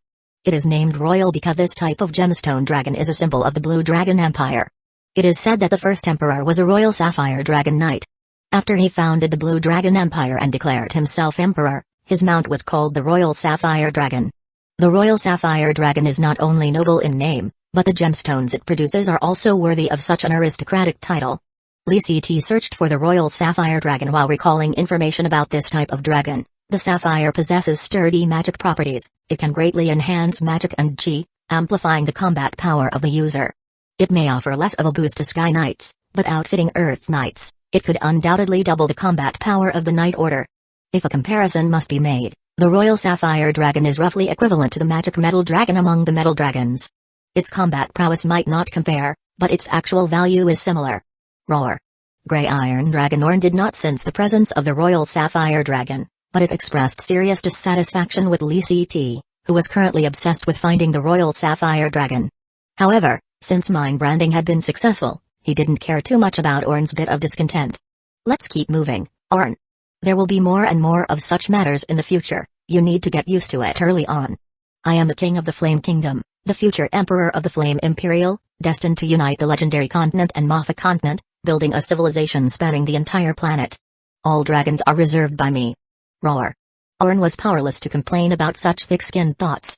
The mountains grew higher and the snow increased, they were nearly at the boundary between the Eagle Kingdom and the Yellowstone Kingdom. The geographic and climatic conditions were somewhat similar to the Earth's Sichuan Tibet line area, but below the snow line, there was still lush, dense vegetation. If we move forward, we'll be entering the highlands and crossing into the Yellowstone Kingdom. He employed the Eye of Magic to carefully inspect the snow-capped mountains and dense forests below. The threads of destiny are clearly leading to the Royal Sapphire Dragon, but they cannot give me an exact location. The power of destiny, represented by the threads of destiny, is not a precise tracker, but a mystical feeling. He needed to rely on Orn's draconic senses to pinpoint the location. Let's wander around this snow mountain range. Pay careful attention and see if you can sense the location of the Royal Sapphire Dragon. Roar. Don't rush the search. With our speed flying carpet-like across the area, we will eventually sense it. Roar. Do you mean to say if the Royal Sapphire Dragon is hiding in a cave, it would interfere with your sensing range? Let's search first, in any case. We have plenty of time. For the Royal Sapphire Dragon, spending 10 days to half a month is quite typical.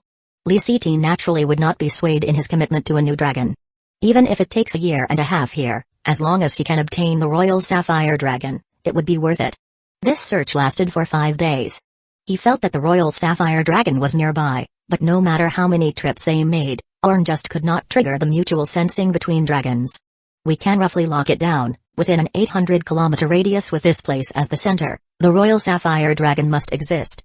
But, for some reason, our carpet-style search yields no feedback, the Eye of Magic sees no response light, and Orn cannot sense the other party. After a fruitless first search, Lee Ct decisively started the second round. Let's go again, Orn. This time, let's conduct the carpet search using 50 kilometers as the minimum sensing range. Even if the Royal Sapphire Dragon can hide its aura, it can't possibly be less than 50 kilometers. Normally, the sensing range between dragons is around 1 to 200 kilometers, and it rarely ever drops below 100 kilometers. At the moment, the only dragon Lee Ct knew of that could reduce its sensing range to 15 kilometers by utilizing the boundaries of matter was the formless dragon Bard. No matter how noble the name of the Royal Sapphire Dragon, it is still a gemstone dragon and cannot compare to a sacred dragon. 2 weeks later, the 50-kilometer carpet search came to an end, still without locating the Royal Sapphire Dragon. Standing atop a snow mountain, Orn lay languidly on snow, yawning, then fell into a deep sleep. It never showed much enthusiasm for searching for the Sapphire Dragon. Lee Ct jumped down from Dragon Tooth platform, standing in knee-deep snow, gazed at the vast expanse of white snow-capped mountains and lush valleys, his brow deeply furrowed. The threads of destiny always point to this place, so why can't I find the Royal Sapphire Dragon? According to the rules of the smoke mission from before, I've completed the prerequisite task mine branding of Grey Iron Dragon Orn to perfection. I should basically be at the stage of receiving rewards now. It shouldn't be delayed this long. Could it be that the Royal Sapphire Dragon can really shield itself from dragon sensing? Thinking. He pulled out an object resembling a mirror from his space ring, which was the magical weaving compass brought by Laurel Truth. This piece of magic equipment could detect surrounding advanced magic power. However, the compass, once activated, only reflected the shimmering light from Lee Ct and Orn. One man and one dragon, no use. The magical weaving compass hasn't been helpful after 2 carpet searches, its sensing range is far weaker than the dragon's. Packing away the magical weaving compass, he then took out a shattered crystal blade, unleashed a flow of chi, and blew away the surrounding snow, preparing to set up camp and rest. The strangely shaped greatsword, embedded with densely packed crystals, glimmered brilliantly under the sunlight. Against the backdrop of the strange greatsword, Lee Ct appeared full of heroic vigor. He was wearing a set of magical beast leather armor made from the hide of the advanced magical beast, Golden Leopard. Its defense might not be particularly strong, but the shimmering golden patterns, embellished with magic metal, were definitely top-notch in appearance. By now, Lee Ct had long since stopped pursuing external power. Any equipment's defense, even if made from dragon scales, could not match that of his phoenix incarnation. Any weapon's sharpness, even if forged from the teeth or souls of a dragon, could not surpass the sharpness of Bone Dragon Vinny's mimetic Bone Dragon Sword, or the Fire Dragon Lance of Fire Dragon Leo. The shattered crystal blade and golden leather armor were merely eye-catching accessories, highlighting the majesty of a king. Looking up at the brilliant sun overhead, Lee Ct dropped his worries of not finding the Royal Sapphire Dragon, wanting to recite a poem towards the expansive snowy mountains, the northern landscape, covered in ice, 1,000 miles of freeze, 10,000 miles. Before he could finish his words, on top of a distant snow mountain he was gazing at, suddenly an impressive deep blue color rose up, flying towards the sky in the sunlight. Even from a great distance, he could see clearly that it was a blue dragon, dancing joyfully in the sky. It might have been an illusion, but as the dragon danced, it seemed to leave behind a slowly dissipating trail of pale blue. Quick, wake up, Orn. Lee Ct hastily put away the shattered crystal blade and jumped onto Orn's dragon tooth platform. The Royal Sapphire Dragon has appeared, let's chase after it. Roar.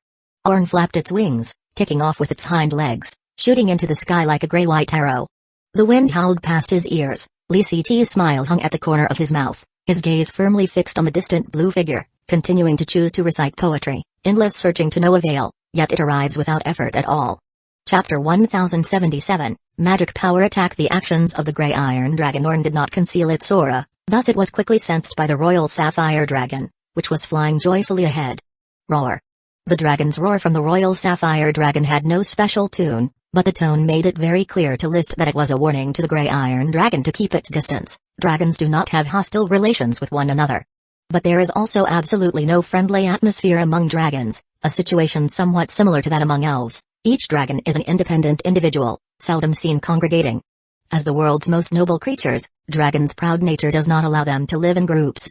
Some wild evil dragons even attempt to hunt young dragons. The nutrition of a young dragon far surpasses that of any magical beast or magic potion. Of course, wars among adult dragons are rare. Even though an adult fire dragon, the strongest among the elemental dragons, gemstone dragons, and metal dragons, can easily defeat some smaller adult dragons, killing an adult dragon outright requires a huge cost, and the chances are high that even with a great expense, the dragon may not be killed. It's a waste of magic power. Therefore, the Royal Sapphire Dragon merely issued a warning and then turned to fly far away. Orn, tell it to stop, let's use courtesy before force. List was not about to let the Royal Sapphire Dragon get away just like that. No matter what, he was determined to claim this beautiful gemstone dragon. Roar. Orn let out a roar. Roar. The Royal Sapphire Dragon turned back and warned again. The warnings were futile. List, riding the Grey Iron Dragon, charged recklessly towards the Royal Sapphire Dragon, closing the distance between them quickly. The Royal Sapphire Dragon was not afraid of the Grey Iron Dragon, so it did not think of fleeing. When the Grey Iron Dragon approached, it quickly turned around, issuing a final warning to the Grey Iron Dragon. Roar. Roar. The two dragons, separated by a distance of 800 meters, hovered midair and faced off against each other. The sunlight poured down, casting a faint glow on the Grey Iron Dragon. On the Royal Sapphire Dragon, it sparked a magnificent blue-violet halo, as if it was clothed in a coat woven from rosy clouds. List had to admit, in terms of appearance, this Royal Sapphire Dragon was at the pinnacle among gemstone dragons. Second only to the formless dragon Bard. Body length approximately 55 meters, wingspan about 65 meters, the wingspan is longer than the body length, giving it a slender softness rather than bulk. The blue-purple dragon scales, delicate and crystal clear with texture, with body curves and proportions perfect, and full of both strength and nobility. List silently admired the Royal Sapphire Dragon with great detail. Until the Royal Sapphire Dragon issued an intolerable provocative roar, roar.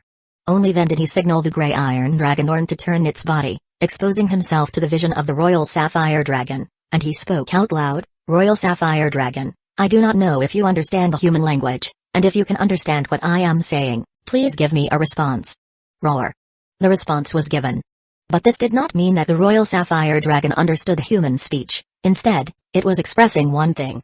If you do not leave, it would launch an attack. List smiled and said, Don't be so rude, Royal Sapphire Dragon. I've come with sincerity to meet you. It is fate that guided us to this encounter. You are a dragon, and I am a dragon knight. Our dragon rider bond is inevitable. Unfortunately, this speech went unappreciated. The Royal Sapphire Dragon seemed to have never been in contact with humans and did not understand human language. Seeing that List and Orn had not left, it became furiously enraged and beat its wings vigorously. Then, List saw one gray wind blade after another shooting out from between its wings, barraging towards himself and the dragon. Can it actually use magic? List was astonished, he had never seen a dragon release magic. For dragons, they did not need the power of magic, they themselves represented the pinnacle of power. Physical strength and dragon breath were the most common forms of combat. Orn twisted his body and flipped upwards, dodging the bombardment of wind blades. List took the opportunity to pull out a 5-meter-long Thunder Fury Dragon Lance, while using the Eye of Magic to carefully observe the magic released by the Royal Sapphire Dragon. In the special field of vision, the wind blades that constantly attacked beside them shone with a unique cluster of high magic. It's not magic, but high magic that has condensed. It still falls within the realm of dragon magic power. He quickly determined that the Royal Sapphire Dragon did not possess the ability to cast magic. Magic is formed from magic power composing runes and then forming a powerful attack sequence. The magic power that condensed into wind blades before him was similar to the fire rain that appeared when Fire Dragon Leo made its entrance, lacking a sequence of rune combinations. Fortunately, it's not magic, within an acceptable range. Just as he was concentrating on his analysis, The Royal Sapphire Dragon saw that the Grey Iron Dragon evaded its attacks but continued to fly around it, glaring with a pair of draconic eyes. Its rage surged once more as its crystal-like wings beat fiercely, creating a gust that lifted it higher before the wings twisted and once again expelled dragon magic power. At that moment, the sky suddenly changed color, as if oppressive clouds loomed overhead, and ice hail formed out of the air. Like bullets firing, they barraged towards the Grey Iron Dragon. Each piece of hailstone, as it tore through the air, emitted a sharp, piercing sonic boom, filling the heavens with hail and sonic booms. It's not magic but might as well be. It's more terrifying than the high magic super magic released by Yak on her own, almost reaching the level of superior magic super magic released when she rode a unicorn. List was astounded. After the shock, he rapidly felt joy. The stronger the Royal Sapphire Dragon was, the happier he was because it was his dragon. "Orn, let's break through," he said as the two of them, man and dragon, charged at the Royal Sapphire Dragon amidst the frenzied magic hailstone, with formless dragon magic power mixed with dragon chi, enveloping themselves in a protective membrane to withstand the more violent hail of magic power attacks than magic. As a fully realized Grey Iron Dragon Knight, List's current battle power was definitely among the top tier of Dragon Knights, with strength combined with skill. The combat power demonstrated by a Dragon Knight was not something a single dragon could achieve. Boom! The hail smashed against the protective membrane woven from magic power and chi, rapidly melting and vaporizing, with only a few pieces penetrating the membrane to hit the dragon scales. But the penetrating hail had weakened significantly, essentially tickling rather than hurting. Both man and dragon swiftly passed through the flashy but insubstantial hail of magic power attacks. As they were about to collide with the Royal Sapphire Dragon, the stunning Deep Sapphire Dragon, its beautiful dragon eyes did not show any sign of panic. It continued to flap its wings at a normal rhythm, then rolled up even more hail to launch an attack. But the next moment, List suddenly realized that the hailstone, which should have been melted and vaporized by the protective membrane, seemed to solidify dozens of times more. Instead of dissolving, it tore through the protective membrane like real bullets, and carrying immense impact force, struck the Grey Iron Dragon, leaving deep indentations upon the dragon scales. Roar! Orn felt pain. List, connected in heart and mind, felt the pain as well. But his mind was exceptionally clear, and within a quarter of a breath, he analyzed the sudden increase in attack strength, pinpointing the reason. It's the unique magic property of the Royal Sapphire Dragon. The gemstones it produces can enhance magic power. Naturally, it could also enhance its own. The enhanced magic power attack made the condensed hail as hard as rocks, maybe even rivaling the hardness of steel. When it struck the Grey Iron Dragon, it was like a machine gun baptism. It truly hurts. Indeed very powerful, worthy of the reputation of the gemstone dragon as the magic metal dragon. However, a dragon without a knight, no matter how gorgeous the attack moves, is but a flashy shell of techniques with no substance. Enduring the continuous bombardment of painful hail, he loudly declared, "Royal Sapphire Dragon, become my dragon, only together can we unleash your true innate combat abilities." Chapter 1078 Wu Yi. The skies roared with hail, making it impossible for the Royal Sapphire Dragon to hear what List was saying, and it deemed the words of humans insignificant like ants. Seeing that his magic hailstone attack barely did any notable damage, the dragon simply opened its mouth to emit a dragon breath. It was a brilliant blue-white light, almost like a laser beam, hitting the Grey Iron Dragon before it could react, right in the chest and abdomen area. Roar! The Grey Iron Dragon Orn, in pain, let out an infuriated roar. The Royal Sapphire Dragon, successful in its first strike, opened its mouth again to prepare for another dragon breath attack. Dodge it, Orn! List, enduring the severe pain from the Mind Unity link, maneuvered the Grey Iron Dragon to evade it quickly. He glanced at the spot hit by the laser-like dragon breath. A large area of dragon scales was shattered. The wound looked like it was scorched by a fierce fire, emitting light smoke from the charred area. It almost smelled like roasted dragon meat. It was undeniable that laser dragon breath was nearly powerful enough to heavily injure the Grey Iron Dragon. Seeing the Royal Sapphire Dragon preparing to unleash another laser dragon breath, Orn's ferocity was fully provoked. It too opened its mouth to unleash its dragon breath, a torrent of metal transforming into sharp steel blades, projecting straight at the Royal Sapphire Dragon in a columnar path. However, its dragon breath was slightly slower, dodged by the Royal Sapphire Dragon twisting its body. The laser dragon breath from its opponent's mouth was still forthcoming. Boom! The beam of light grazed Orn's wing and shot towards the distance. Orn dodged the attack and lifted its dragon head once more, mouth open, about to emit its own dragon breath. The metal tore it. But List's thoughts took control. Stop using dragon breath, Orn. Such primitive and outdated combat methods shouldn't be used by a dragon knight. Immediately, His mind shimmered with brilliant light. Charge with me. The Dragon Chi manual was swiftly enacted. Thunderclasp Dragon Lance was slightly short, but enough to exert the studied Dragon Chi of past Grey Iron Dragon Knights. Unity of man and dragon. Headed straight for the Royal Sapphire Dragon, then the Dragon Lance charged with copious magic power and chi, aimed at a cunning angle with a ferocious momentum, stabbing beneath the left wing of the Royal Sapphire Dragon. If they couldn't persuade it through language, subduing the Royal Sapphire Dragon first was the only option. One lance strike after another. A well-trained Dragon Knight, once in battle stance, finally unleashed his true combat power. Each Dragon Lance strike combined speed, angle, and force perfectly, even causing ripples in the air, as if mere inches away from piercing the material boundary. The Royal Sapphire Dragon had strong combat power, be it robust magic power attacks or the electrically shot laser dragon breath, all were powerful offensive techniques. However, it lacked Dragon Knight training, its strength dispersed and not condensed, possessing brute ferocity yet missing an unstoppable explosive power. Round and round, several rounds of combat. Liszt had now managed to turn the tide while controlling the Grey Iron Dragon, from initially struggling to now dominantly suppressing the Royal Sapphire Dragon. The Thunderclasp Dragon Lance stabbed repeatedly into the beautiful dragon scales of the Royal Sapphire Dragon, piercing one bloody hole after another, with dragon blood splattering out. Royal Sapphire Dragon, I've said it before, you have strength but can't utilize it effectively, don't you see? You lack a knight like me to guide you. During the brief battle pause, Liszt still tried to communicate his sentiment. But the response he got was the Royal Sapphire Dragon suddenly turning around and swinging its long dragon tail like a thick whip. The distance between the two dragons surely exceeded the length of the tail. However, when the tail swung towards the Grey Iron Dragon, a blue-white lightning spread from the tip of its tail, instantly turning the tail into a handle, the front end extending into a tens of meters long arc of lightning. Crackle. Snap. The arc of lightning harshly struck the Grey Iron Dragon, then shattered into multiple small lightnings, streaking across the Grey Iron Dragon's body. Roar. Orn trembled throughout its body from the electric shock. Liszt, riding on the dragon tooth platform, also flickered with electric sparks, but he quickly shifted his skin to a phoenix incarnation, thus avoiding the damage from the lightning. Despite still feeling the numbing sensation from the Grey Iron Dragon being shocked, it no longer hindered him from continuing the attack. Thunderclasp charge, striking the Royal Sapphire Dragon again, pulling out the lance tip after, blood spurted. Thus, the battle continued with merging and splitting. Whenever the Royal Sapphire Dragon unleashed a chain of lightning, Liszt would retaliate with a dragon lance thrust, and occasionally the Grey Iron Dragon would dare with its claws. More often, the two dragons of roughly equal size entwined their occurrence, charging at each other, showcasing a brutal combat of flesh and blood. The fight rapidly escalated. Liszt's side, being a Dragon Knight, clearly suppressed the might of a single dragon. However, the Royal Sapphire Dragon, with its myriad tactics and unique fighting style unlike ordinary dragons, behaved like a magician among dragons, always countering the Grey Iron Dragon unexpectedly.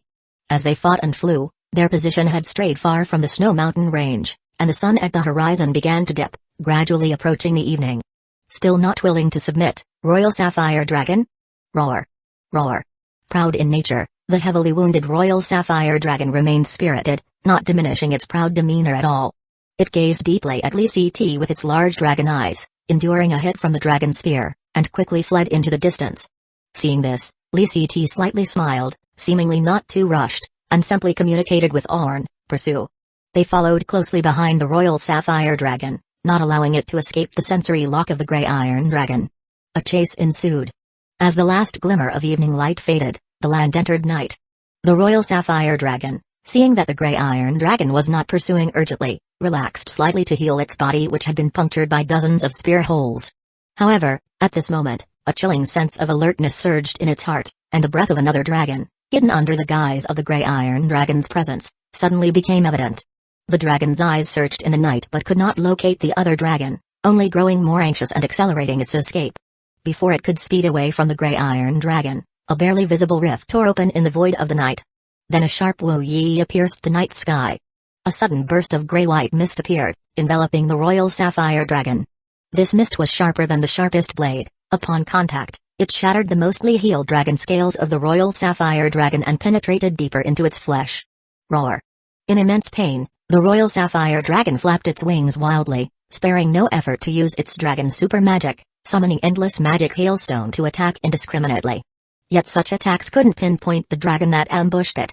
The elusive presence, like maggots pouring into bone, continuously burrowed into the royal sapphire dragon's heart, subjecting it to immense pressure. Moreover, the gray iron dragon had already caught up from behind. With one in front and one behind, the combined presence of the two dragons firmly locked it in, as if ready to launch a fatal attack at any moment. Click. A bright light ascended from the back of the gray iron dragon, the glow emitted by a row of magic lamp bulbs, shining upon the royal sapphire dragon. Li Ct's voice was unusually clear in the night. Royal sapphire dragon, as I said, the fate between us is destined. You should not flee. Come now, make the right choice. Unite with me, I need your strength, and you shall receive tributes from the Flame Kingdom. Roar. The roar of the royal sapphire dragon was still filled with disdain, showing no change in its attitude even when facing two dragons, with nowhere to flee. Sigh. Li Ct shook his head. He knew that unless the royal sapphire dragon was severely crippled, it would never bow. Li Ct, an experienced dragon rider, understood the dragon's temperament well. If the compatibility between human and dragon was not harmonious, the dragon would rather die than submit. Therefore, the prior verbal communication and somewhat performative battle were merely meant to buy time for the formless dragon bard to arrive. From the beginning, he had never planned to conquer a dragon single-handedly. I am, after all, a dragon knight with 8 dragons. Chapter 1079. The overall situation is decided. The royal sapphire dragon is indeed very powerful compared to most gemstone dragons, with both magic power attack and laser breath as powerful means of attack.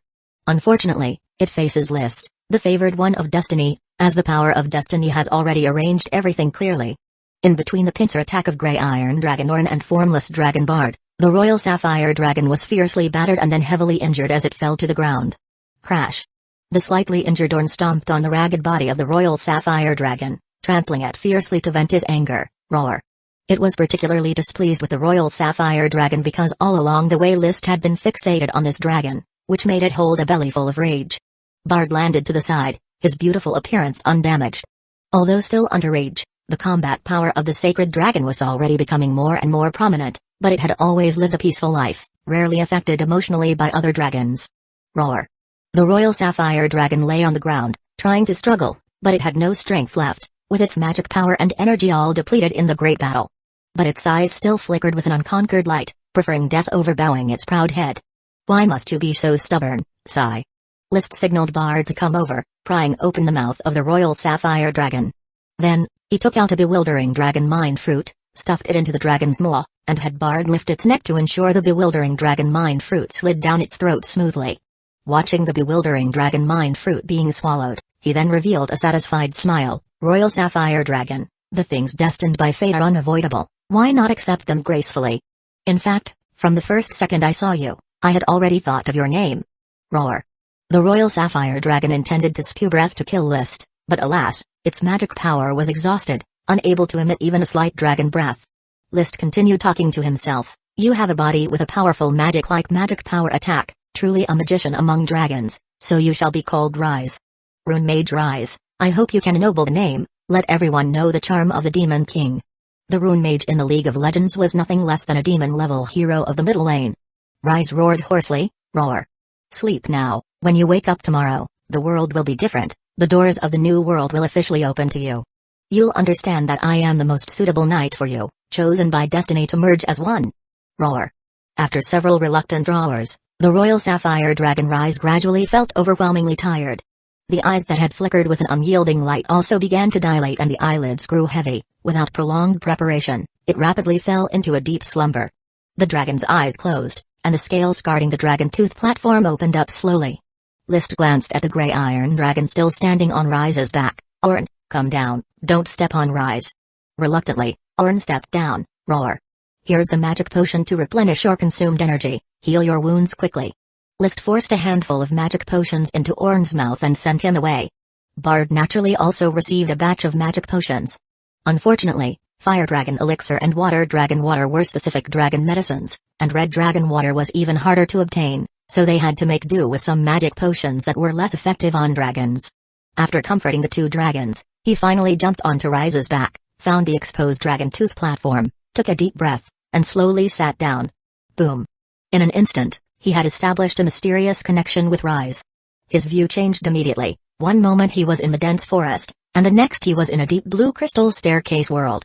The experienced List naturally understood that this crystal staircase was the mind world of Rise. Each dragon has an imagined mind world, which is both a figment and a real existence. And according to the personality of each dragon, the structure of the mind world is different. Such a grand crystal staircase, the material should be similar to the gemstones, crystals produced by Rise. It looks like it's quite narcissistic about itself. Standing at the very bottom on the edge of the stairs, List looked up and found a deep blue dragon lying at the top of the stairs, only part of its body visible. Without a doubt, this was the projection of Rise himself in its mind world, but its body was wrapped in rainbow chains.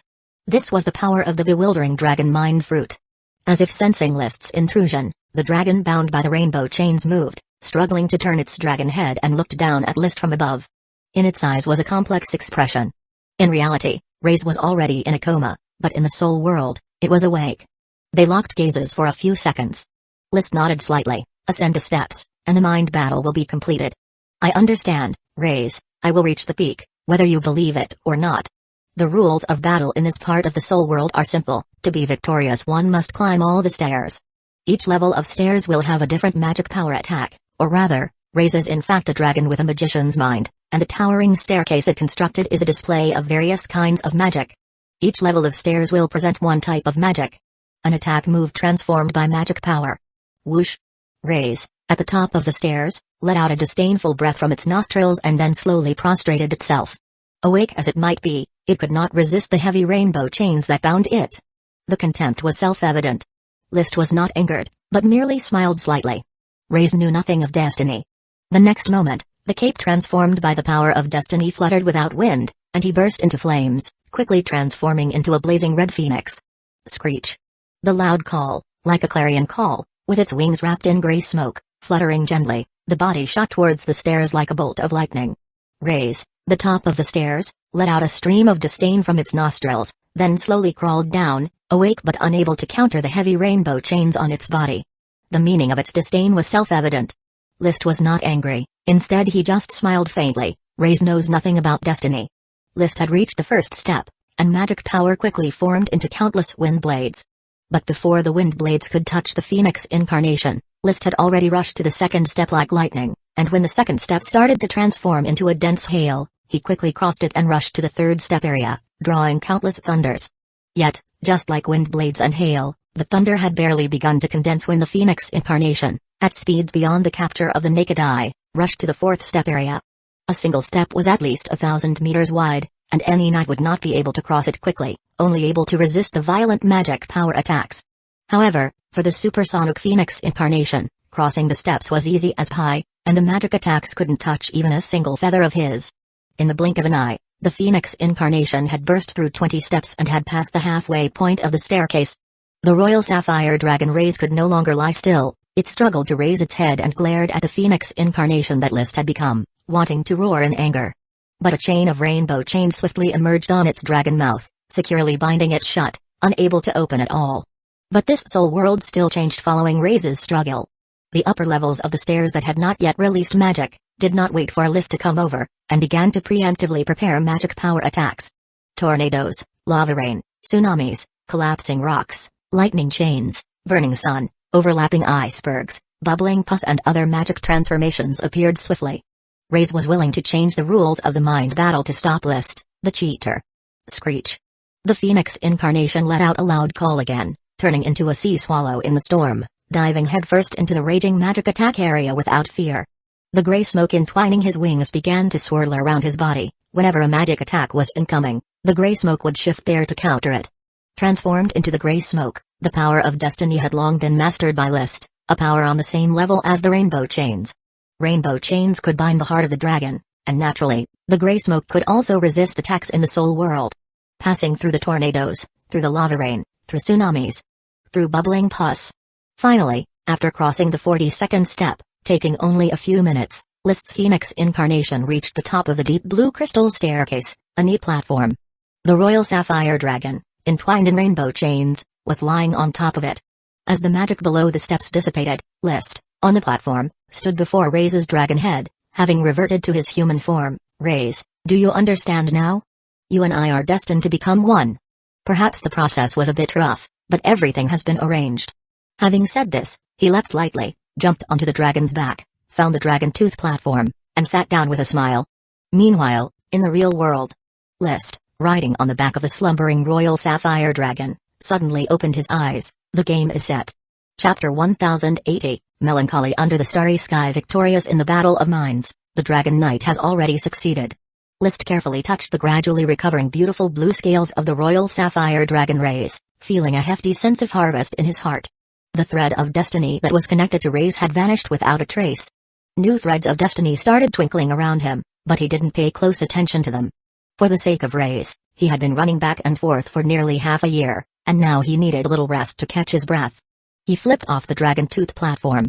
He began to circle the sleeping Royal Sapphire Dragon, appreciating every curve and every scale on the dragon's body. Rays, oh Rays, even though you are unconscious, our brief unity of minds has given me some understanding of you. You can not only produce the precious Royal Sapphires, but you're also a powerful combat aid. Only 200 years old, you can protect the Flame family for at least 600 years.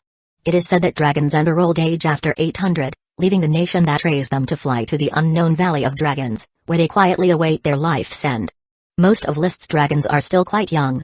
Bone Dragon, age unknown, after all, it is an anomaly among dragons, cannot be classified as metal, gemstone, or elemental dragons, nor as sacred or evil dragons.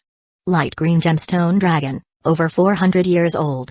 Gray Iron Dragon, over 300 years old. Mountain Copper Dragon, over 200 years old.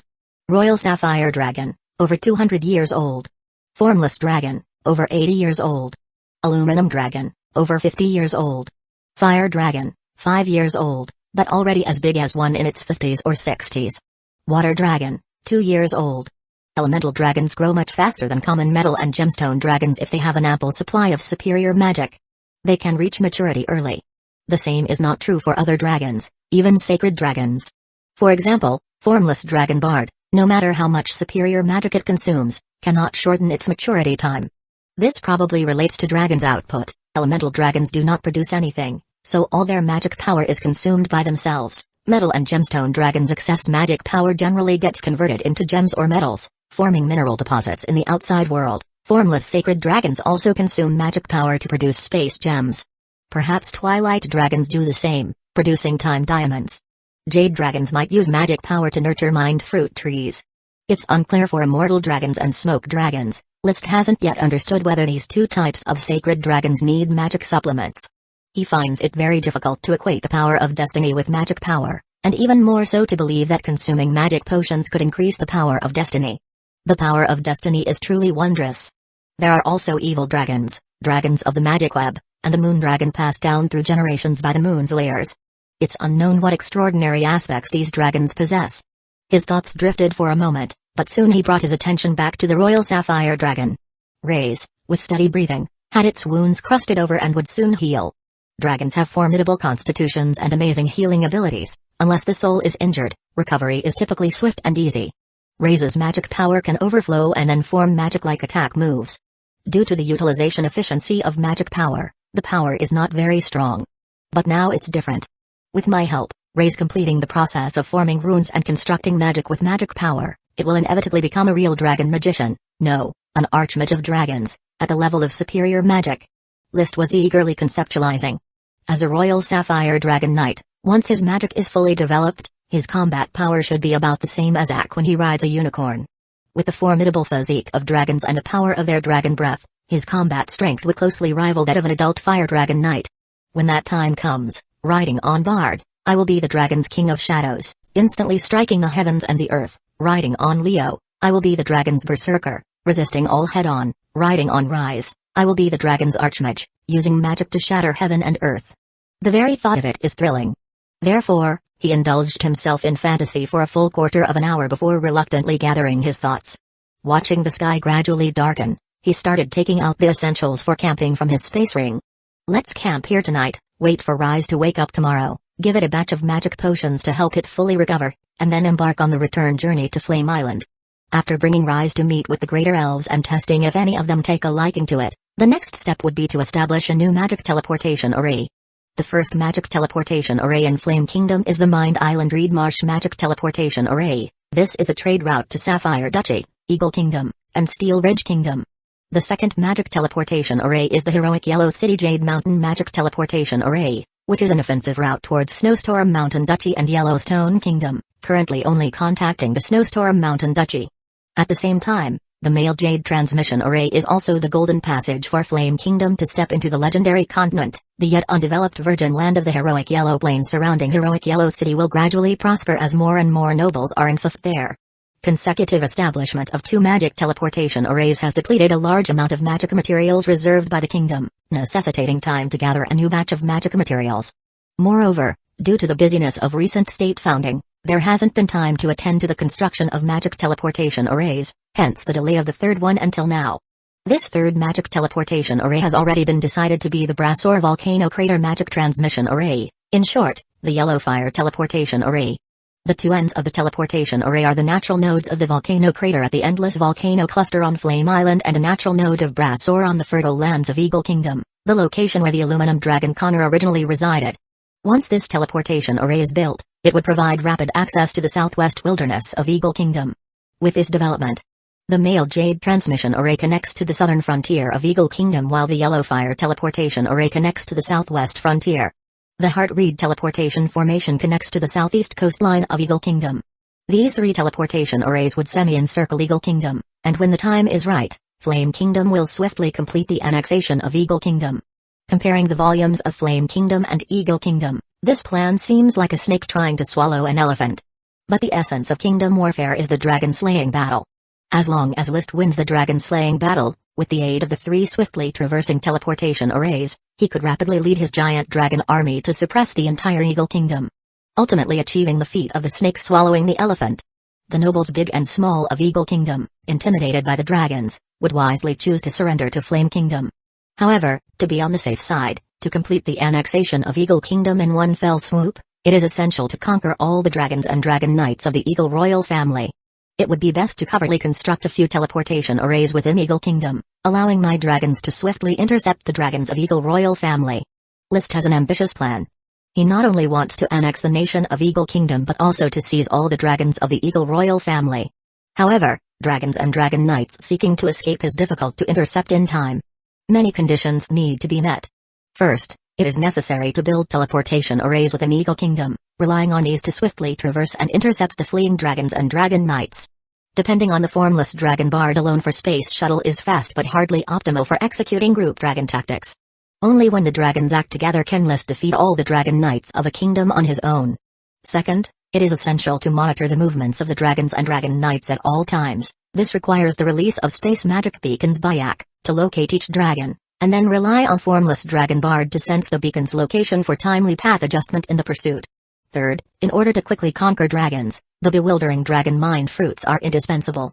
Currently, Ak is studying the jade dragon's hind leg, and it is believed that soon a large batch of bewildering dragon mind fruits will be cultivated. Having used one on Rise, he now has only 1 bewildering dragon mind fruit left in stock. Fourth, there are many more conditions, but List did not continue to delve deeper. The annexation of Eagle Kingdom is a grand plan that requires careful planning. Once the action commences, it must proceed with the ferocity of lightning, not giving any opportunity for the Dragon Knights of Eagle royal family to escape. During the preparatory period for the action, all remains as usual, seizing the Pioneer Mandate once a year. It is both to cut the opponent's flesh to increase my power and to lull the Eagle royal family into complacency. Thinking of conspiracies for a while, the sky darkened. Turning on the outdoor magic lamp bulb, he brought out a small round table, and then served steaming hot delicacies one by one. Accompanied by the delicious semi-slope milk tea, he began tonight's dinner. Possessing a stationary space ring, he could still enjoy the delicious food personally cooked by Mrs. Abby even when abroad.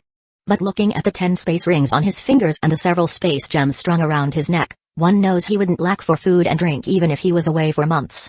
After eating and drinking his fill, he lay on the rocking chair to digest. Tonight, the moon is invisible, but the stars are scintillating, with a Milky Way galaxy faintly visible, stirring a mild homesickness in him. The planet I am currently on, where exactly is it located? Is it still within the Milky Way galaxy? Perhaps one day I can land on this planet's moon, but returning to Earth seems like an impossibility. Chapter 1081, lining up the following day, after breakfast and practicing his chi course, it wasn't until the sun was high in the sky that the Royal Sapphire Dragon race finally woke up from its stupor. Its body was still very weak, lying prone on the ground, its gaze fixed on Lee CT throughout. "Don't look at me like that, Raze. Here is all the stock of magic potion I brought, take them to replenish and recuperate. Once you've recovered, I'll take you back to the Flame Kingdom to start a new life. For now, I know you have many topics you want to discuss." He took out a large bundle of bottled magic potion and placed it in front of Raze. Raze did not accept the magic potion, nor did it make a sound, still staring at Lee CT. If it could, it would very much like to spit out a laser beam of dragon breath to turn Lee CT to ashes. But the mind battle was over, and it could not resist the constraint from the mind. It could only silently vent the resentment accumulating in its heart. It did not like Lee CT, having disliked him from the very first time they met. Especially when it thought about being brutally roughed up, then tricked with drugs, the Dragon Tooth platform overtaken, and it was forced to lose to a puny human in the mind battle. It was almost on the brink of a heart attack. In the mind battle, Lee CT won fairly with tactics, climbing all the steps and reaching the final platform. However, this did not increase Raze's approval of Lee CT. The reason was simple: it did not need a Dragon Knight in its dragon life, and even if it really needed one, it should not be a despicable Dragon Knight like Lee CT who achieved everything through shortcuts without any effort. The Dragon Knight it was looking for should have endured the baptism of magic power, and with unyielding perseverance, climbed all the steps by hand to reach the pinnacle. Not like turning into a firebird and zooming up in one swoop. This is a despicable act of cheating, you tiny ant, unforgivable. The blurry telepathic link allowed Lee CT to understand Raze's anger. He didn't mind Raze's complaints, the process wasn't important, the result was what mattered. There's no rule against taking shortcuts in the mind battle, Raze. I hope you can be a dragon that honors its pets. Huff. Blue and white electric sparks burst out of Raze's nostrils. It really wanted to spit out laser dragon breath. These magic potions are very beneficial for your recovery. You are my dragon now. In the future, the Flame Kingdom will take care of you. You will no longer need to hunt laboriously, as there will be a great supply of magic potions at your beck and call every day. Lee CT glanced at the still huffing Raze, decisively mounted on it. He sat on the Dragon Tooth platform, instantly completing the mental unity link. In that instant, the thoughts of human and dragon were synchronized, with each containing a piece of the other. Lee CT could feel and influence Raze's thoughts, and Raze could also feel and affect Lee CT. This went beyond the communication of language and could resolve all differences in a moment. Roar. After hundreds of turns of mental contest, Raze finally compromised and began to eat the magic potions on the ground. Lee CT, remember, even though I lost to you in the mind battle, this does not mean that I will acknowledge you. I refuse to engage in any form of training with you. Just being tsundere. Lee CT, having been through this before, responded indifferently, "Don't worry, Raze.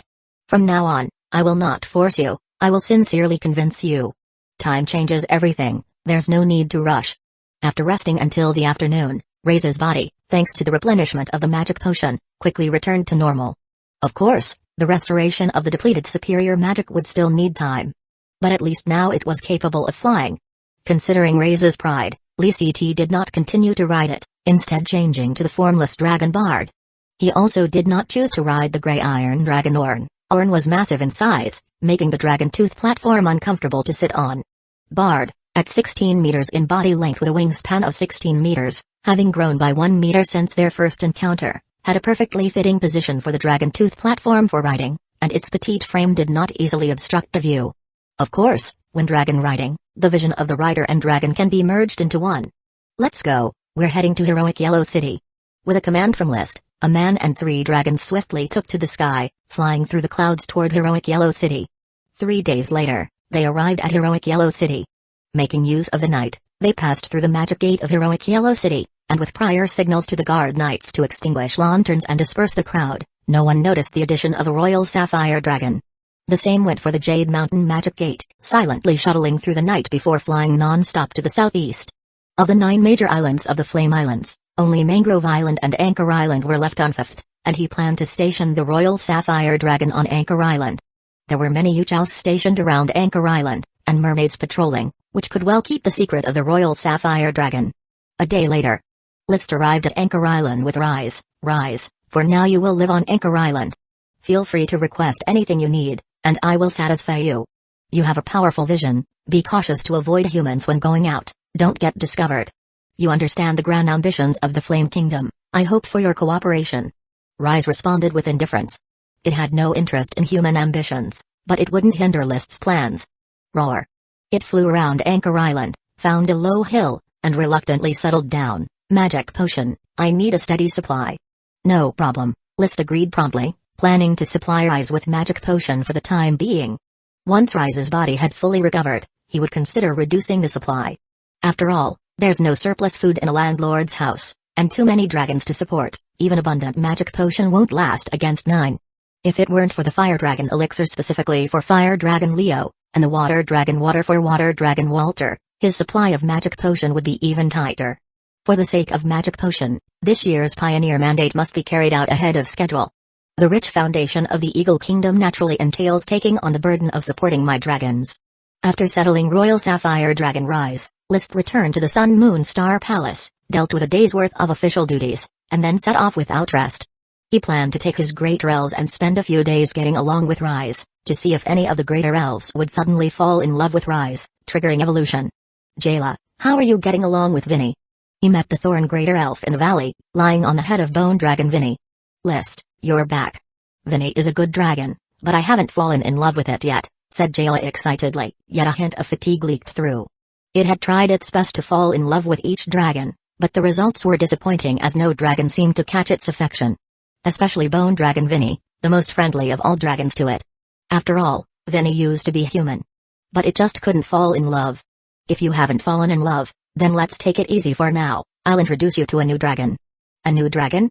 Let it wait in line. I haven't spent time with Water Dragon Walter yet. Jayla waved its hand, not very enthusiastic.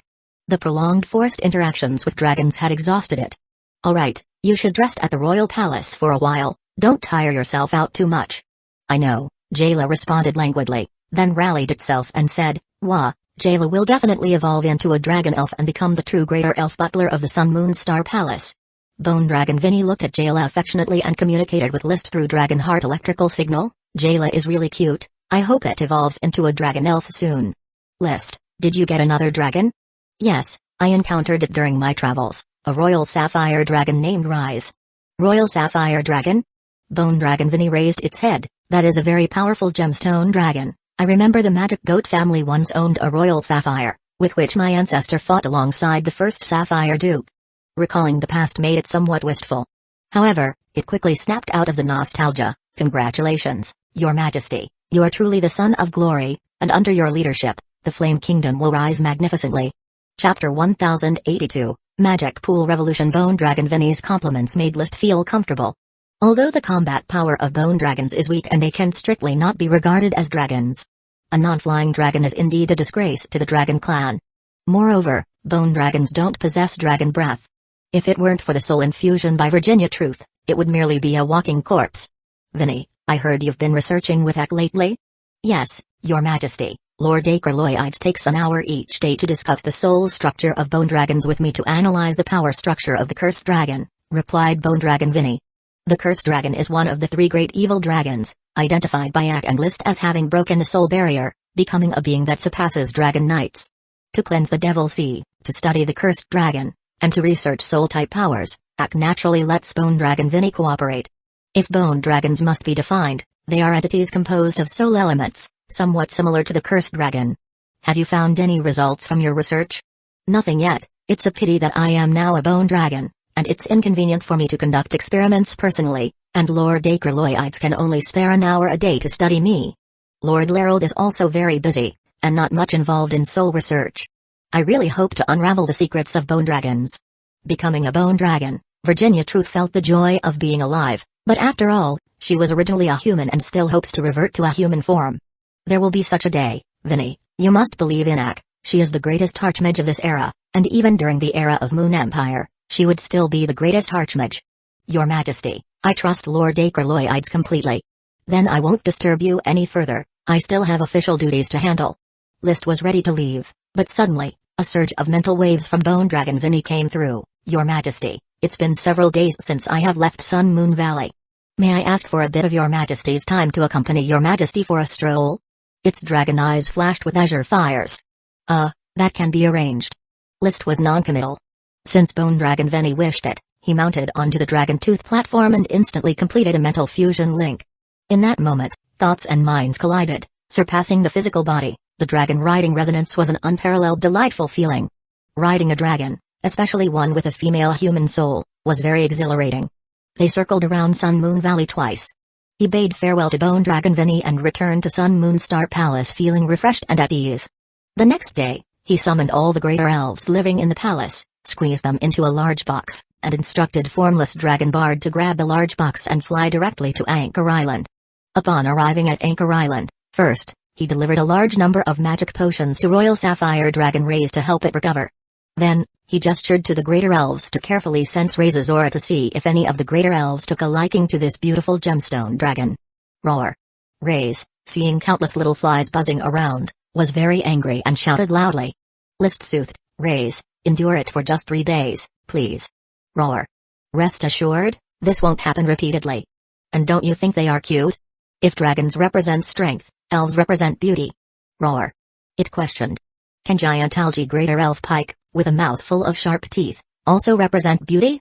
List looked at Pike, who was lazily lying on a dragon scale, and gave an embarrassed smile. Actually, when Pike is not smiling, he is quite handsome. Many people in the territory say he is the handsome little ocean prince. And he's just here to join the fun. He actually likes little water dragon Walter.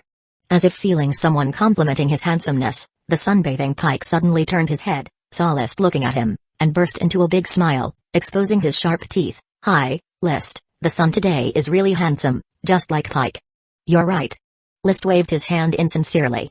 Rise repeatedly rolled his eyes upward and thereafter lay prone on the ground with a languid indifference, too lazy to raise his head for more interaction. Subsequently, he simply closed his eyes, favoring an out-of-sight, out-of-mind approach. Just 3 days' time. He thought helplessly. 3 days flashed by. Potato Great Spirit Kuchi was the first to shake his head. Lee, I don't like it. Its scales don't suit my aesthetic. Then came Corn Greater Elf Mickey. I can't count its scales, there are many irregularities, which makes calculations difficult. Therefore, Lee, I can't take a liking to it, he said seriously. You should find me a mathematical dragon so that I can study mathematics with it. In reality, he could only count up to 76 so far, which is still far from the major milestone of 100. Over the next 3 days, the majority of the great spirits like Banana Greater Elf Poppy, Millet Greater Elf Tick, Mangrove Greater Elf Nami, and others all shook their heads, expressing their dislike for Rise's idea. Watching one greater elf shake their head after another, Lee sighed despondently, feeling that he was overly ambitious, recognizing how challenging it is for a dragon elf to trigger evolution.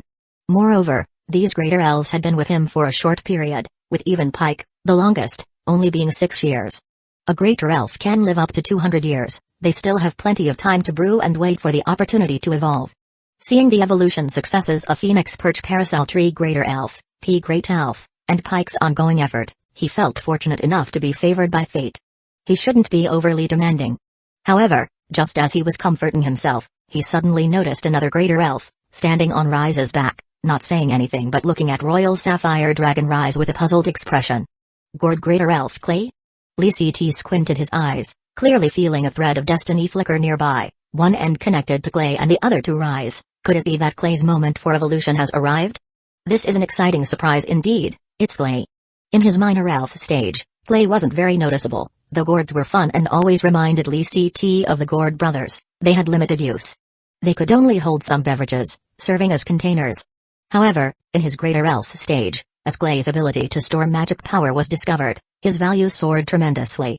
He has already surpassed the magic potions and grain-type greater elves and comes only second to King Lotus Sprite Kenji, who can produce dragon medicine, water of the water dragon. Even Thorn Greater Elf Jayla, who can produce thorn auxiliary medicine, didn't have his value. Because gourds capable of storing magic power, after repeated studies by the arcanists, had become known in the magic world as magic batteries, a new term was coined replacing the gourd itself, magic pool. The creation of the magic pool made many magical technologies feasible.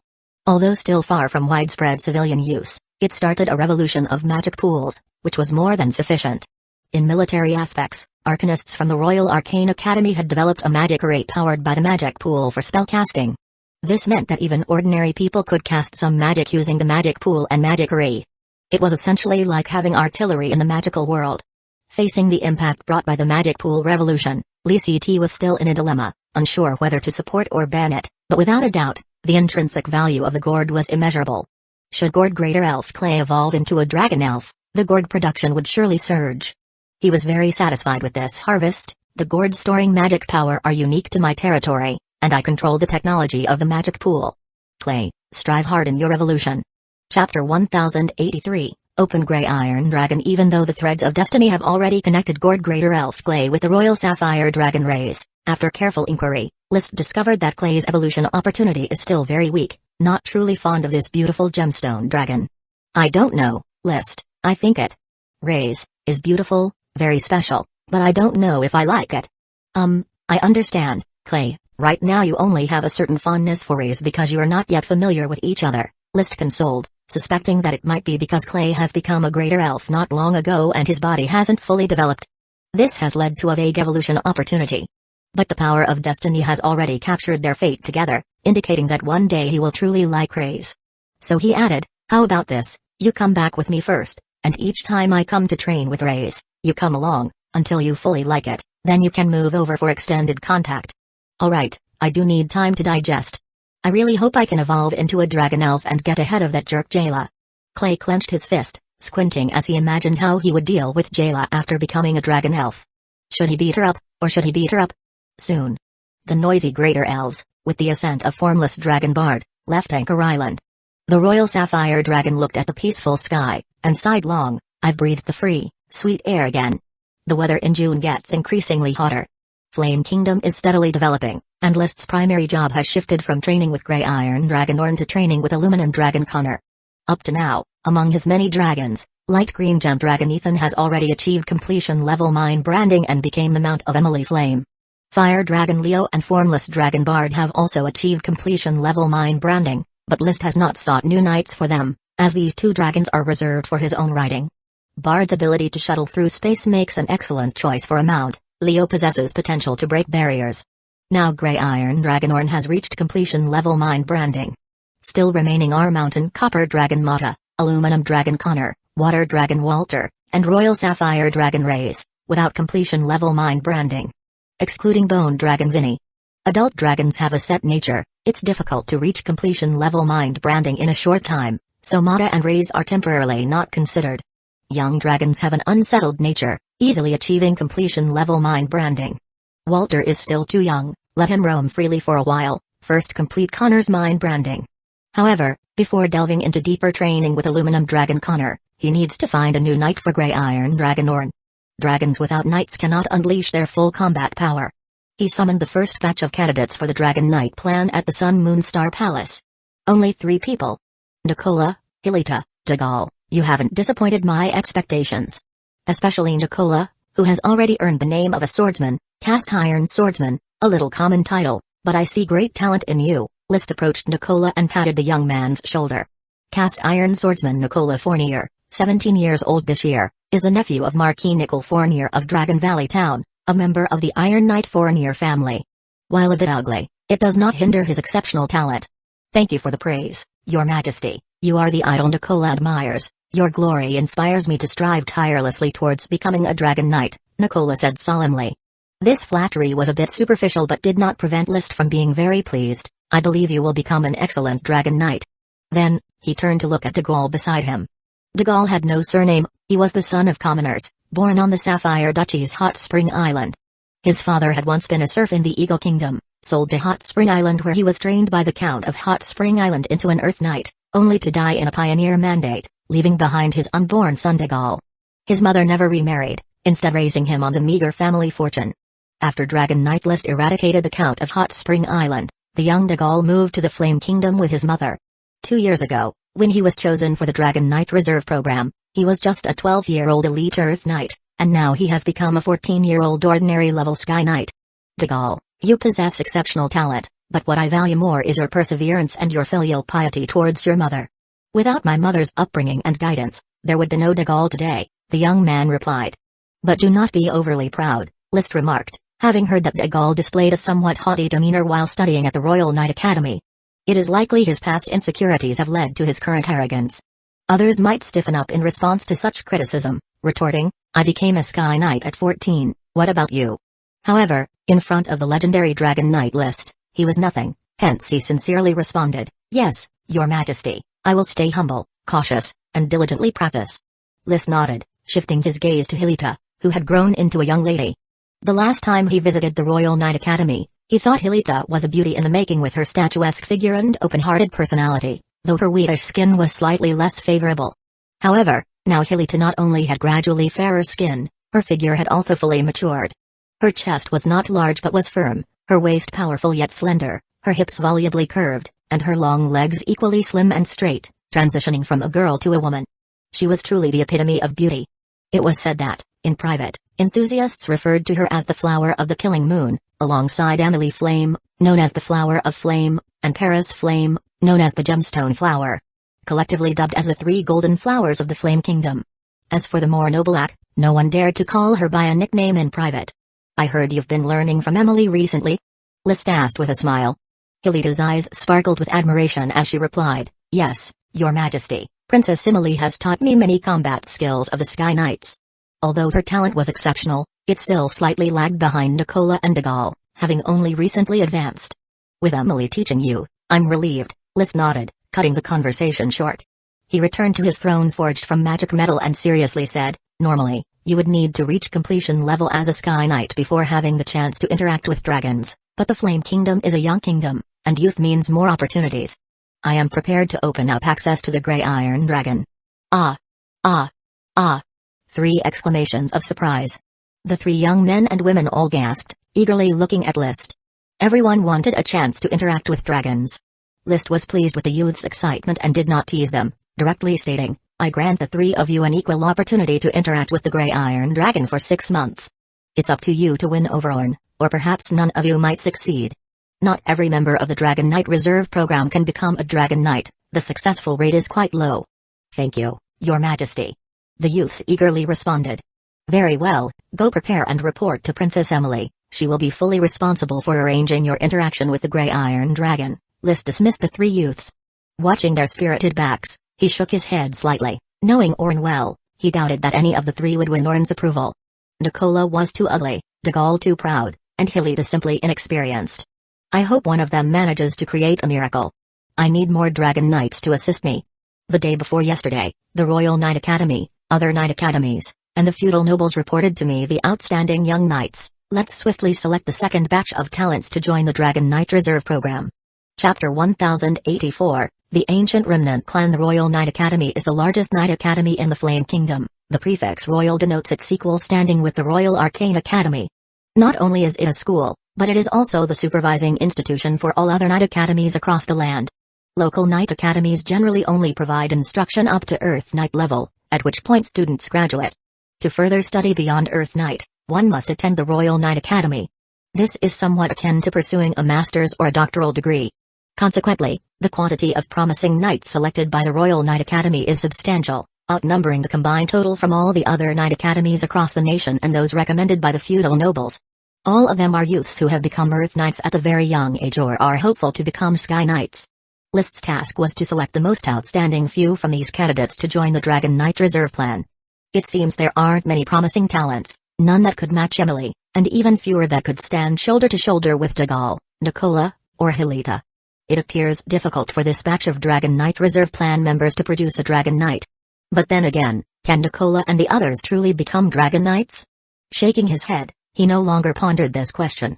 It would be a joyous occasion if one were to become a Dragon Knight, but if not, one would simply continue training generation after generation, until eventually a new Dragon Knight would emerge. Besides, it was possible that in a few more years, his own training with Fire Dragon Leo might break through the barrier, achieving the unparalleled status of Bastion Knight. It wasn't inconceivable to conquer the entire legendary continent, single-handedly with his dragon. Hence, the Dragon Knight Reserve plan must proceed, and his training with Leo can't fall by the wayside. Unfortunately, Leo is still not of age, far from the pinnacle of strength, and finding it difficult to truly contend with barriers. I need to find more volcanoes for Leo to absorb the volcanic super magic and hasten his growth. He selected 10 knights with exceptional talent, 8 males and 2 females, to join the Dragon Knight Reserve plan. List handed a list to Emily Flame, who had rushed to the Sun Moon Star Palace. He had already entrusted her with managing the Dragon Knight Reserve plan. "Take this list, the care of these little guys is now in your hands." "I will, Your Majesty." Emily took the list, nodded her head, her eyes glowing as she gazed at List. "I'm already 17 this year." List returned his attention with a scrutinizing gaze. The first female dragon knight of the legendary continent was no longer the skinny little girl of yesteryears. Compared to the not yet matured flower of the killing moon Hilita, the flower of flame Emily's demeanor shone more brilliantly, greatly benefited by the halo of a dragon knight. While not as voluptuous as the gemstone flower Paris, Emily's slightly exotic features exuded a distinctly alluring charm. Moreover, since Emily was almost single-handedly trained by him, the sense of accomplishment in witnessing her growth gave her a significant place in his heart. His heated gaze swept over Emily, as if he could see through her clothing and grasp every inch of her. Feeling the intensity of his gaze, Emily did not shy away but instead met List's eyes with quickened breath, full of earnest anticipation. After a moment, List reached out, lifted Emily's chin, and softly said, "Then, tonight you shall stay and come of age." At the end of June, good news came from the Royal Arcane Academy. After more than a year of cultivation, the first batch of bloodline fruits stimulated from the tree of golden apples had finally ripened. The first batch consisted of 16 bloodline fruits.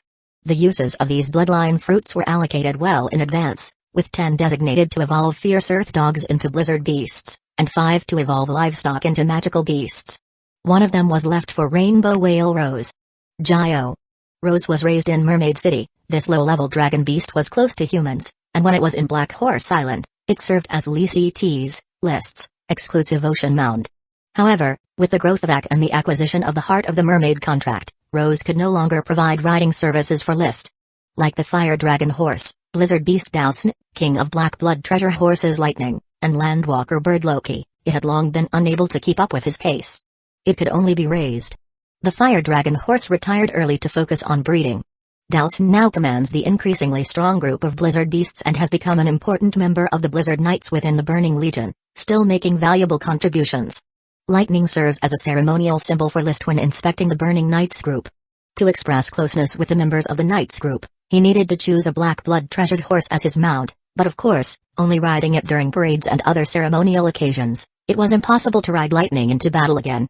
Loki was given to Emily by List, and after Emily succeeded in dragon riding, Loki was handed over to Paris. As for Rose, ever since being brought from Black Horse Island to Flame Island, it had been kept in Mermaid City by List, well fed and well cared for.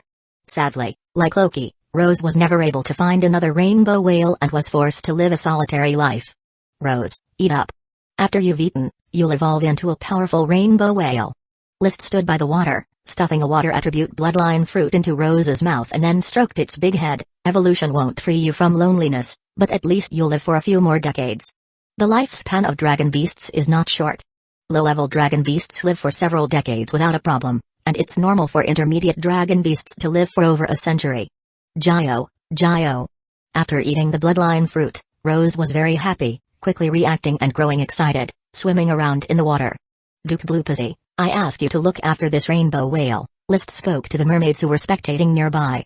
As you wish, Your Majesty, Bluepizzy nodded and then added, I've closely observed this little dolphin, Rose. If my guess is not wrong, during the era of the Moon Empire, there were many such dolphins called sea tigers, which were Naga's favorite mounts. Perhaps there are devils in the Devil Sea that have transformed from sea tigers. Sea tigers, you say? Another remnant of ancient species, no wonder hardly any other rainbow whales are found in the vast sea.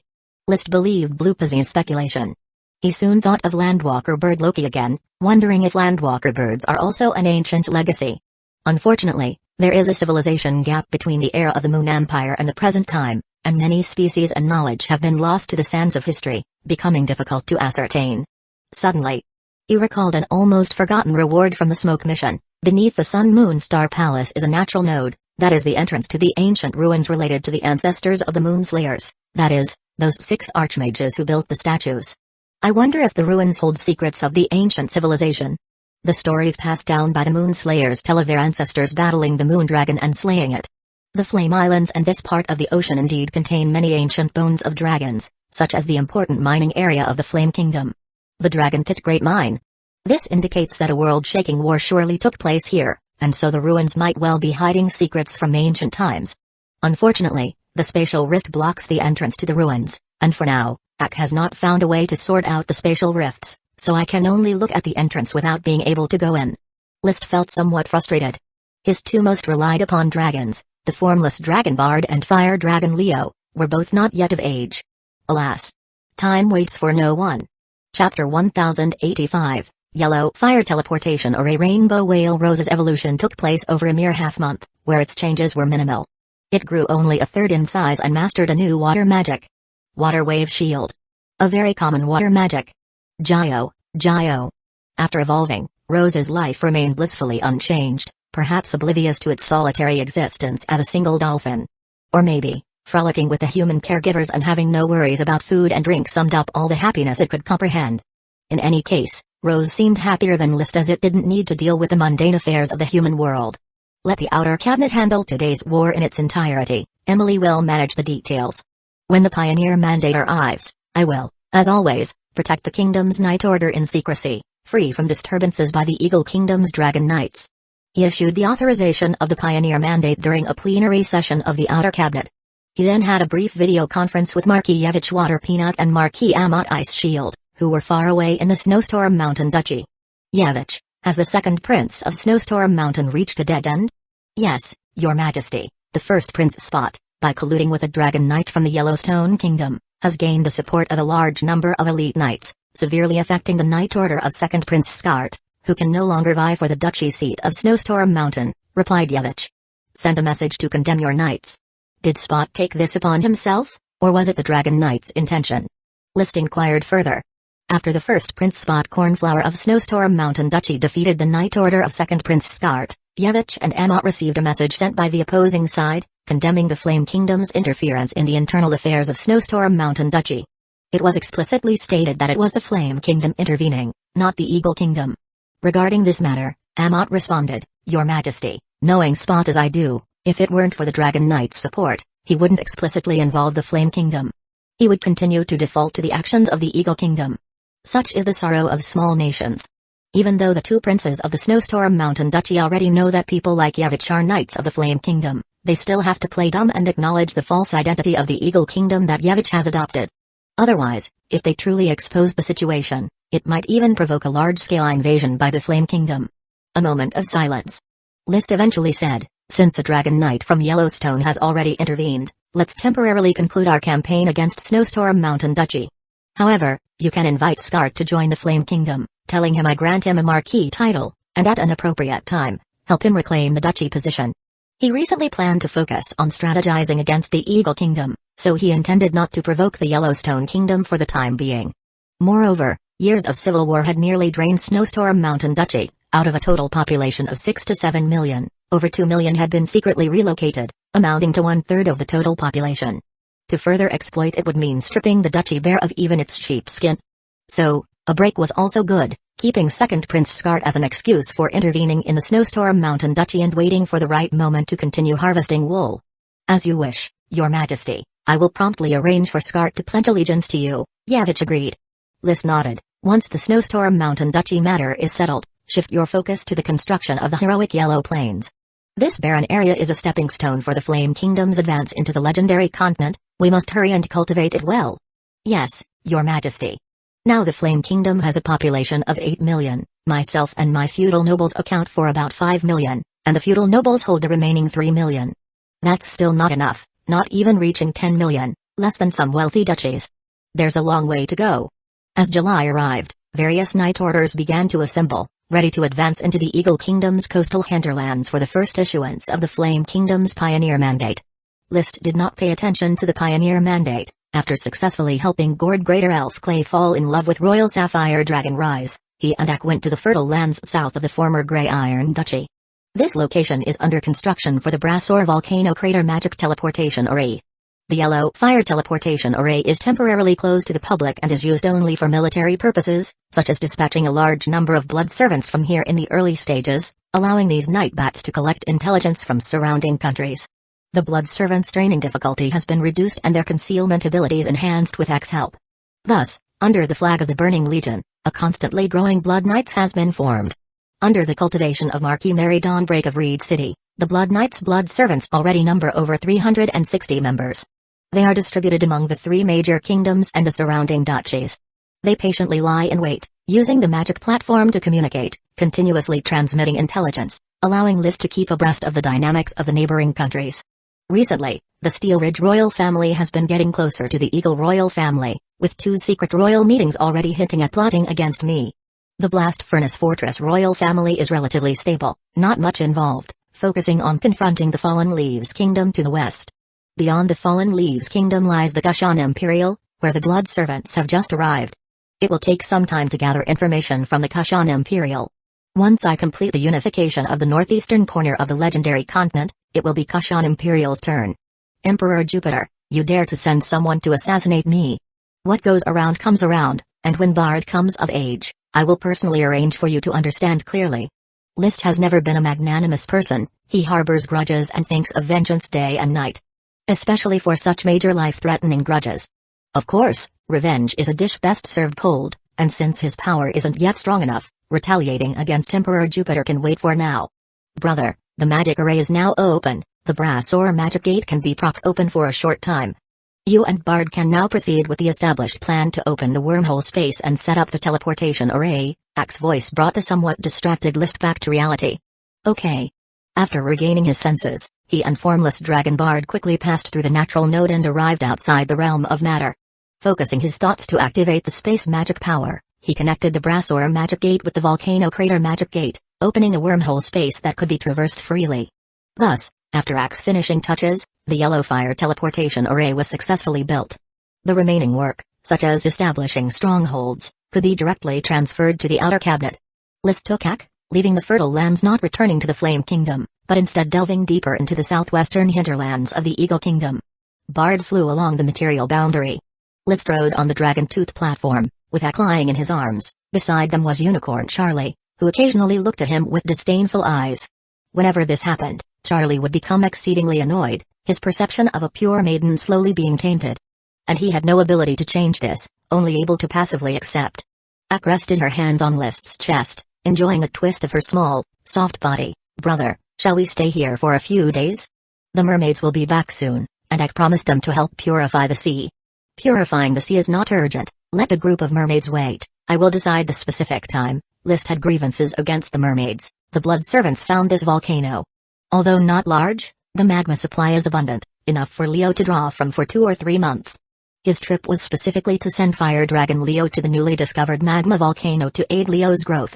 Calculating a bit, he continued, for convenience of travel, I will find natural nodes around the volcano, which will take about a day or two, just spending a night or two outdoors.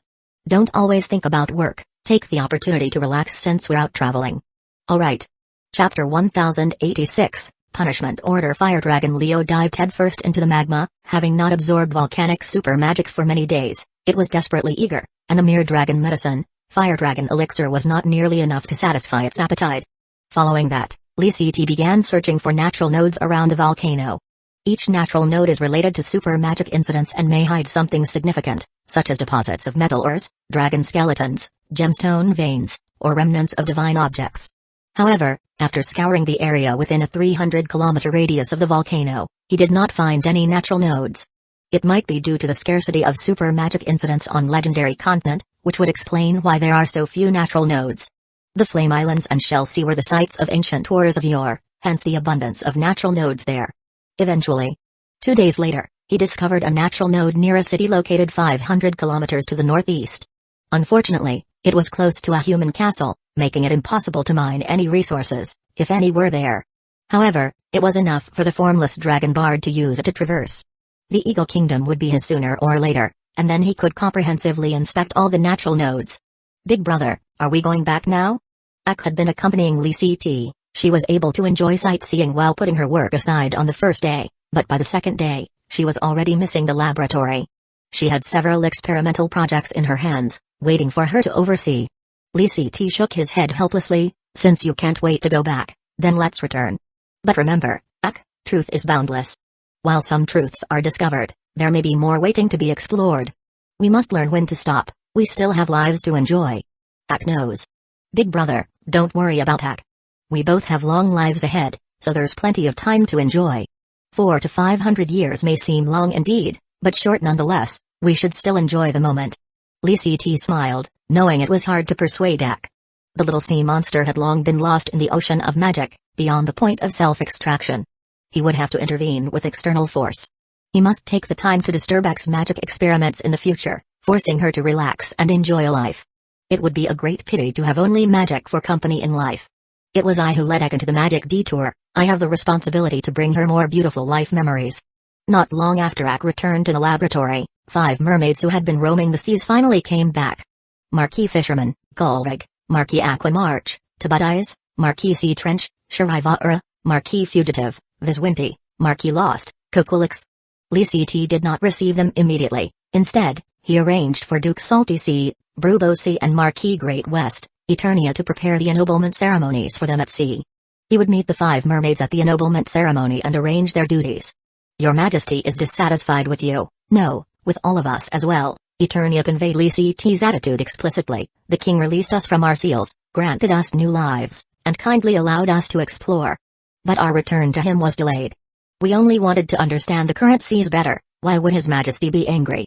I am of course grateful that he rescued me, and I will work for him, manage the seas, but as a follower, I also have the right to control my own life, said Sharivaura. This is no longer the era of mermaids, Sharivaura.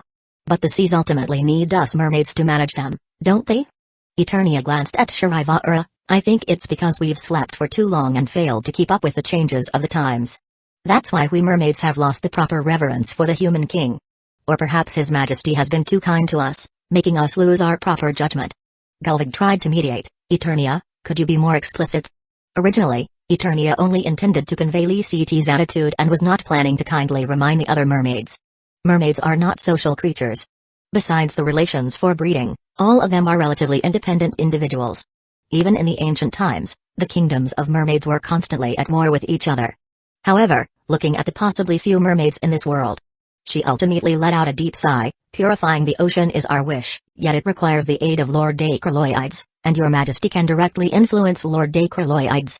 Another point, Your Majesty is not only benevolent. She paused for a moment and then continued, Your Majesty is a self-made king among humans. His greatness lies not only in his kindness to his followers and subjects but also in his cruelty towards enemies. Merely 2 dragon knights have perished by Your Majesty's hand. I do not wish for the mermaids to incur Your Majesty's wrath. Is that really necessary? Tibadize asked somewhat awkwardly. Who knows? I only hope that everyone can adjust their attitude, so that such a possibility does not occur. Eternia shook her head. The ennoblement ceremony is at the end of this month, and the pioneer mandate will soon arrive. I believe it's time for the mermaids to take action. Gulvig is still quite loyal to Lee Ct. She would have died long ago due to the corruption of the cursed dragon's power if not for the help of Lee Ct and Ek. She stated plainly, what action should we take, Eternia? It's quite simple. The Iron Dragon warships are not fast enough, and the magic power ships have not been put into service yet. After the Flame Kingdom issues the Pioneer Mandate, there will be a need to transport vast quantities of materials. This is precisely the area we mermaids excel in. I believe each of us can control the water currents to aid the fleet's progress. The speed of the mermaids is incredibly fast, reaching 500 km per hour in the sea without an issue. Even towing the entire fleet, they could manage a speed of 1 to 200 km per hour. From Mind Island to the coast of Eagle Kingdom is at most a distance of 7 or 800 kilometers, which is just a matter of 4 to 5 hours. Relying solely on the speed of Iron Dragon warships and Fire Dragon cargo ships, it takes 5 to 6 days to make a round trip. Once mermaids participate in transportation, any amount of materials can be brought back. Most crucially, the Flame Kingdom will also be able to send more manpower and resources to participate in the Pioneer Mandate in Eagle Kingdom. Mermaids are not stubborn or foolish creatures. After carefully considering the pros and cons, everyone agreed to participate in the Pioneer Mandate, to properly showcase themselves. Subsequently, Eternia reported the matter to Lee Ct. Well done, Marquis Eternia, the mermaid's involvement in the Pioneer Mandate greatly aids the war effort. I will remember your contribution. Lee Ct approved of Eternia's performance. Properly utilized, mermaids can be a powerful force, but the prerequisite is that they must serve his purpose. Only those who understand the times are truly great, and the same applies to the mermaids. Flame Era First Year, August 6th. Using the pretext that Dragon Knight Alonzo Xianklai of Eagle Kingdom attempted to engage in conspiracy within the Flame Kingdom, the Flame Kingdom officially issued its very first war command. It was not labeled as a Pioneer Mandate. Instead, it adopted the term Punishment Order. Sapphire Duke could describe his actions as pioneering, but for a king like Lee Ct, pioneering was somewhat lacking in status. Punishment better suited his current position. As punishment is a means through which the strong impose on the weak, akin to an adult instructing a child. After this campaign, the inland along the coast of Eagle Kingdom will be utterly desolate. The next punishment order requires careful planning. We need to decide from where to plunder, Mounted on formless dragon bard, Lee Ct quietly arrived above the wart zone, silently watching the Night Orders below charging into battle. Even without dragon knights to breach the walls, the Night Orders of the Flame Kingdom still overwhelmingly crush most of the feudal knights. There's no special reason. The beast taming contracts brought a large number of magical beast mounts to the Flame Kingdom, and knights mounted on magical beasts charge into battle with impressive bravery. Invincible in battle indeed. Chapter 1087, War Mobilization Order. The war scene was intense, with cavalry charges and castle defenses firing arrows. In moments, castles fell. The large landed nobility had long been relocated by the Eagle royal family, leaving only the smaller nobles who were unwilling to abandon their fiefs, incapable of mounting substantial resistance. As a result, the Flame Kingdom seized the opportunity to push forward unopposed. As the Night Order marched past each castle, they either broke its defenses or received the nobles' surrender. Then, the logistics teams responsible for handling prisoners and serfs began to pack up, using carts and wheelbarrows to transport all goods, which were continuously sent towards the coast. There, they were transported by the Fire Dragon merchant ships and Iron Dragon warships. Among the 7 mermaids, only Duke Bruce of the Salty Sea remained to guard the waters around Flame Island, using fish-ugly serfs to labor, while the other 6 mermaids rushed to assist with the transport. A fleet of 3-mast ships, loaded with materials and people, returned to Mind Island. At the front lines, atop a hill, List stood shoulder to shoulder with Emily. Behind them lay 2 dragons, each deep in slumber. The light green gemstone dragon Ethan and the formless dragon Bard.